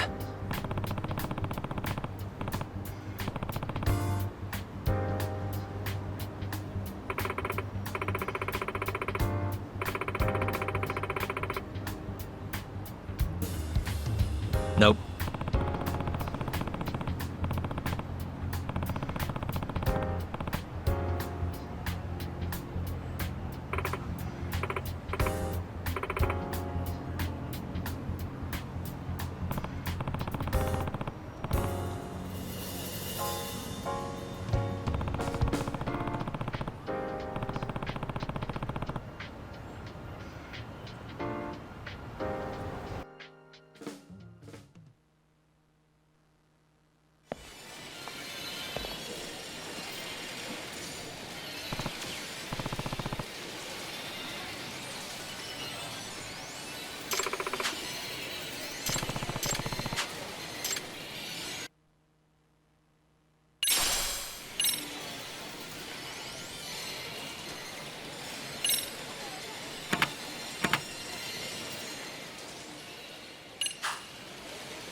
Amasawa.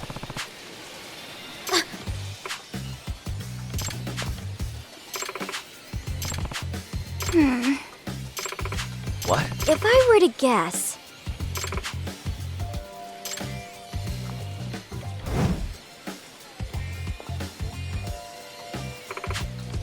I see.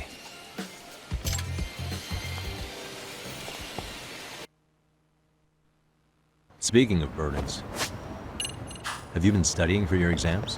that is something I try not to think about too much. Obsessing over rote memorization would affect my reasoning skill.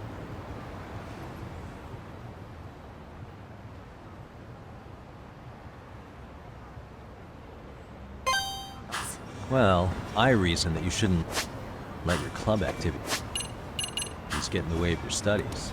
I admit that's also something I try not to think about.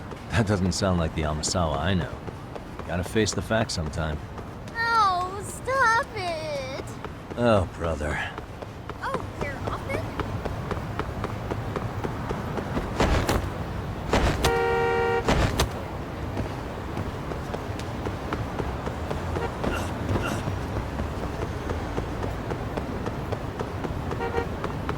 Yagami-san! You're going too fast!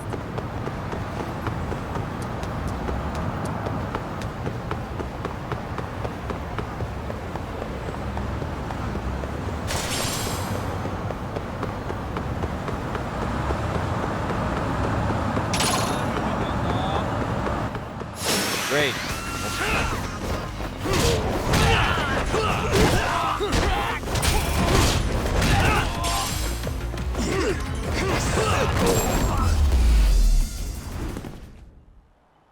What a waste. Coming with you!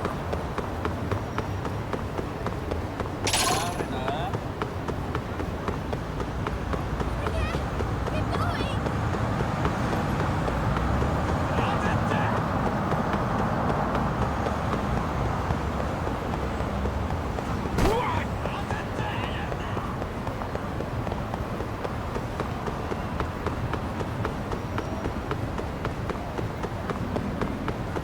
Please don't leave me! いらっしゃいませ。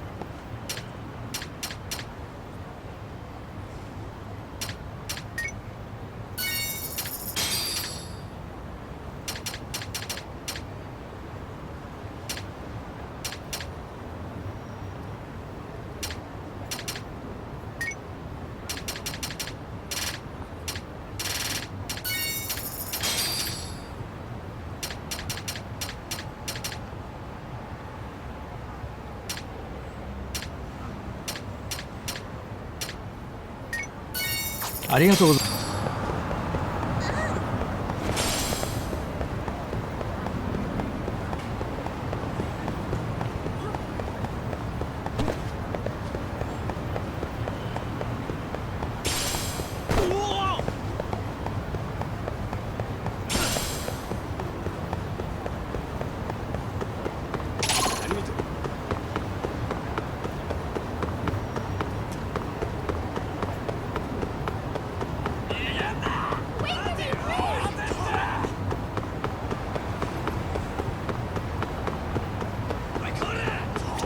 いらっしゃいませ。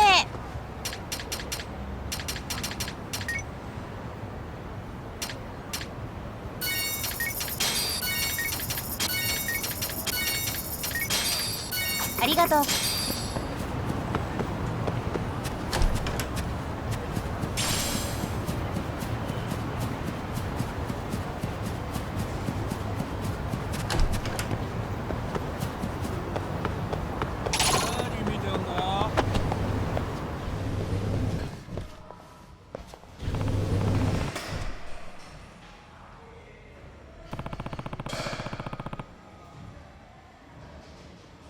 Yes.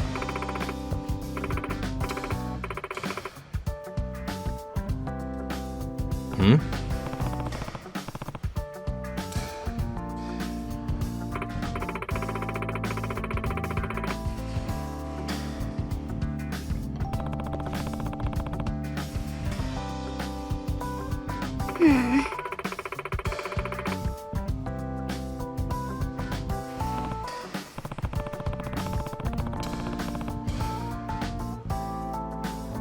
Yes.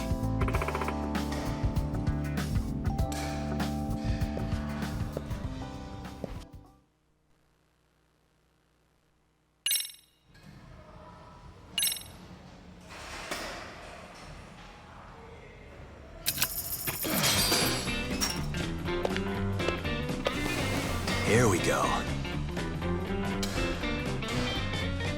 All right. Huh. Yeah.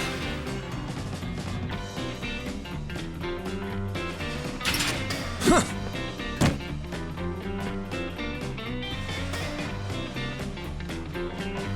Huh. Nice.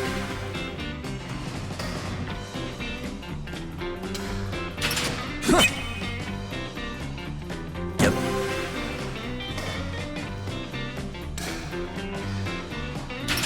Huh.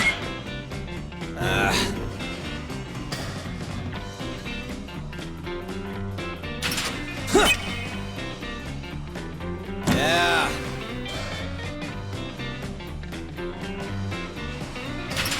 Huh.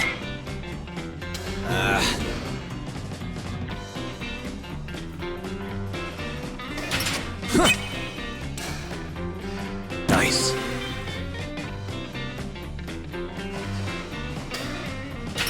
Huh. Yep.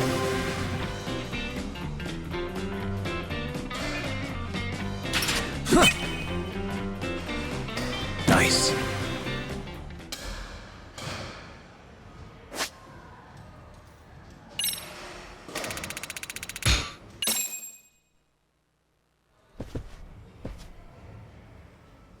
Hmm?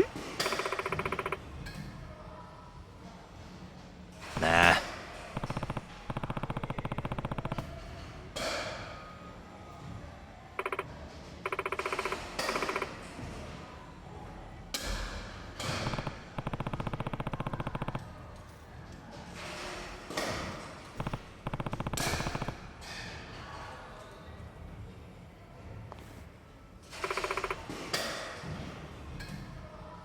Ah.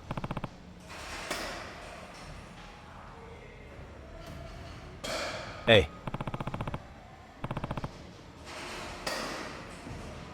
Hmm.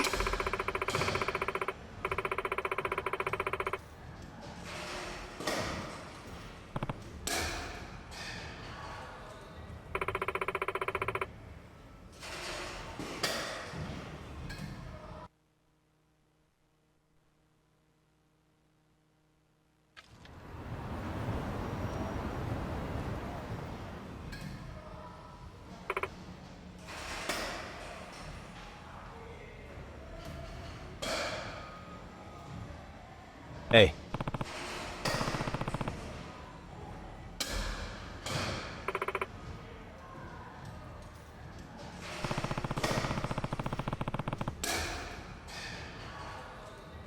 Yes.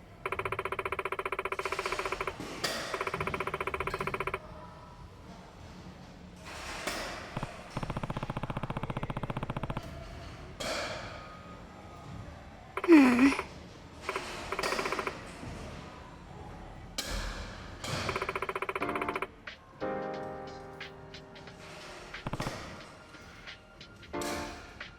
Yes.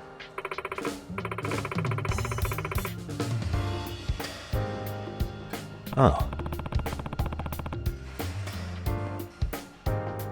Well...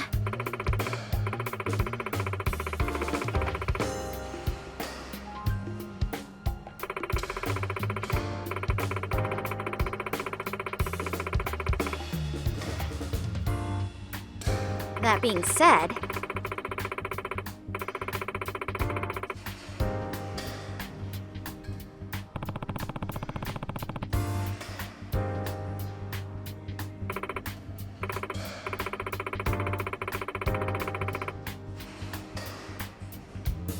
Oh.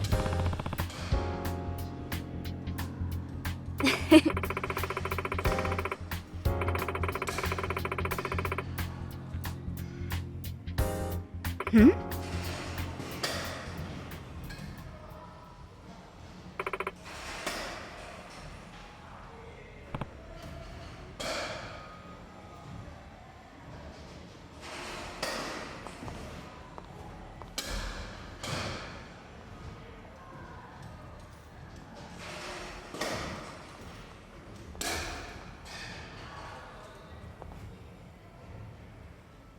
Hey.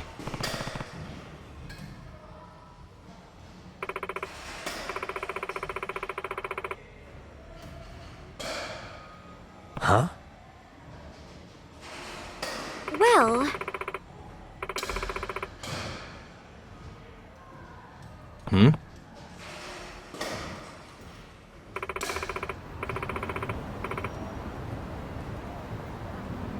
What? Yes.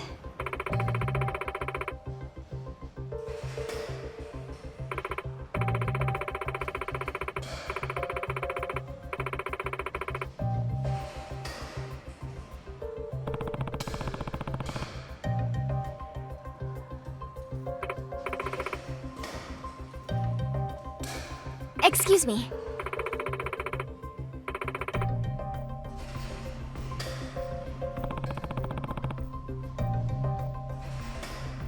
Yes.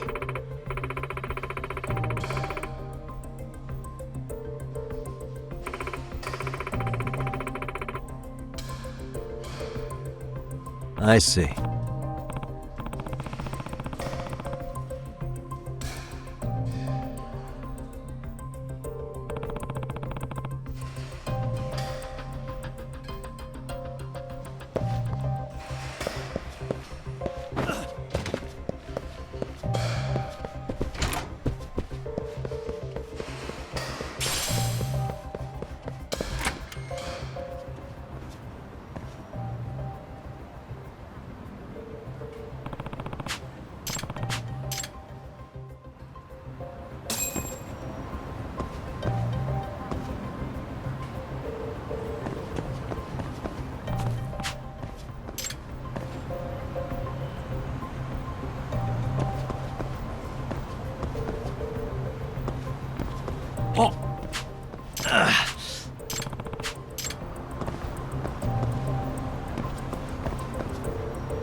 Hey.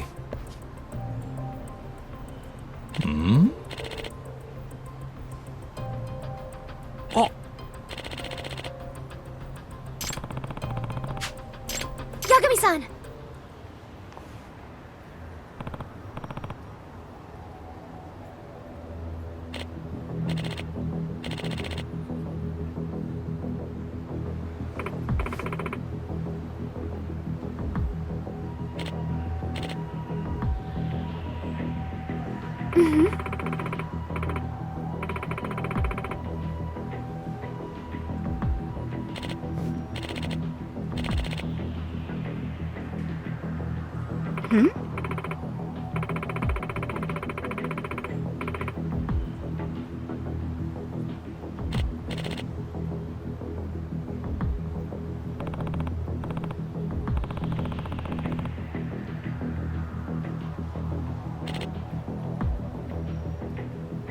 Hey.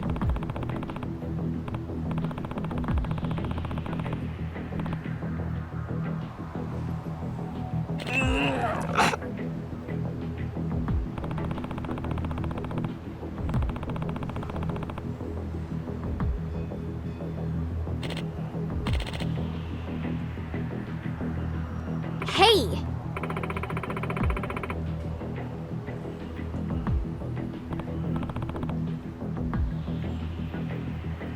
Huh?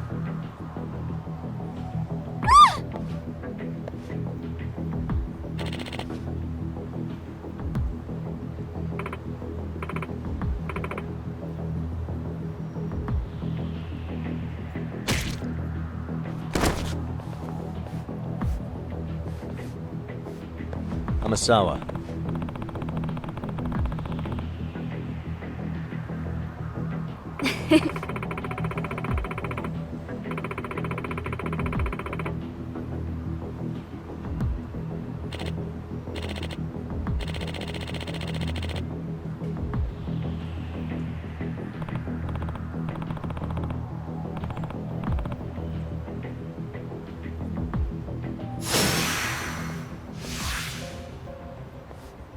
Let's go. Here we go. Got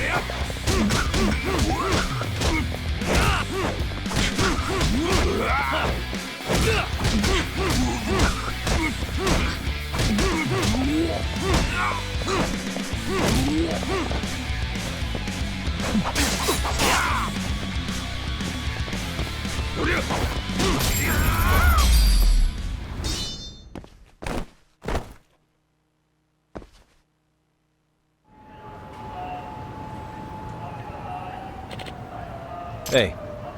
Nah.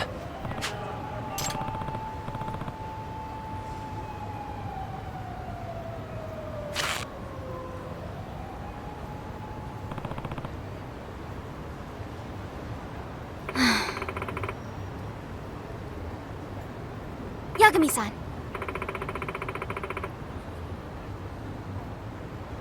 If I were to guess... Yeah.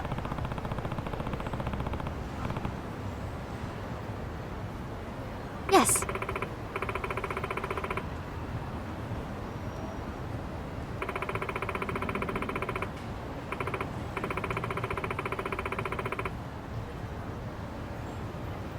Yagami-san.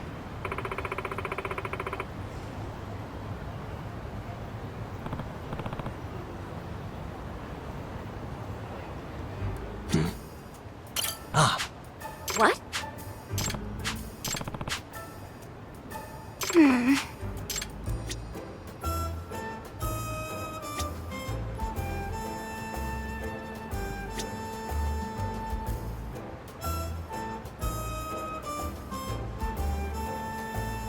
Hey. Hmm?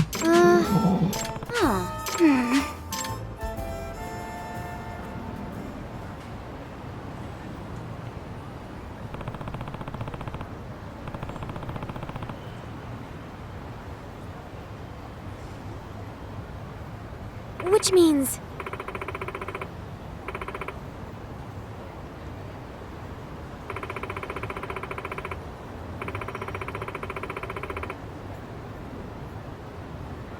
What was that?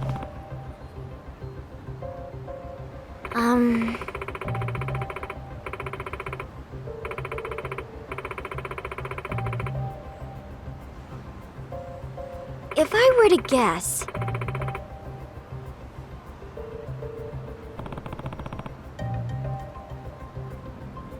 Yes.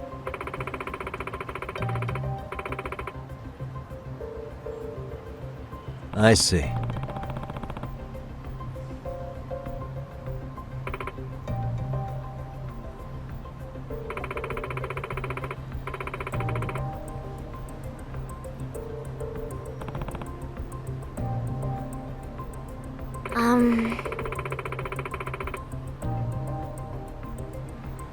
In other words...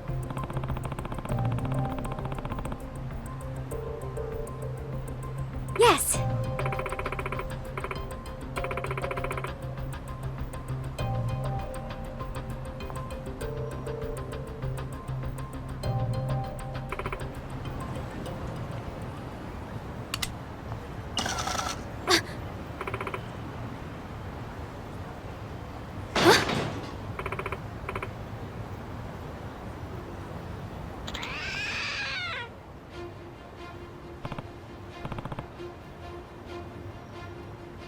It can't be.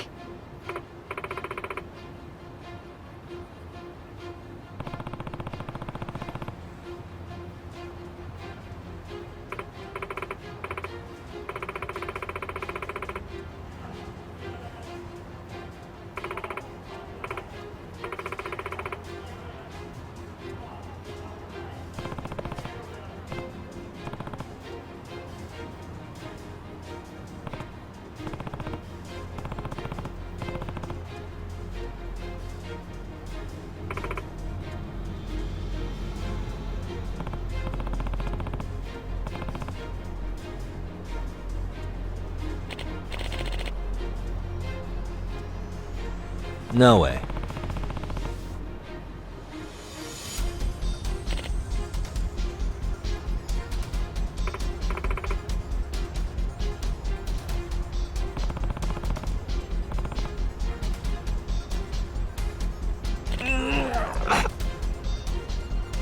Hey!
If I have this right.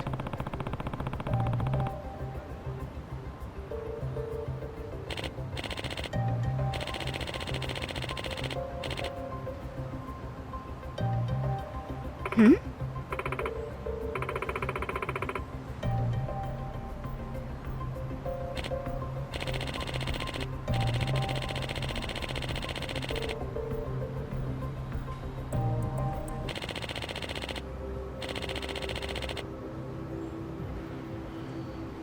In other words...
It can't be.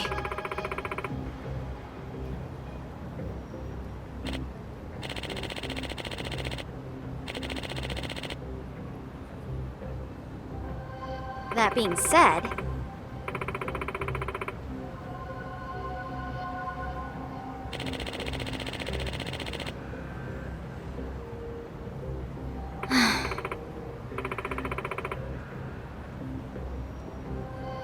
Hey.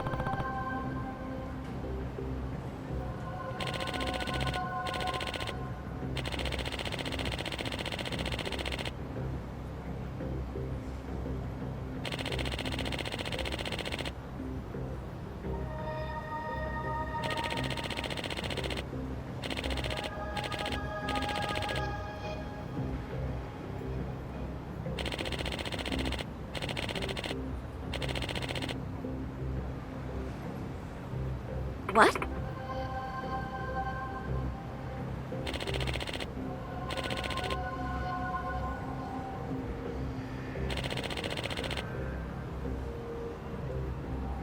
Huh?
If I were to guess,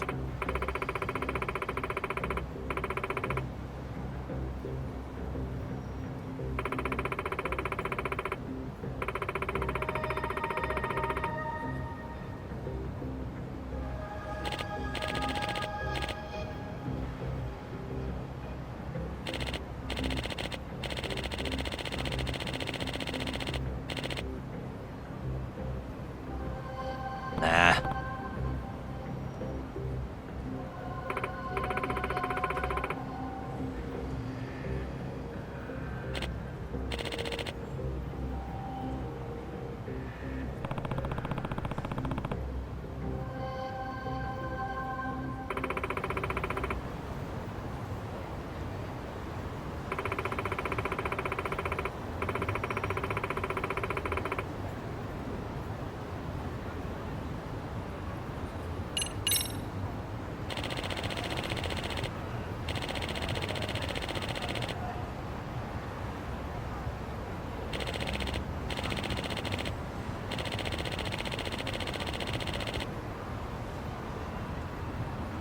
Huh?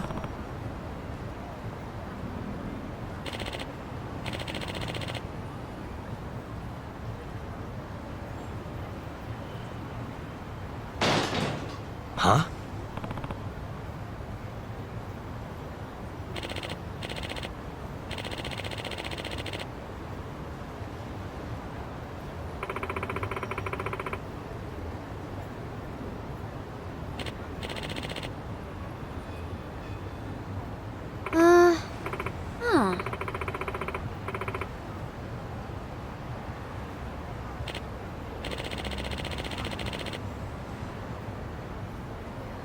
Amasawa.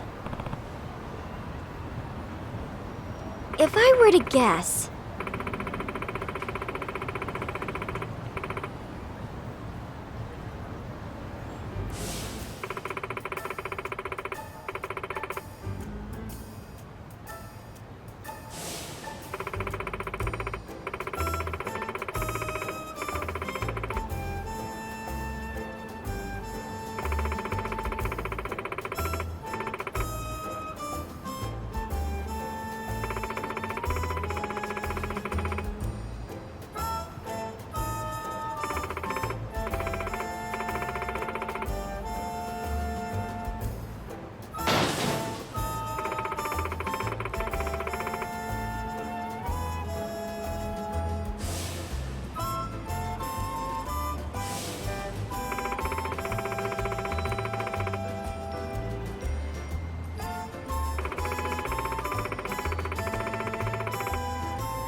I see.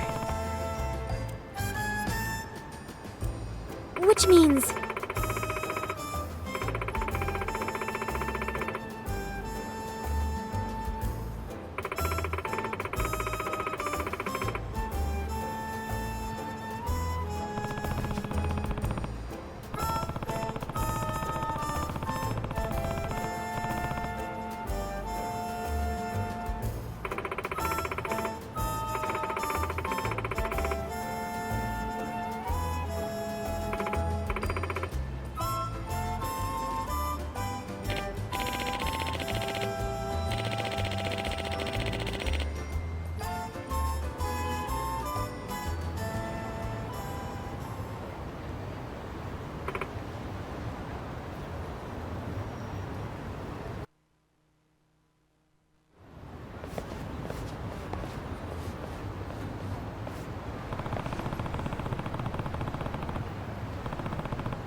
Yeah.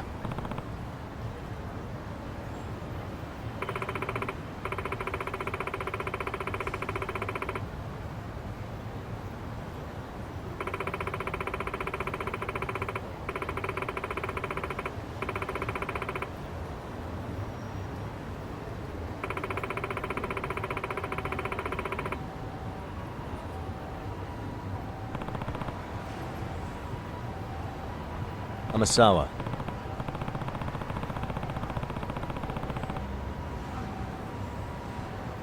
Yes.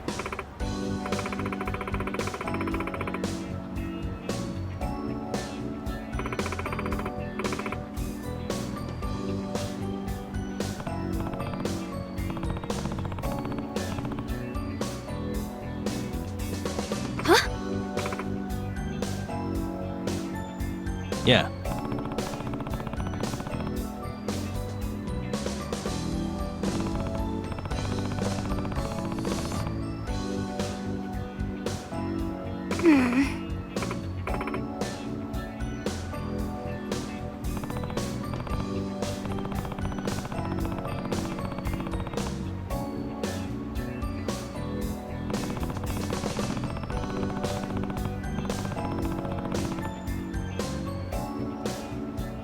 What?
Nishizono.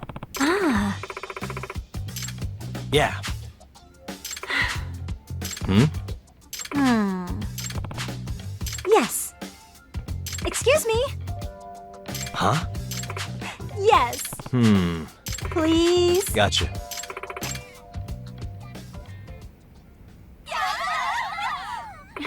It's a pleasure.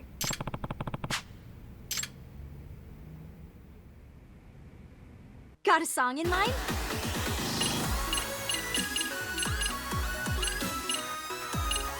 Go ahead and pick a couple. Which stuff should we work on?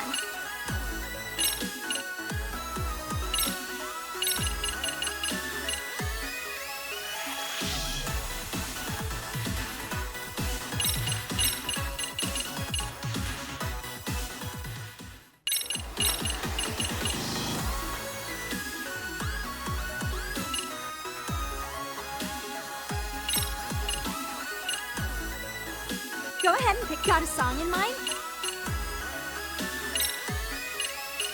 Okay, let's go.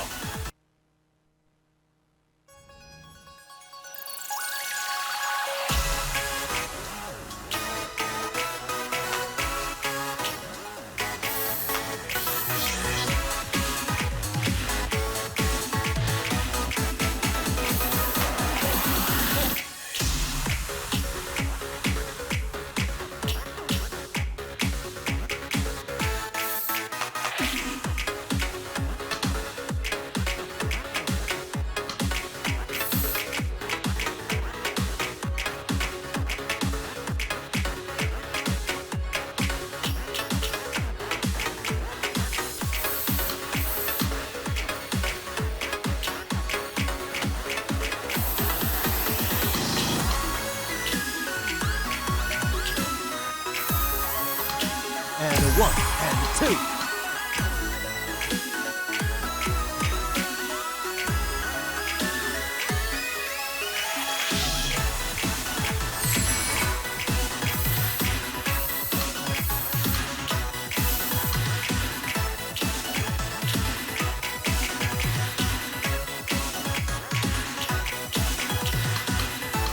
Here goes nothing.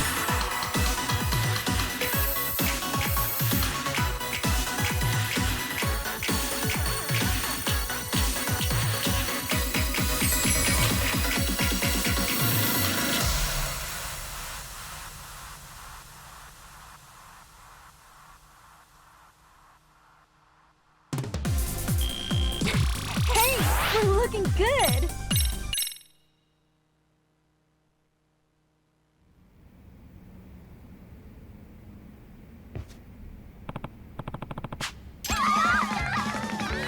Hmm?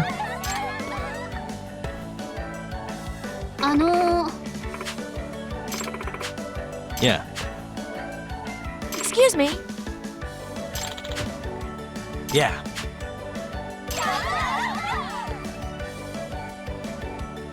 Hey.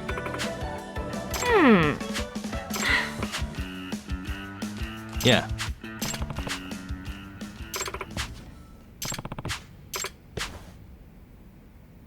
Oh.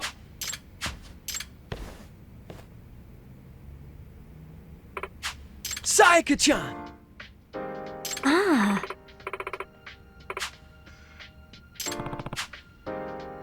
Ah. Yagami-san. Hey, hey. Huh? Yes. Sayaka-chan!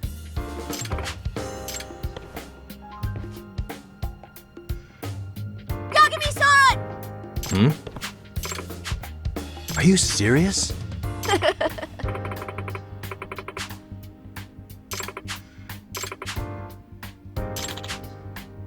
I see.